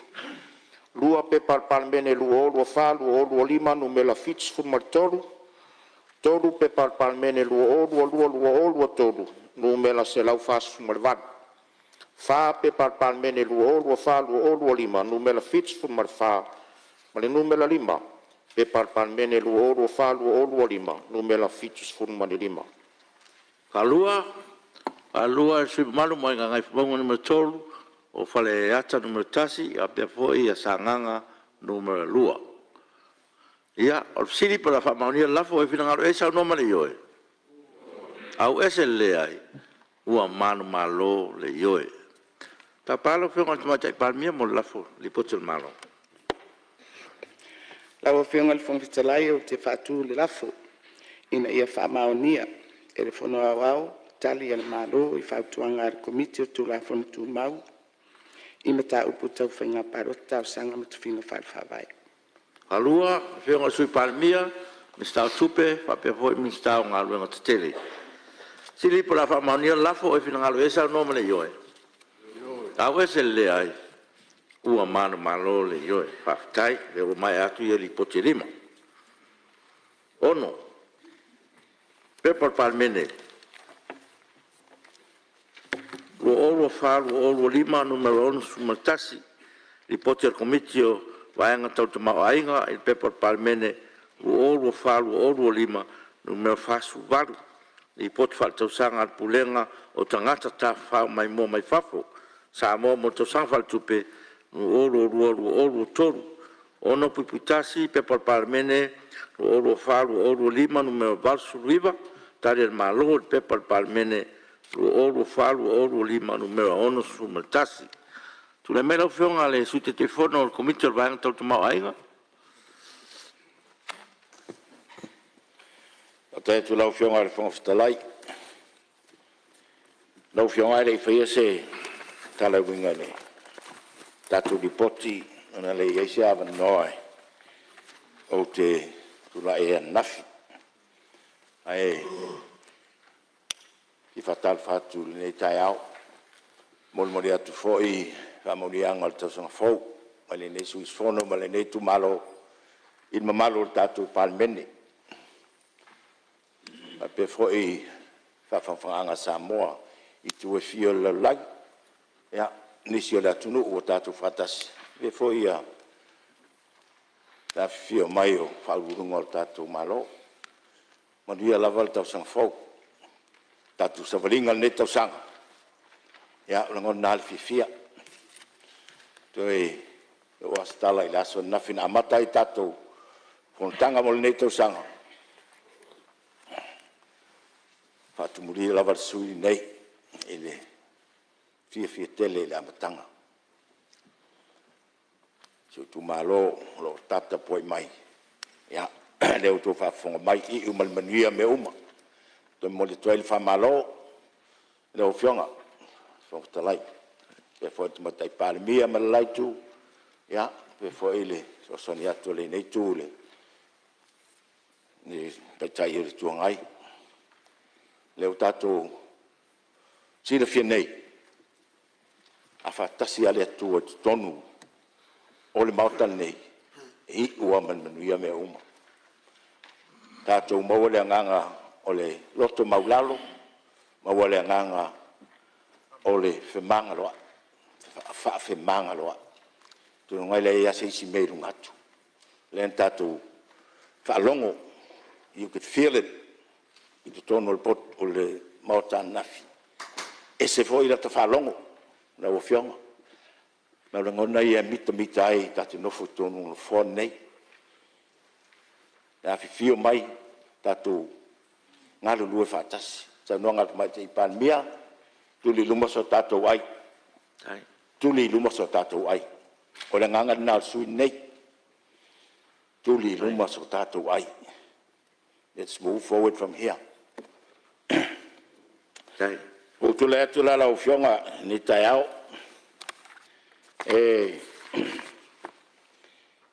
O te fatu le lafo. E na ia fautungia e fono au li poto al komiti o vaenga tau te mau ainga. O lo tu inatu ai ana saidi linga. Fautuanga mau na fong. Alua e le sui fale alili numero lua. Sili por la whamaunia lafo, ia man sui le pate tu pa inunga. Sili por la whamaunia lafo, o e whina esa no mele yoe. Au ese le ai, ua manu malo le yoe. O ta pala o whionga mate palmia? O whionga le fungfitarai, o te whatu le lafo ina ia whautangia. E le fono awao, tali ale malo e fatitau I fautuanga ale komiti o vaenga tau le tamau ainga alua le whionga sui palmia Mr. Tupe sili po la whamaunia lafo e whina ngalo e sa noma le yoe au ese le ai ua manu malo le yoe ia o le ua mai fautangia le mautufono le poti komiti ia mis hoitali le tatu malo ia o le avanole tasi sui fia sa noa ia Ya, Ia, fa tiloa. pele tatou atunu tulanga lo iai le tatou fono lo fai lava na vatu nei baenga. Ia walo no fosilafia mo lo no fomala mai. Ia inai fila inga foi pe ona iai tali foi le tamaita palemia inisi ne o mataupu. Manino le lei ia vaenga pe ona au mai le tatou malo. Ia a olo fai ia pea ia langona mamanatu. O suia fai pule mai tu malo taitasi. Malo talo, malo fo sai lo te mau ona alo atu le finga. Oi ia lo va to le wa mai. Oi o le wa lo atu le tatou wa palemene le latou fo ile latou malo longa masani. Lo no winga le wa lo atu latou malo longa masani. Ia na toi tali mai le tai fa au ia tawol manga o le tatou fono pe ona iai. Te bele wati lo tos fu 5 minuto na talo le tu la sumaltasi ma fu tatou watunu.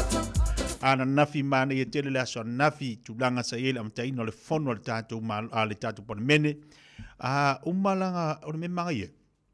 Nga umalo fila fo inga nafi le fono le palemene. Nga i mai lo i fafo ia tali le fa alo pe nga i mai iai ia palau le fa. Momolinga mai o le latu sui pe ona iai le filifili ina o le afionga i le papa ia la ulu tia mapsone ia i le tofi o le sui yao pe ona iai o nafila le alanda faifa lolonga matangofie wawa sa le visi a kako mafau faifafu ma kako kurikulia le tūlanga po le ale me tupu le aso nafi ai ese vai po kala mele li le aso nafi maua le whea fani fusia i le alofa pe ona sau Yesu e mai le alofa ia te tātou e mana o mea ila le alofa lea e maua le whea fani o male o whelafolofa inga ma tau o manga o le fona nafi ai o mai fafu sorry tali le leia ila e le tu malo le palau le whalfa i le o po o le whaaloalo le malo le watu ina atu i le afionga le papa le afionga le la ulu mata ina i a whaaloalonga le aso nafi ia mawanga i si ngai ke kusi vai le manga mawanga i la langa ai mawanga i ngai konga ia vai la ia ka file vesi ka ko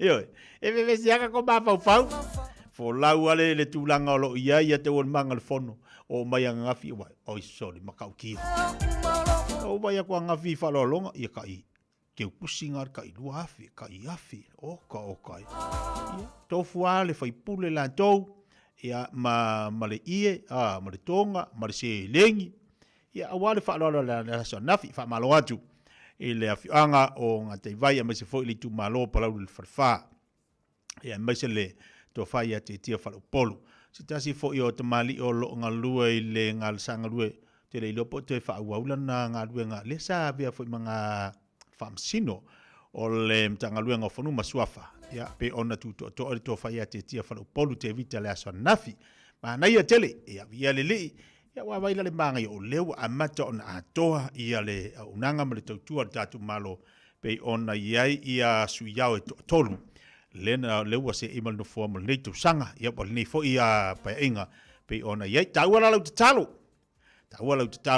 mo upu fai al tatu watunu ai mai se ia ilanto wa filifilia ia mai se fo ia o tatu malo yo o tu ala lo ia tatu tu ala lo ia tatu o tatu pokalame o te fai meita on sai fo tatu ia e ngalu dua tulanga o tu stala mla fasalau o te fai meita ti o sai o kaku e pa u ye le modliang vai fa longo le ile saunanga le ta ia le vanga fa fai ale fa tu le tu samo tasi no fisilingia se tasi tu sal e ma fu nga vesi se li poki me moi li poki me moi ia ma awane tatu tango fiel tamari anga o stangata awa lava ni tatu tango fiel tamari tu pel tangata la tu ai tatu talango le isu ha tatu talano fo ilai se mata upu ia tatu talano se mata upu fo ilai mafai on abatu se soani ia abatu se me iloa on na fa ma losi ilistangata ia woni tatu fe se me tu ilalo listangata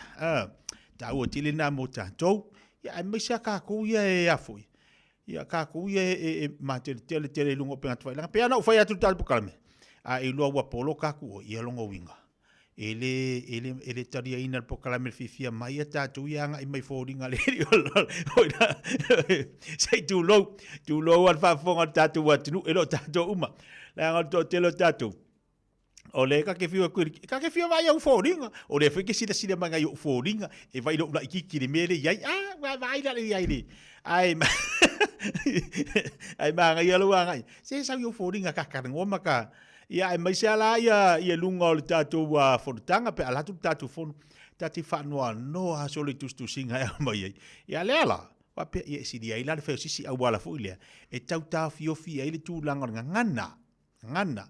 Se le mana ia o tu alalo al tatu malo ma ai di sau tau fa ma le sau lunga o penga ta failangi awan i e fai meita ia fa ma le ia upulafu ia tatu wa mana ia foi tu langa pe ola ai va pela ke wa ifu ko va mai o wa ile mo mai tatu pokalam mai maria le wa polo ka ko oi la nga e o te fia va io foringa ia ai se ke va aku so ia o ke le va aku se aka se maunki se kulo o ke va aku se aka se o se fale o ke va aku se aka se la au o fa pe oi e no fo la au ia kuskus oi e no fo le fale ia kuskus e no fo le maunki ia kuskus o aka nga lo ke va ai ngole fa nga meta to e la fi mai tua ala ufa pe ia le aila o te le tariaina la o wa folinga na le li la langi ai lo ala o ele ko mo mai ta pokala me na maria lo lausunga e te anga ia tu o se pokala me o lo ia i tau faitangi a we ma li va unifo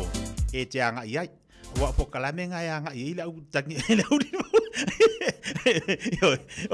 o kama konga nga e o ia la lafi ku o kako Facebook la so suangia ese anga i mai o foringa au de anga lo fia vai yake o peke makua peke vari peke de vari no mata le talonga le under 19 kikiki tatou ma Afrika o tatou ma Afrika ia no mata la tala tora nafi ia malo fo tap ina tamai o lo anga ia o me pita silia tia o ma fai o no fi tatou le pola langi lo fa nga solo nei tamai tisu maliva tausanga ai te loe te lea se ngā luenga i te tau ona whai. E ha mau te lo foi. Ai o se te mi mua mua le wanga ia toi nei ta maiti ini ta alonga te tele wha pea. Mana ia o tamaiti. Mana ia tamaiti la wapa ai. O lesi mea. Tu fe kama ke kale polo. Feu e kale polo lea. Ke loa ai a kakonga mau ia Afrika. Ngas fulu ongo. Ai umare pe. Se fulu ono ai. Ai umare pe. Ai o atu a Afrika tata. Ngā ka mua ka nga ai ngai suru uma. Mara e kasi sufi kwai. Ole mea siri ia te au. Wa maua lea vanua te le. E a nga ia tuai whanau ia. E taa alo. Ia mamili tino. Malatu maini si vahenga. Ole taa longa kiwikiti. Mana ia. Ole alau telo uloa pe. Se tue wawa aipo a felicitatu taa longa. Matua ia unofo le leimo mata. Nei tamaiti sumariva tausanga la loifa sumariva tausanga ia te taloane mo nei tamaiti po nei whanau o lo anga ia tu talonga ile ngati talo mo tatu atu no Samoa mantua nei tamaiti ia la fua fia la tu wanga ia tu ile talonga ia whaatahua li taleni ia mawhaanga li taleni wa tatu te reiloa nei te ua umahane ni tamulisanga mo ni la tu kalapu po ni usila po nisi atu nu o lea lo ta alo la tu talo whaatasi e mo nei avanoa ati na e pea nei tamaiti ia malatu ta longa pe ona yai disi da vaanga pe ona mafutubali tatu watu nu tembele wati lo to fitu minute ta le tu la suma dasi diso ta de fa fianga le temelaso ma tango file sul melela ai mafutubali pe dunga tu tubala udanga si fonga radio saba suma libe tolu amo po kalama fia mai siria utai Ai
Alofa Samoa.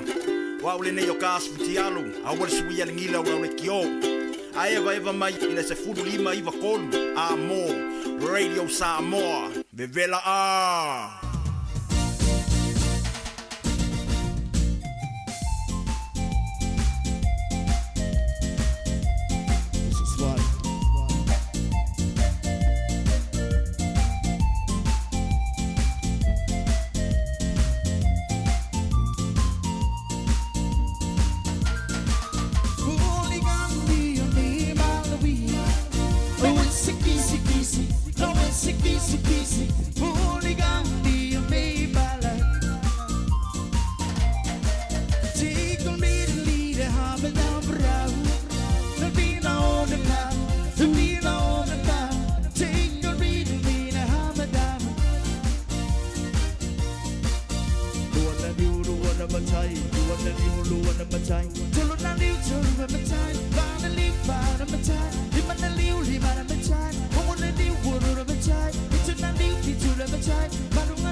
Radio Samoa, kasilima i vakolu amo.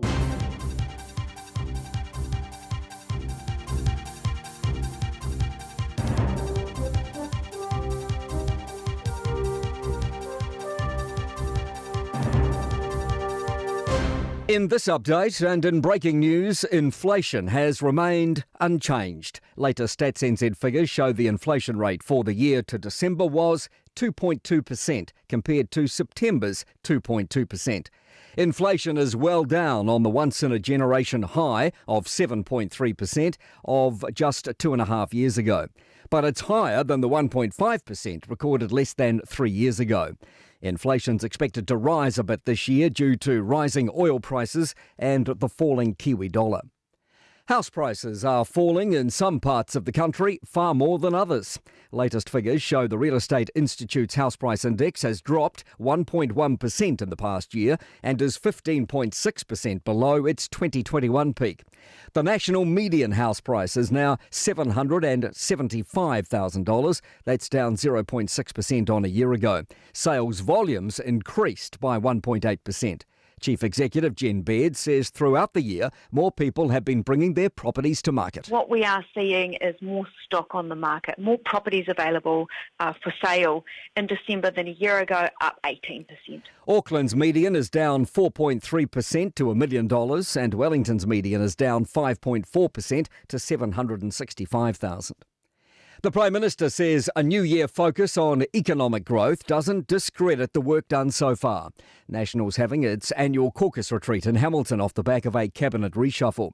Chris Luxon says the change-up was driven by a push for growth, which is part of the agenda set for the party as the political year gets underway. But he says it's not an admission of failure for last year's efforts. We did a lot of work last year, but what there is, and the Kiwis that I spoke to over summer, they want us to double down and they want us to actually go even harder on making sure we deliver and drive economic growth.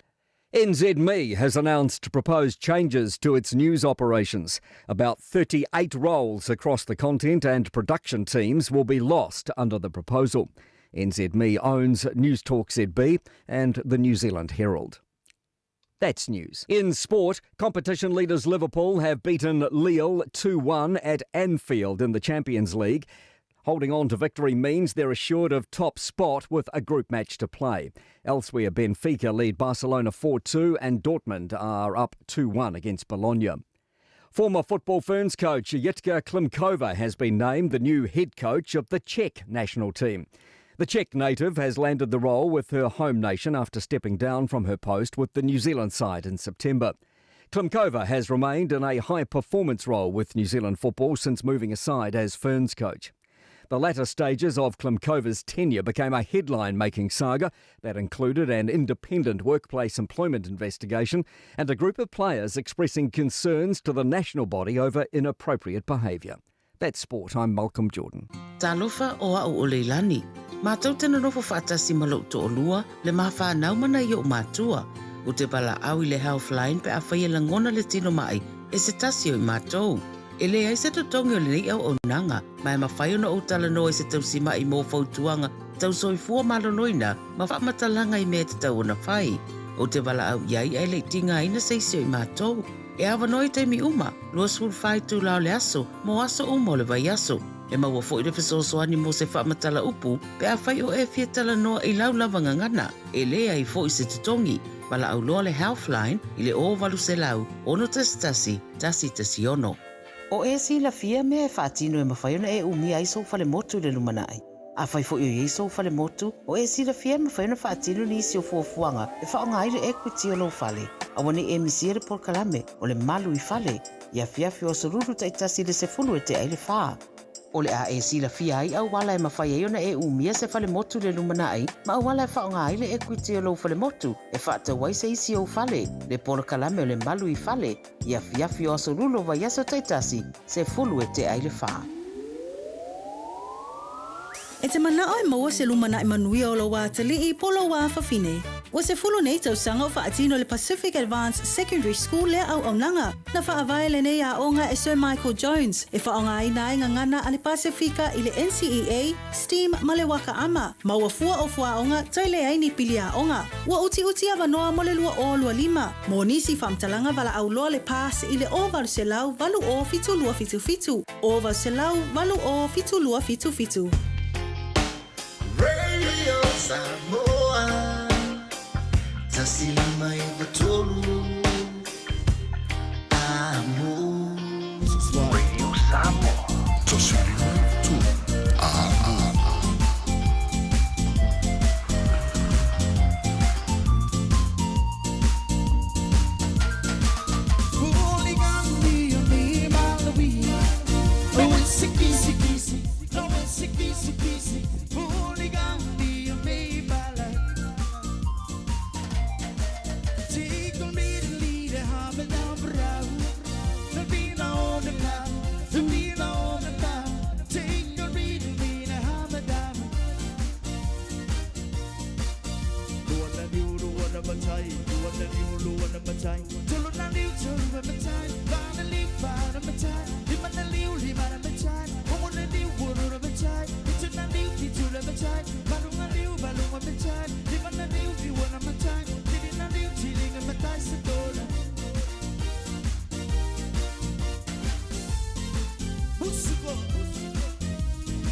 Pa via ngamatu isa maule nei tema le tai au ina wa valu minuto te nele tula suma tasi.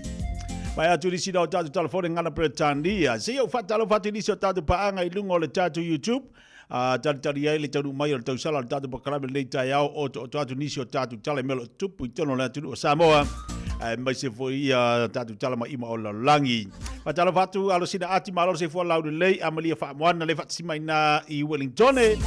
Mai le makwa manga yo le sulu mai le laia la tu Wellington. Marieta fatalo fatu nei tai au malo se foi maria e malainga. Queen Savilio fat sima ina i Manukau maruia tele nei tai au. Fatalo fatu ia sikulei. Sikulei olo fatalo fatu nei tai au. Malo se foi mana ia nei tai au. Sarah fatalo fatu Sarah pa pena fo ia na Sevili malo fa tele ma mai yo esele manga yo le kaiau male suru mai le la fatalo fatu ia Evo Love Rachel Sifa poseta hedes fatalo fatu nei taiau malo se fo manuia ia fatalo fatu ia to mino fatalo fatu nei taiau malo o sai tu te fo manga duenga e mai se to tele la tu yo lo fa pena fenga tu ma faiva ile ne fo ia so lunga la tele fatalo fatu nanga ma tu al tu sa mau le lo ma futo ma ina Evandale pata se maniso tatu au nanga ma tu tatu fra inga pe ona ye le udutoa en sansi na Evandale lava o ta huhu Evelina malatu tu pe ona ye le nei fo i taimi o le aso Patalo fatia te oto. Mese fo inisa unanga matu alu mto mafana o tatu watunu. Patalo fatu le Pacific Easy Money Transfer le lato unanga masani pe ona iai o tahuhu. Se mai ina i mangele. Te liu mai o tara fatalo fatu nei taiao. Telo tatu company PCD se lo fengai malatunu o lo fengai lato mangalu ngale so. Ia o le tasi ya tatu.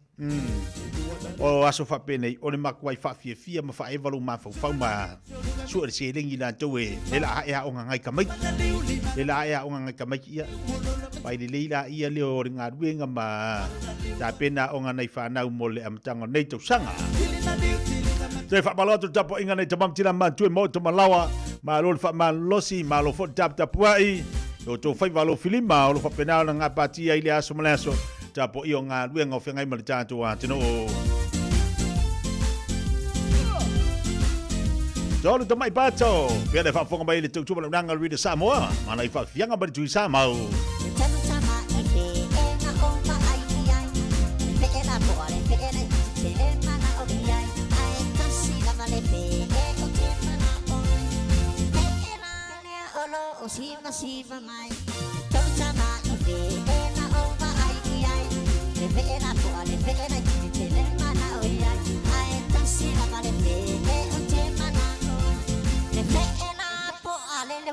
Sela mai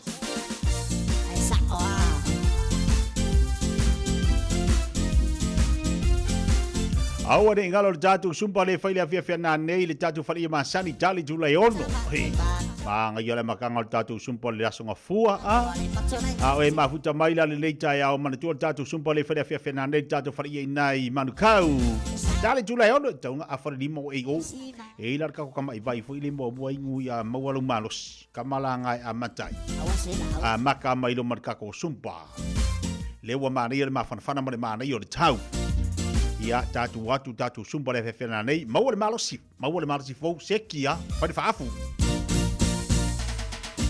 patalo fati ata inga su malo faftel mafto mai le fatasi mai nai New Market la fe ngai o manga du nga malo para malo la tawa tai balo nga lui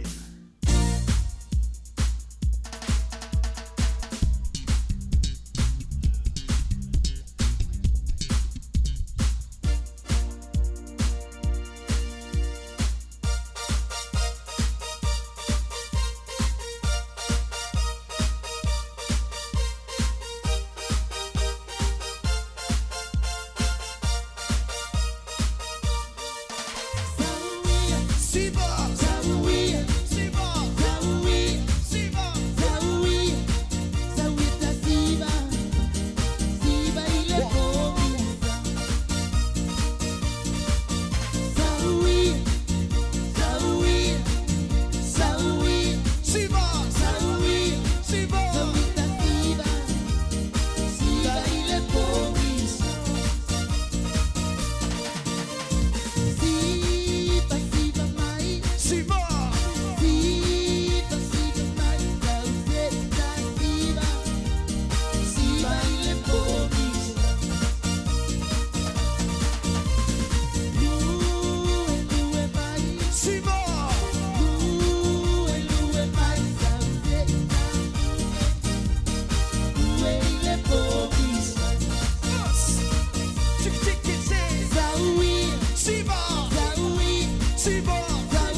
e vilo vilo vilo to vilo vilo vilo to vilo mai disco chiama tu marco vilo vilo vilo to vilo vilo vilo to disco chiama tu marco eva facalata eva facalata eva facalissima il coco eva facalata eva facalata eva facalissima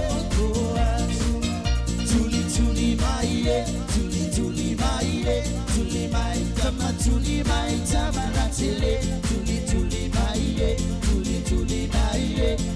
mai tama tuli ratile Besita tulu mai Besi tangi mai le taiga Besita tulu mai Situli mai le taiga E villo villo villo to villo villo villo to villo mai disco kama tuo marco villo villo villo to villo villo villo to disco kama tuo marco e tuli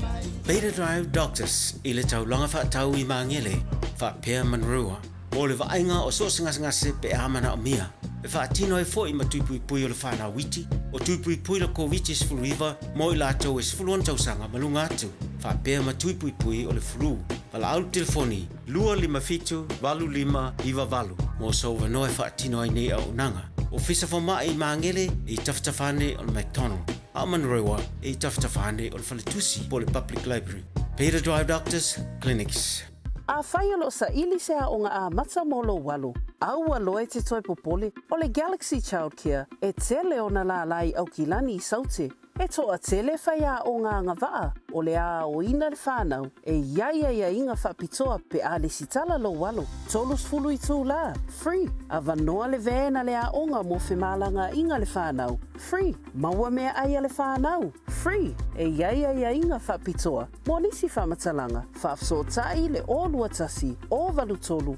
Lua fitu. Lua iwa fitu.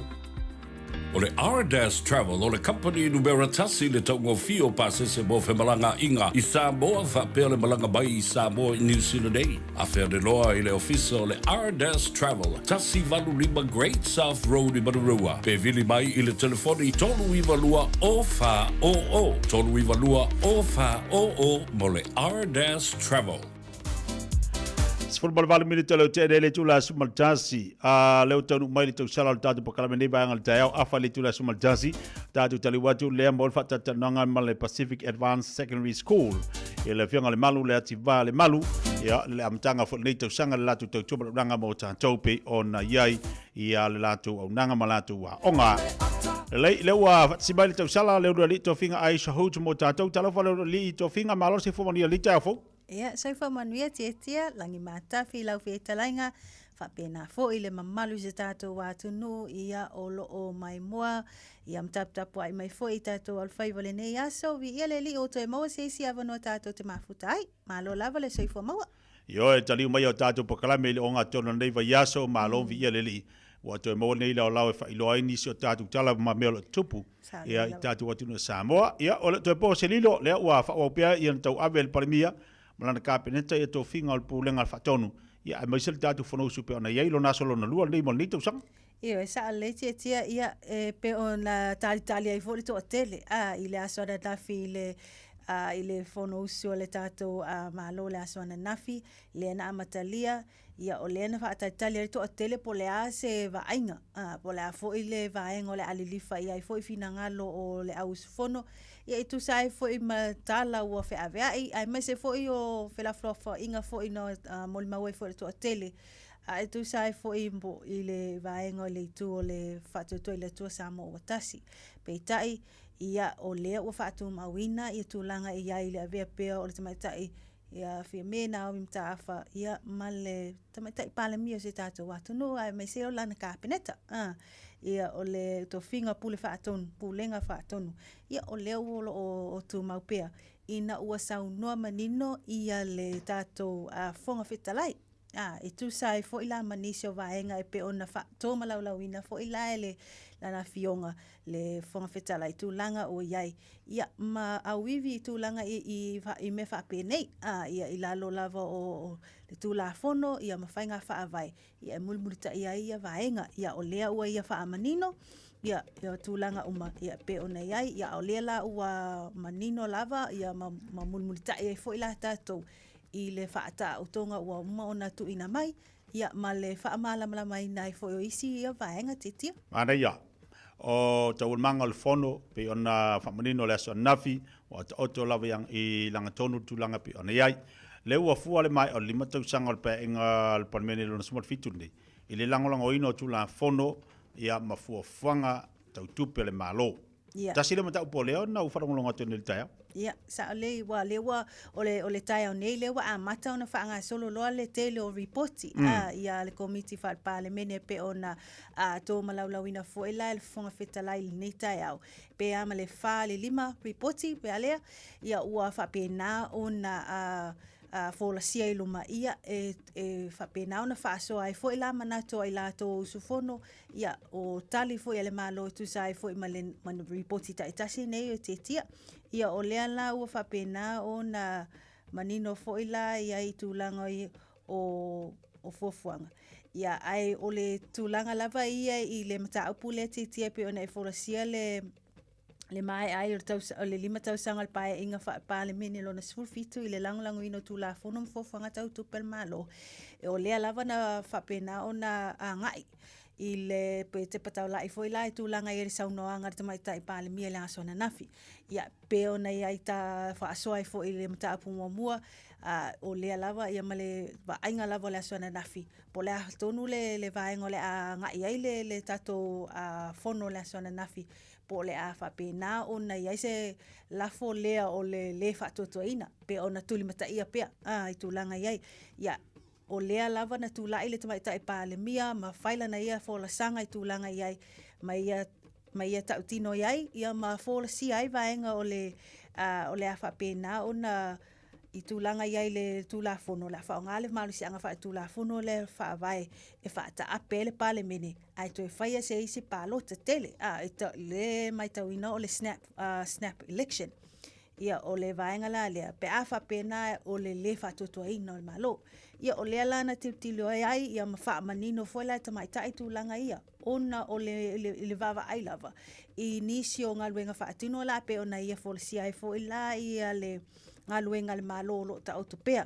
Ia ile teunga tūla fono whaavai, ia whaasino le whaamsinongo o whanua mswafa, ia male tele foi o nisi o tūla fono, e peo ia teunga le tūla fono o whainga pālota, ia manisi foi la peo na eta ua I fuafuanga o tupe mulmuli o forsia le, ia mea le tausanga nei, ia I le palemene, ia o vaenga la nātia tia, ia ua whapena ona whamanino ai foi la tamaita I palemia, ia ai tu sai foi la maanga ma nisi foi tu wo whapena o na manino ai foi la sona nafi ia o le wata o toi foi la nisi o vaenga a o le whamanino nga na o le vaenga o le mta apulea ina ua sauno le tamaita I palemia la sona nafi o le afa pe e iai se tūlanga whapena o le whatotoaina o se lafo le whatotoaina ia o na mawhai e lola on whaongale maurisi anga le la lor whaavai ia e whaata apel palemene ai whai alo se palota tele le po le snap election tūlanga whapena ona o le titilo lava I manunga o le taimi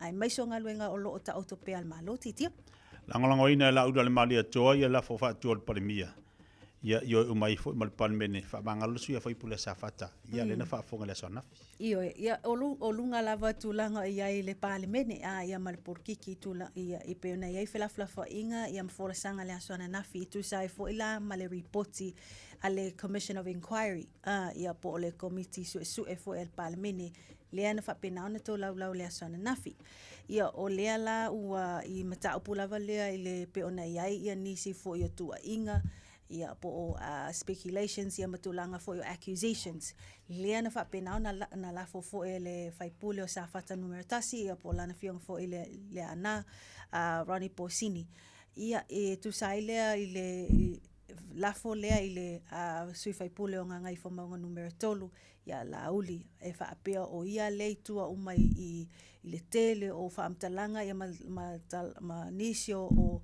whaamaunga ia alu mai lungo i le setasi fo i o awala o whaasalaunga ia o moalesi ia e pe ona iai ia le tasi fo i o pokalamere tautai ia e o tātou tātou iloa uma ma sila fio le tātou watunu ia ona o tūlanga ia o le whaangasolonga le suenga mai loilonga lena mai tawina ai le whaamaonia ma nisi o vaenga ia o lea fo ila lena tūlai le tamaita i pāle mia ia ma fautua ia ma tu alalo ai fo i tūlanga o ia i lea ma taupu ia e mai se fo ia le ia la auli o le maliotoa ia ina e whaamangalo ia tūlanga ia i lea fo i vaenga i tu ia ma lea lana talia e fo ila e la auli ia le tualalo ia ma le la for faatua le palemia ina ia whaamangalo le sui faipule ia o sa fatatasi tiatia.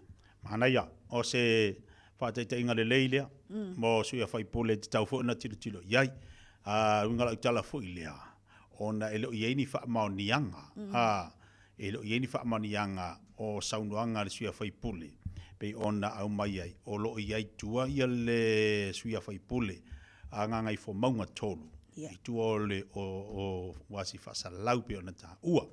Ane mana iala ia te ua fitau i le leilo te le mataupu. Ma le aso le whaamangalonga.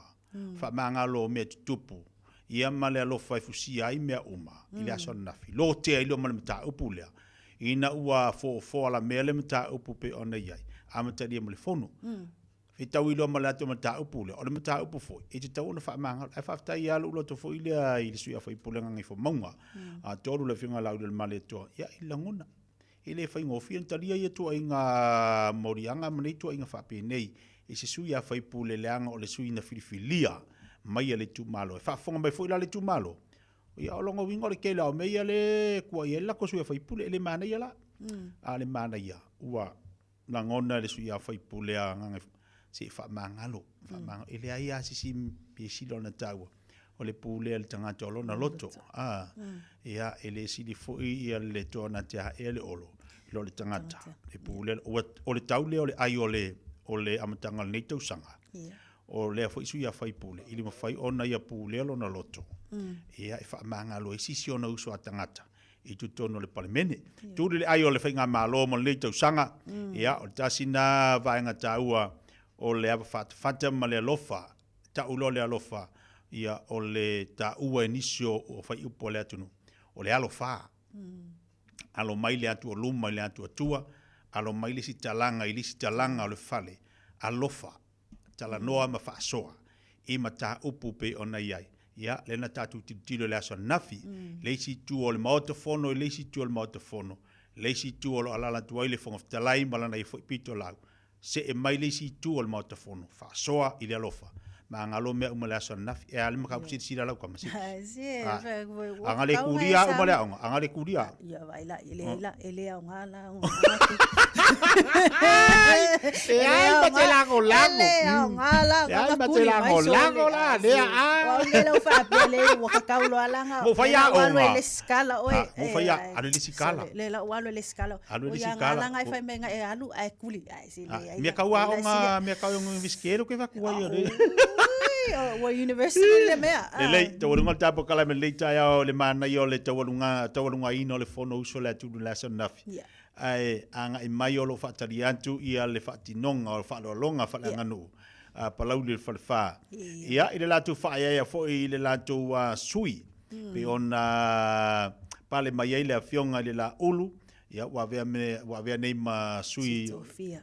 Yo ma sui sfono sui tofia al mota ia fa taile fa ia ma fa lo mo lunga le malo le vo avatu le papa por la fionga la ulu ia para le fa por la fionga ngata vai io sa le ia pena ta ua ia uia na ia inisio nei pena ta ua sa ia inisio langona fa ali tono le palmene ia alena fe fa mangalo ia lena na tau silava le va ia martiu tilo fo yo le isi sui a fai pule le isi sui a fai pule ia e mai se foi so ala pulenga o nisi o mata upu te tono le palemene ia le na fai ulava ia inisi foi o tu maanga nu pe ona tatou i loa uma ia e peila ona ia le fa longa ia fa langa nu ia al palauli le fa ia fa ia le ile pe ona ta ua fa ia le palemene ile afionga ile la ulu ia le wa ve ai ma suito fia ia le na tele to tele ila to sa awai o le foi o le foi afia anga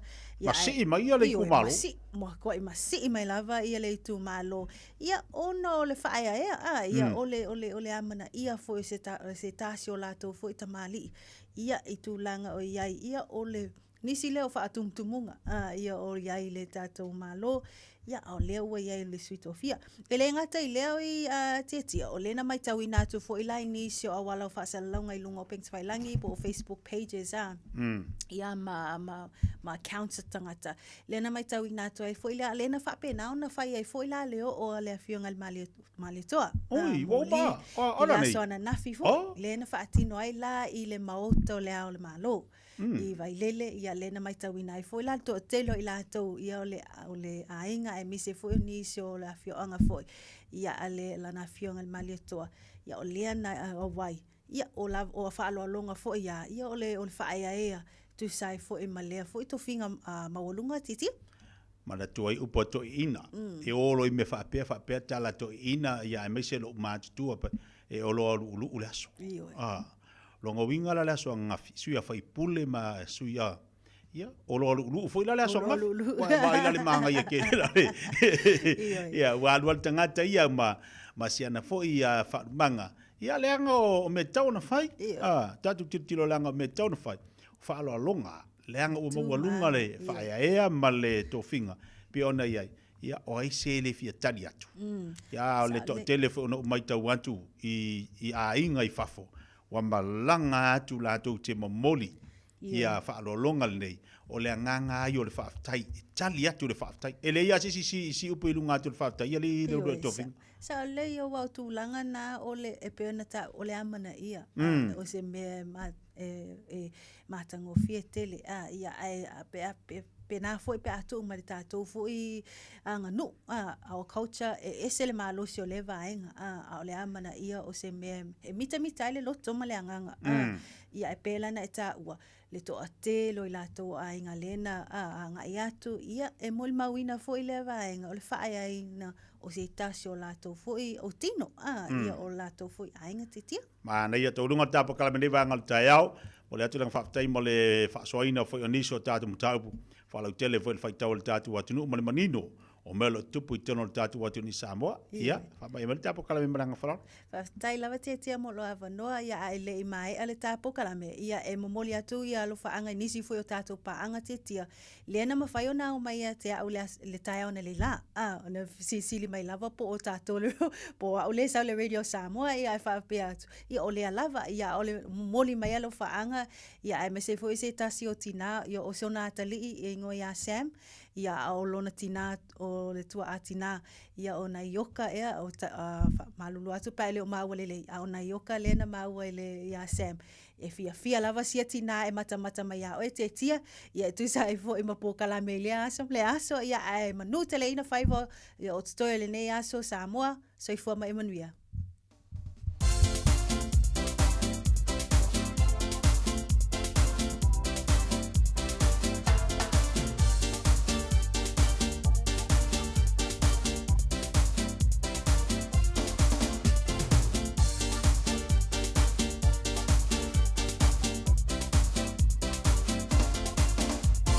Ata, ata, ata, ata, ata, ata, ata, ata, ata, ata, ata, ata, ata, ata, ata, ata, ata,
Ya, lelei, whawhambari tātou atunu lei tai au, o le aunanga mara tau le Samoa man pakalame lei tai au, to lua su 5 minute talo le tula sumalua.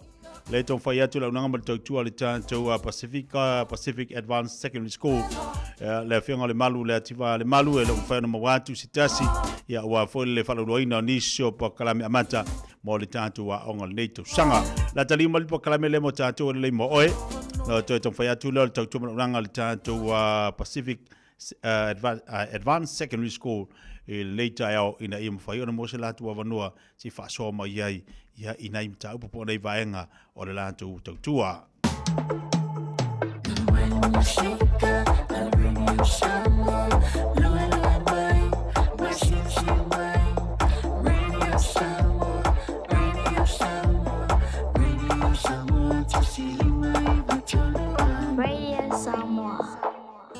Ua mawhai o na awira atu le polo kalame le leimo o ia so taitasi o na o le langolango malosi e le whale maliu a se alo le atunuu o ese tātupu Funeral Directors i Manukau City. Po kalame le leimo o e tālu whalava.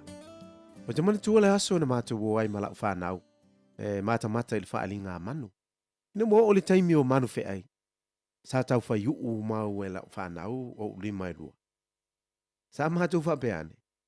Ta fe ai mo motu ele elefane filifili. O lo no ai sta mai po. Pesili mai lo watali. Ai se awa le mafai ai ele elefane malosi. Ona mo motu le filifili ai sola ese.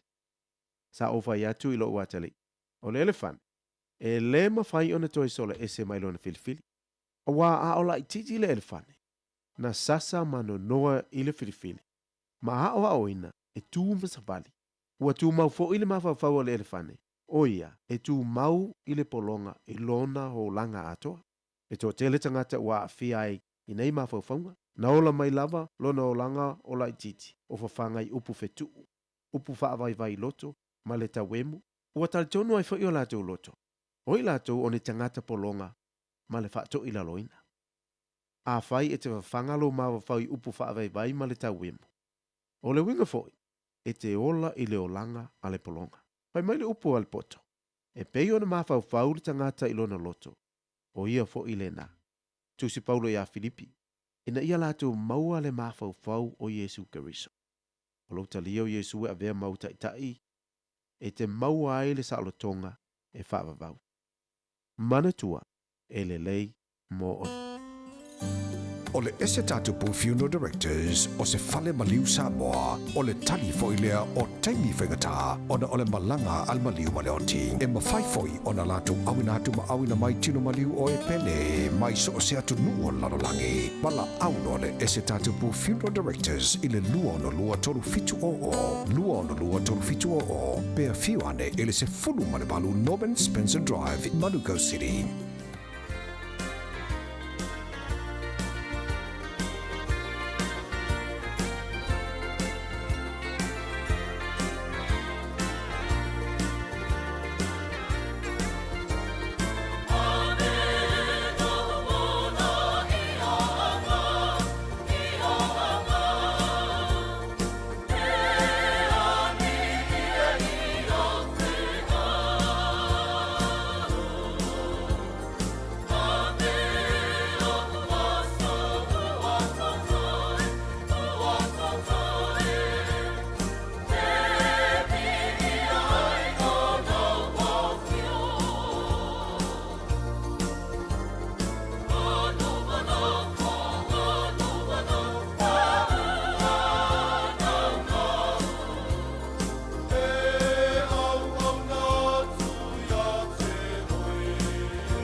Ya, lele o lewa se mali mali te mali tato wati nei te mali tai ao lewa to es fumale fitu minute en talo le tula asma lua a bele wala yao ngā o polpese mo tātou e tawalunga tuai i ale nā po kalame tā ua mali mātanga o fia po kalame le mo oe.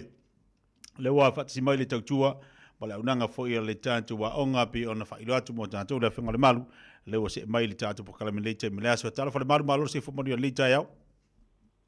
Ya, whaataro whātu tia marore soifua lau de lei.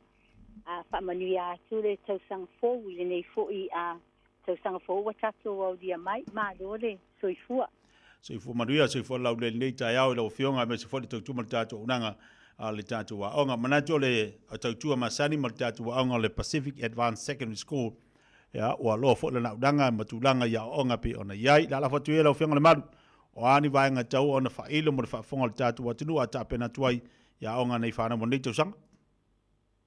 Ia, whaftai tele rawa tia mo le matua wanoa i le nei tai au. Ia ai le i whai atua se whamataranga ia e ao na o whaataro whaatu i le paia ma le mamalu o Samoa o le whaafonga mai po le Pasifika foi.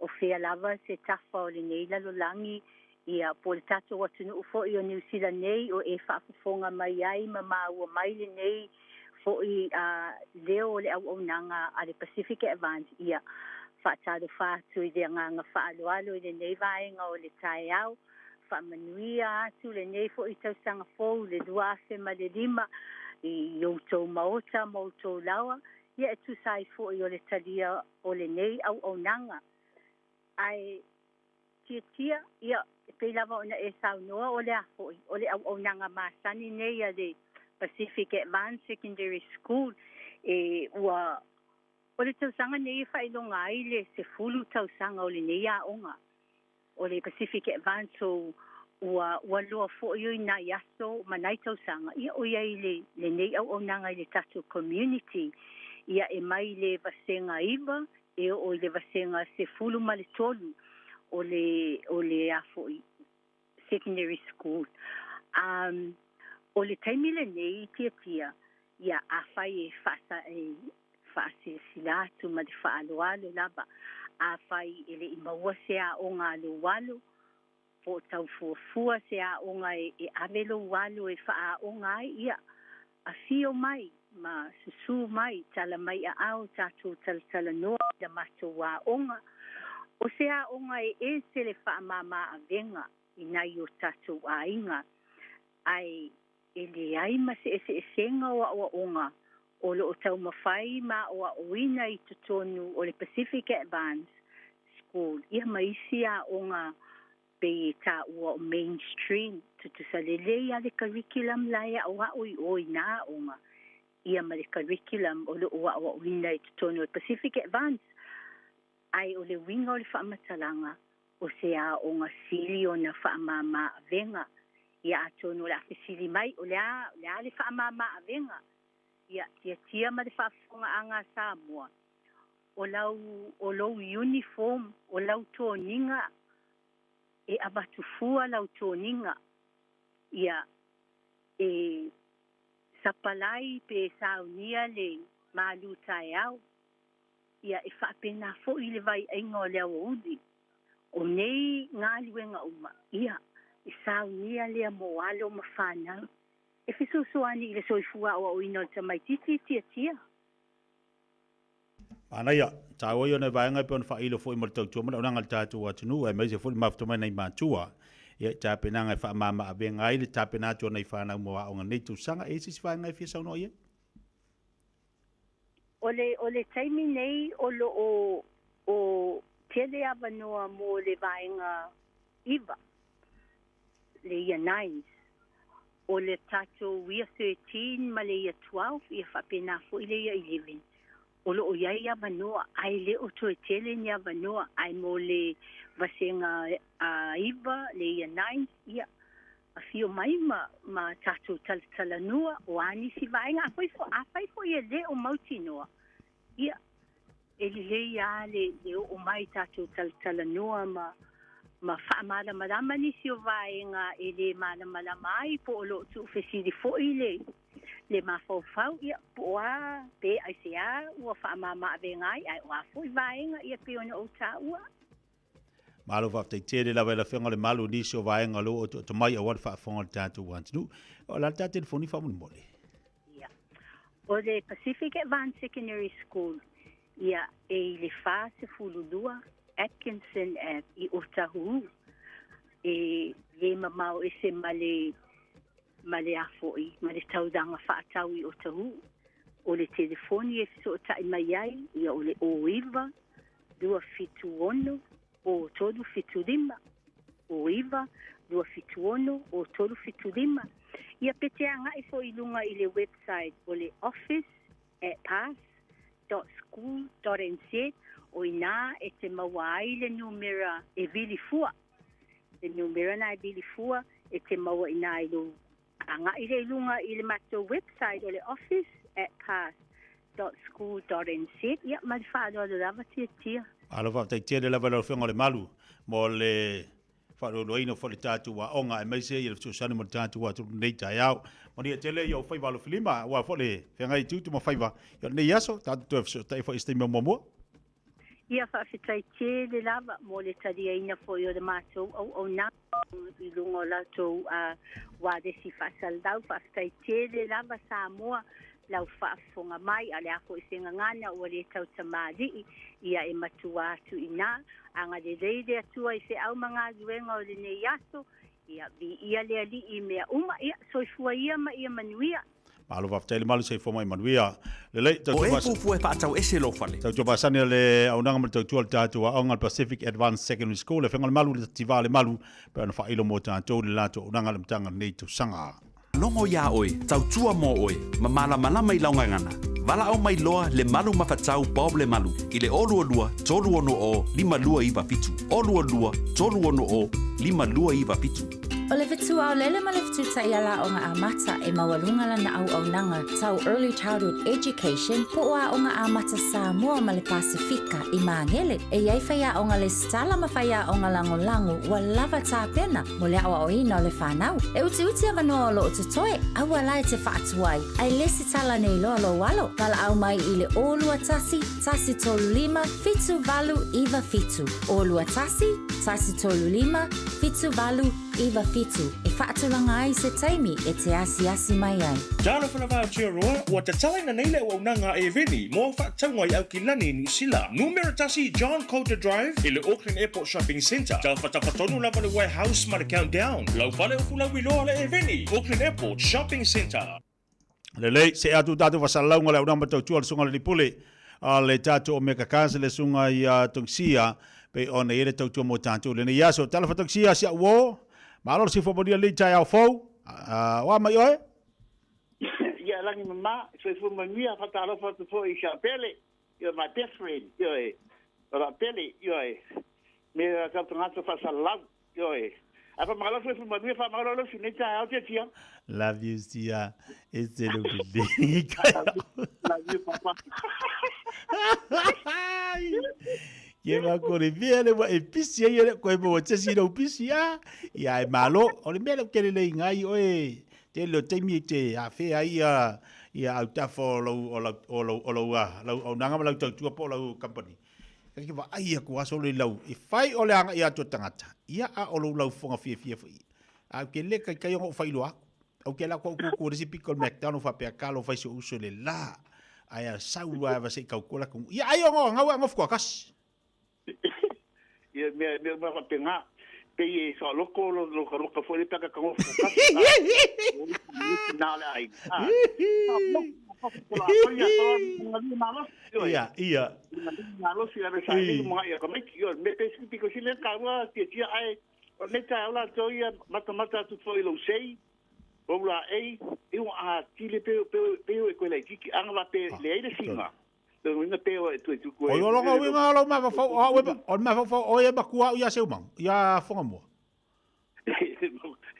ma ku ia ai se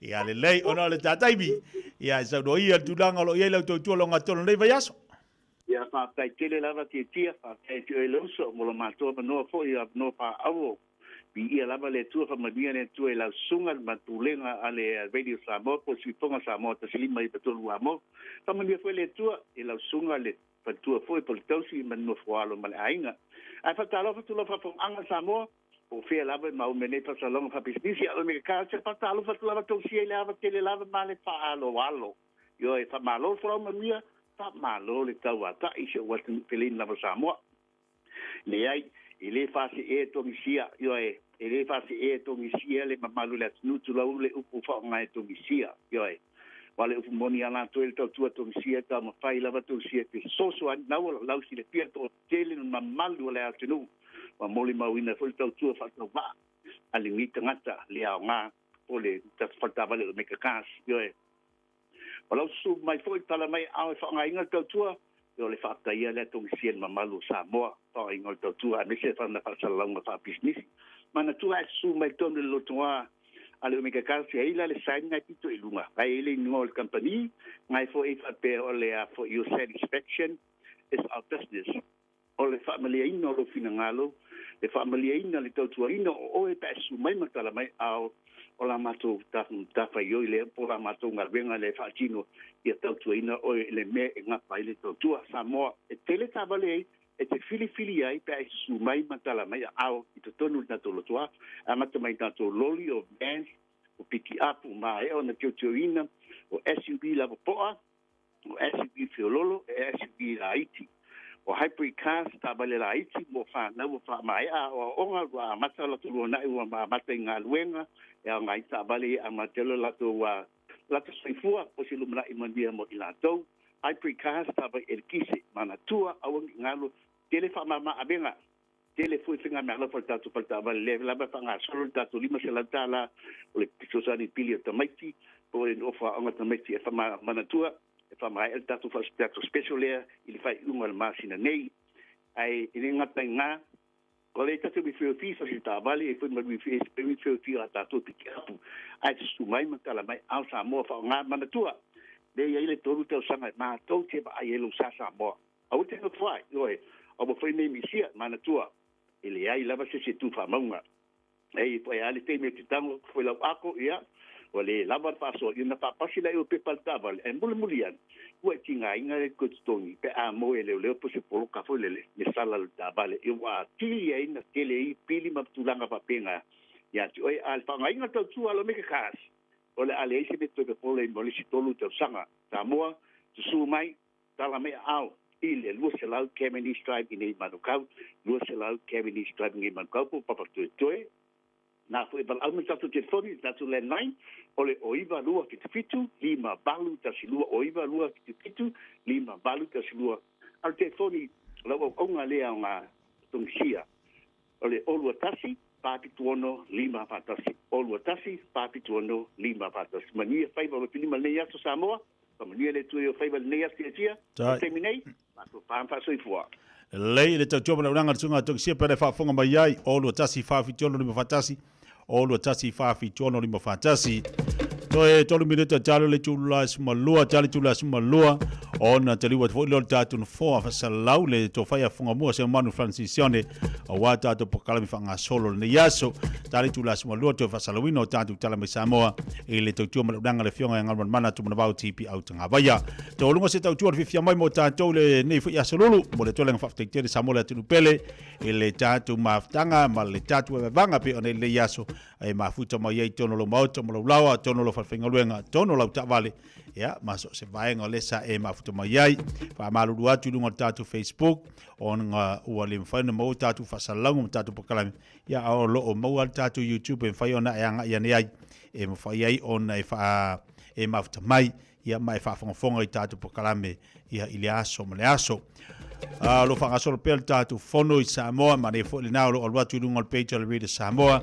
e fai ona e fa fonga i pela fa inga pe ona ia su ya fai poliniso mata upu o lo fa penano lo te tono tatu parmene wa man wi tatu wa tno tatu felo le asa tayao le lo fo le tua ai molia to lo fanga ya ma lo le mamalo tatu wa tno mai siane tamam tira ma tu mo to malawa e le toe mauna amataria lo le tātou pokalame tu Asinasina, i le mafuta mai le tātou wantano.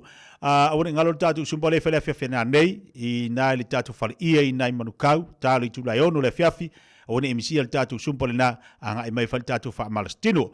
Ia, ona uma fo i lea ole nei vai yaso, wa vai lale maangai, maangai, o le asto ona ele vaso fu le aso mombua. E le tātou whale ainga e whai hai, fia mo ona mia si se papakiu, maangai le papakiu, ia ona e so tai mai la ia le la umata watu le telefoni. E mwhai ona so tai mai pe ai fia musta maftanga, aso ko anga i risi mea la koe kau whaola le unga umu. Le aso mua mua le masina fau, o le a whai ele tātou papakiu, da whamanatu atu mo le vai aso fau. Se kiringa, vai la le ke lor kakapokala me ma ai lua suta la tau, ai ke fiu e kausami. E alo rua umalo, mai maupanga koe a mai si papakiu, e koe whakau fui la ia lea. Ia, tātou whenua le asa tai o le lau whamaleanga leo le tua, whamangalo fo i se leo vai o le tau auna, i le nei fo i asu se tau tua masa unanga o le tau ta mali i lau whafonga sa moai, matua atu ina, i lau titi whaitama, ia toi maua fo i se isi langona ma sisi tau tua te tia, a wale tau tua ina peo le tātou atinu, ma whaua wai le tātou maftanga, te talo ane peo le tātou atinu i Samoa, tu langa lo iai whanga solonga whanutanga, e meise niso mta upu lo tea, tauno le tātou palemene, ma tātou ta talo mo tātou ainga, ma tātou whanau, mau le file mu upu yana u wharango longo iai le sauni ngā lotu le asa ia pule le file mu o kiwiso i o tātou loto ia whaile mo tātou le nei vai aso ai maise la mtanga nei tau sanga alo whatu Samoa lo atu nupele so i fua mai manu ia Radio Samoa Taslima iwa tolu Amo O te whatalofa fo i lo tātou utunu ia usimai alau whaafonga o tala le nei aso. O vevesi whaaloto i whale le vaenga wha upu whai, o le wha tua i le atua Samoa o tasi, ma a fiai ma upu whai o malo, o le upa ta oto i lango tonu ia wha awhati a tamai, ina ua wha ua upere te i te ingo le malo, e le tama te i pā le mia malana kāpeneta, e mafua ina ua sau noa le whonga whatalai, ina ua toi tau au fia le whono uso Samoa ma ia wha i roa i le pā le mene, i le asolua o le nei vai aso. O toa ma whete na inga na tūla i mai, o mea wha pāti wha upu whai. Ai o le pāle mene, e le o se vaenga wha upu whai.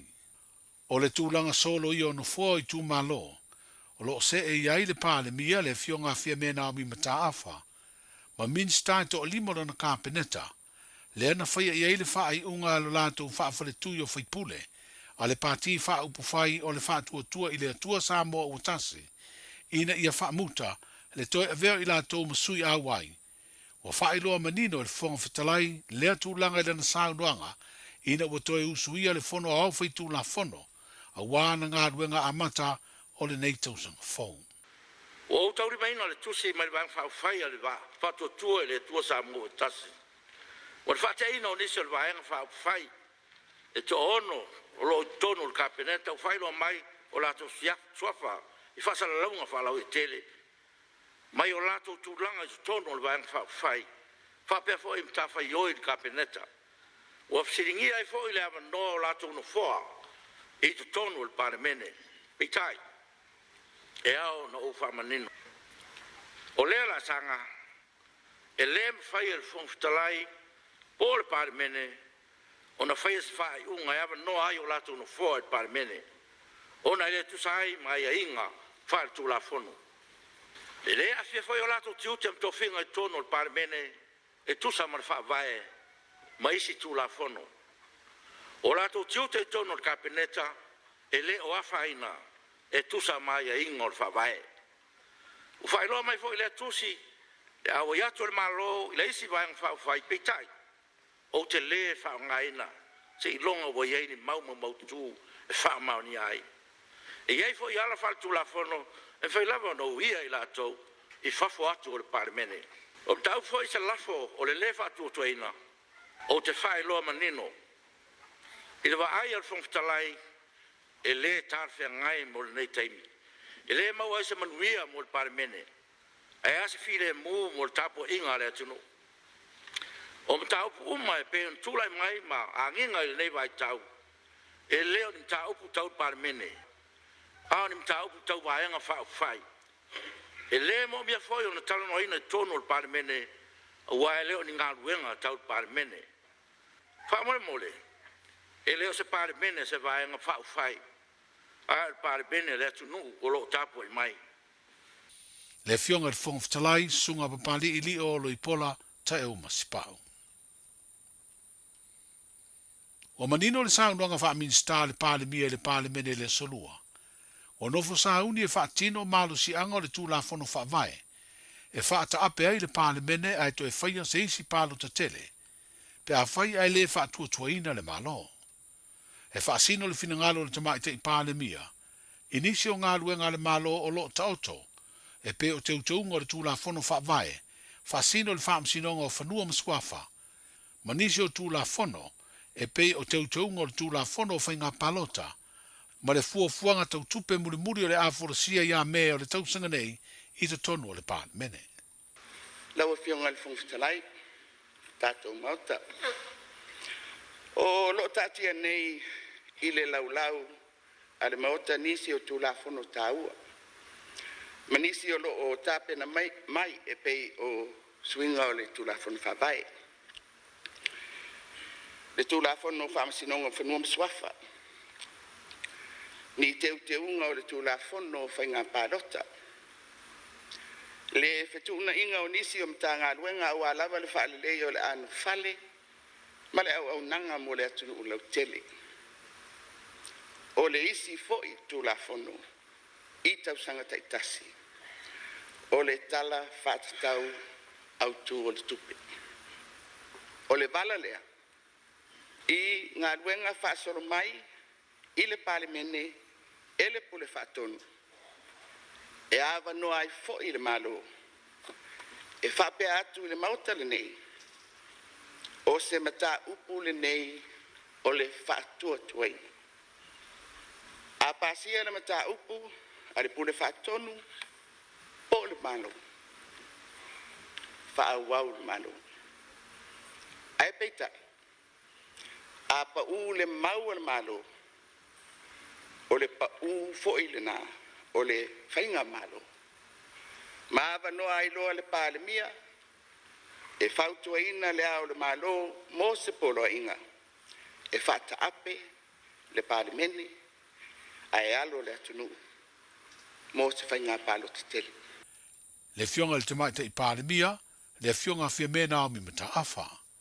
O whata atia nei le laulau a whono le pāle mene. Le a saunuanga wha minsta. Mō le talanoa ina i se taimi. O le eise whaasalanga e whaia le pāle mene le sui whaipule o sa whatatasi, le fionga lea ana Ronnie Posini, ina ualangolango e le pāle mene le lafono whaatua le pāle mia, ina ia whaamangalo le whaipule, ai awana i whaia i eise whaasalanga e peona sa whautua ina, i le li poti al komisi su e wha pāle mene, lea sa su e ina ia tua inga. O tua inga neina saunu ai lea ana i se tasi o whonutanga, a le pāle mene ua tua nai, e whapea o lo lafi le sunga la auli le ua tea polata i Valfosi Smith, au a vema min star Carpeneta, i tua o whaasara launga le tauta ia e New Zealand, o se pisinisi e le o lesi talaina i Samoa. O la whonga nei lunga le pukalame le tauta ia e, sa sila nei lus fono mo sa whatano ma le tas. Na mafua ai o na ngailan sa unuanga le minsta o whatoanga, le minsta sa le sa whaima minsta o whatoanga. Ma pūlenga tau whamusinonga ina ia sila se tūla whona mwhaiona mō lia lua le si whasala laune nei. Ai pita ina ua tūla i mai le sa avea ma minsta o whatoanga mwhainga whaiva whansau noa. O upu ile upu ua matu o mai sao, pei o na sau noa ia i sui. O mea ia te sau noa mai ua le si whasala lau, e pule la tau, o le freedom of expressions. Ma o le afuanga lea o la whonga le suis whono mai sa whata, ia o le a e oso la e lafi mai, i tangata ia.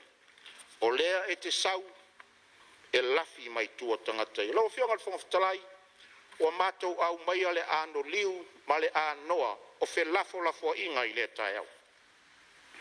Ai peitai o si sila komiti ma la tau whai unga whambaunga tu ina mai le suis whono mo sa whata.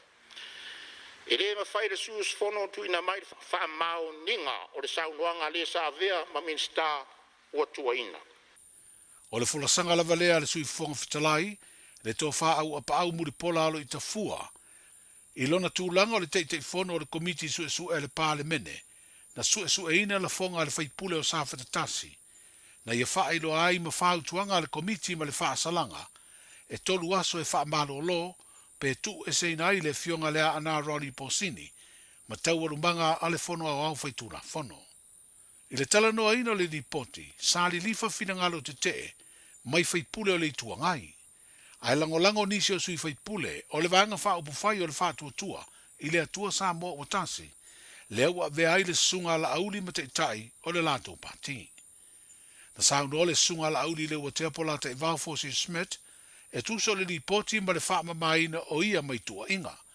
Ma ia talia ai le finangalo le te itai o le malo, ina ia wha mangalo le sui whaipule na mafua ai le lafo, le ana wha atu i le pāle mene, ina ia sue ai le moni o ia tua inga. Ia me po a lunga o le tātou whewhesia inga tū mau lo wha lolo ia te oe. Tū mau aisea. O le no o tu si lima ia ia tai la tunu. Ma tau neno no whatu. Whai le nā lo fina ngalo i leso.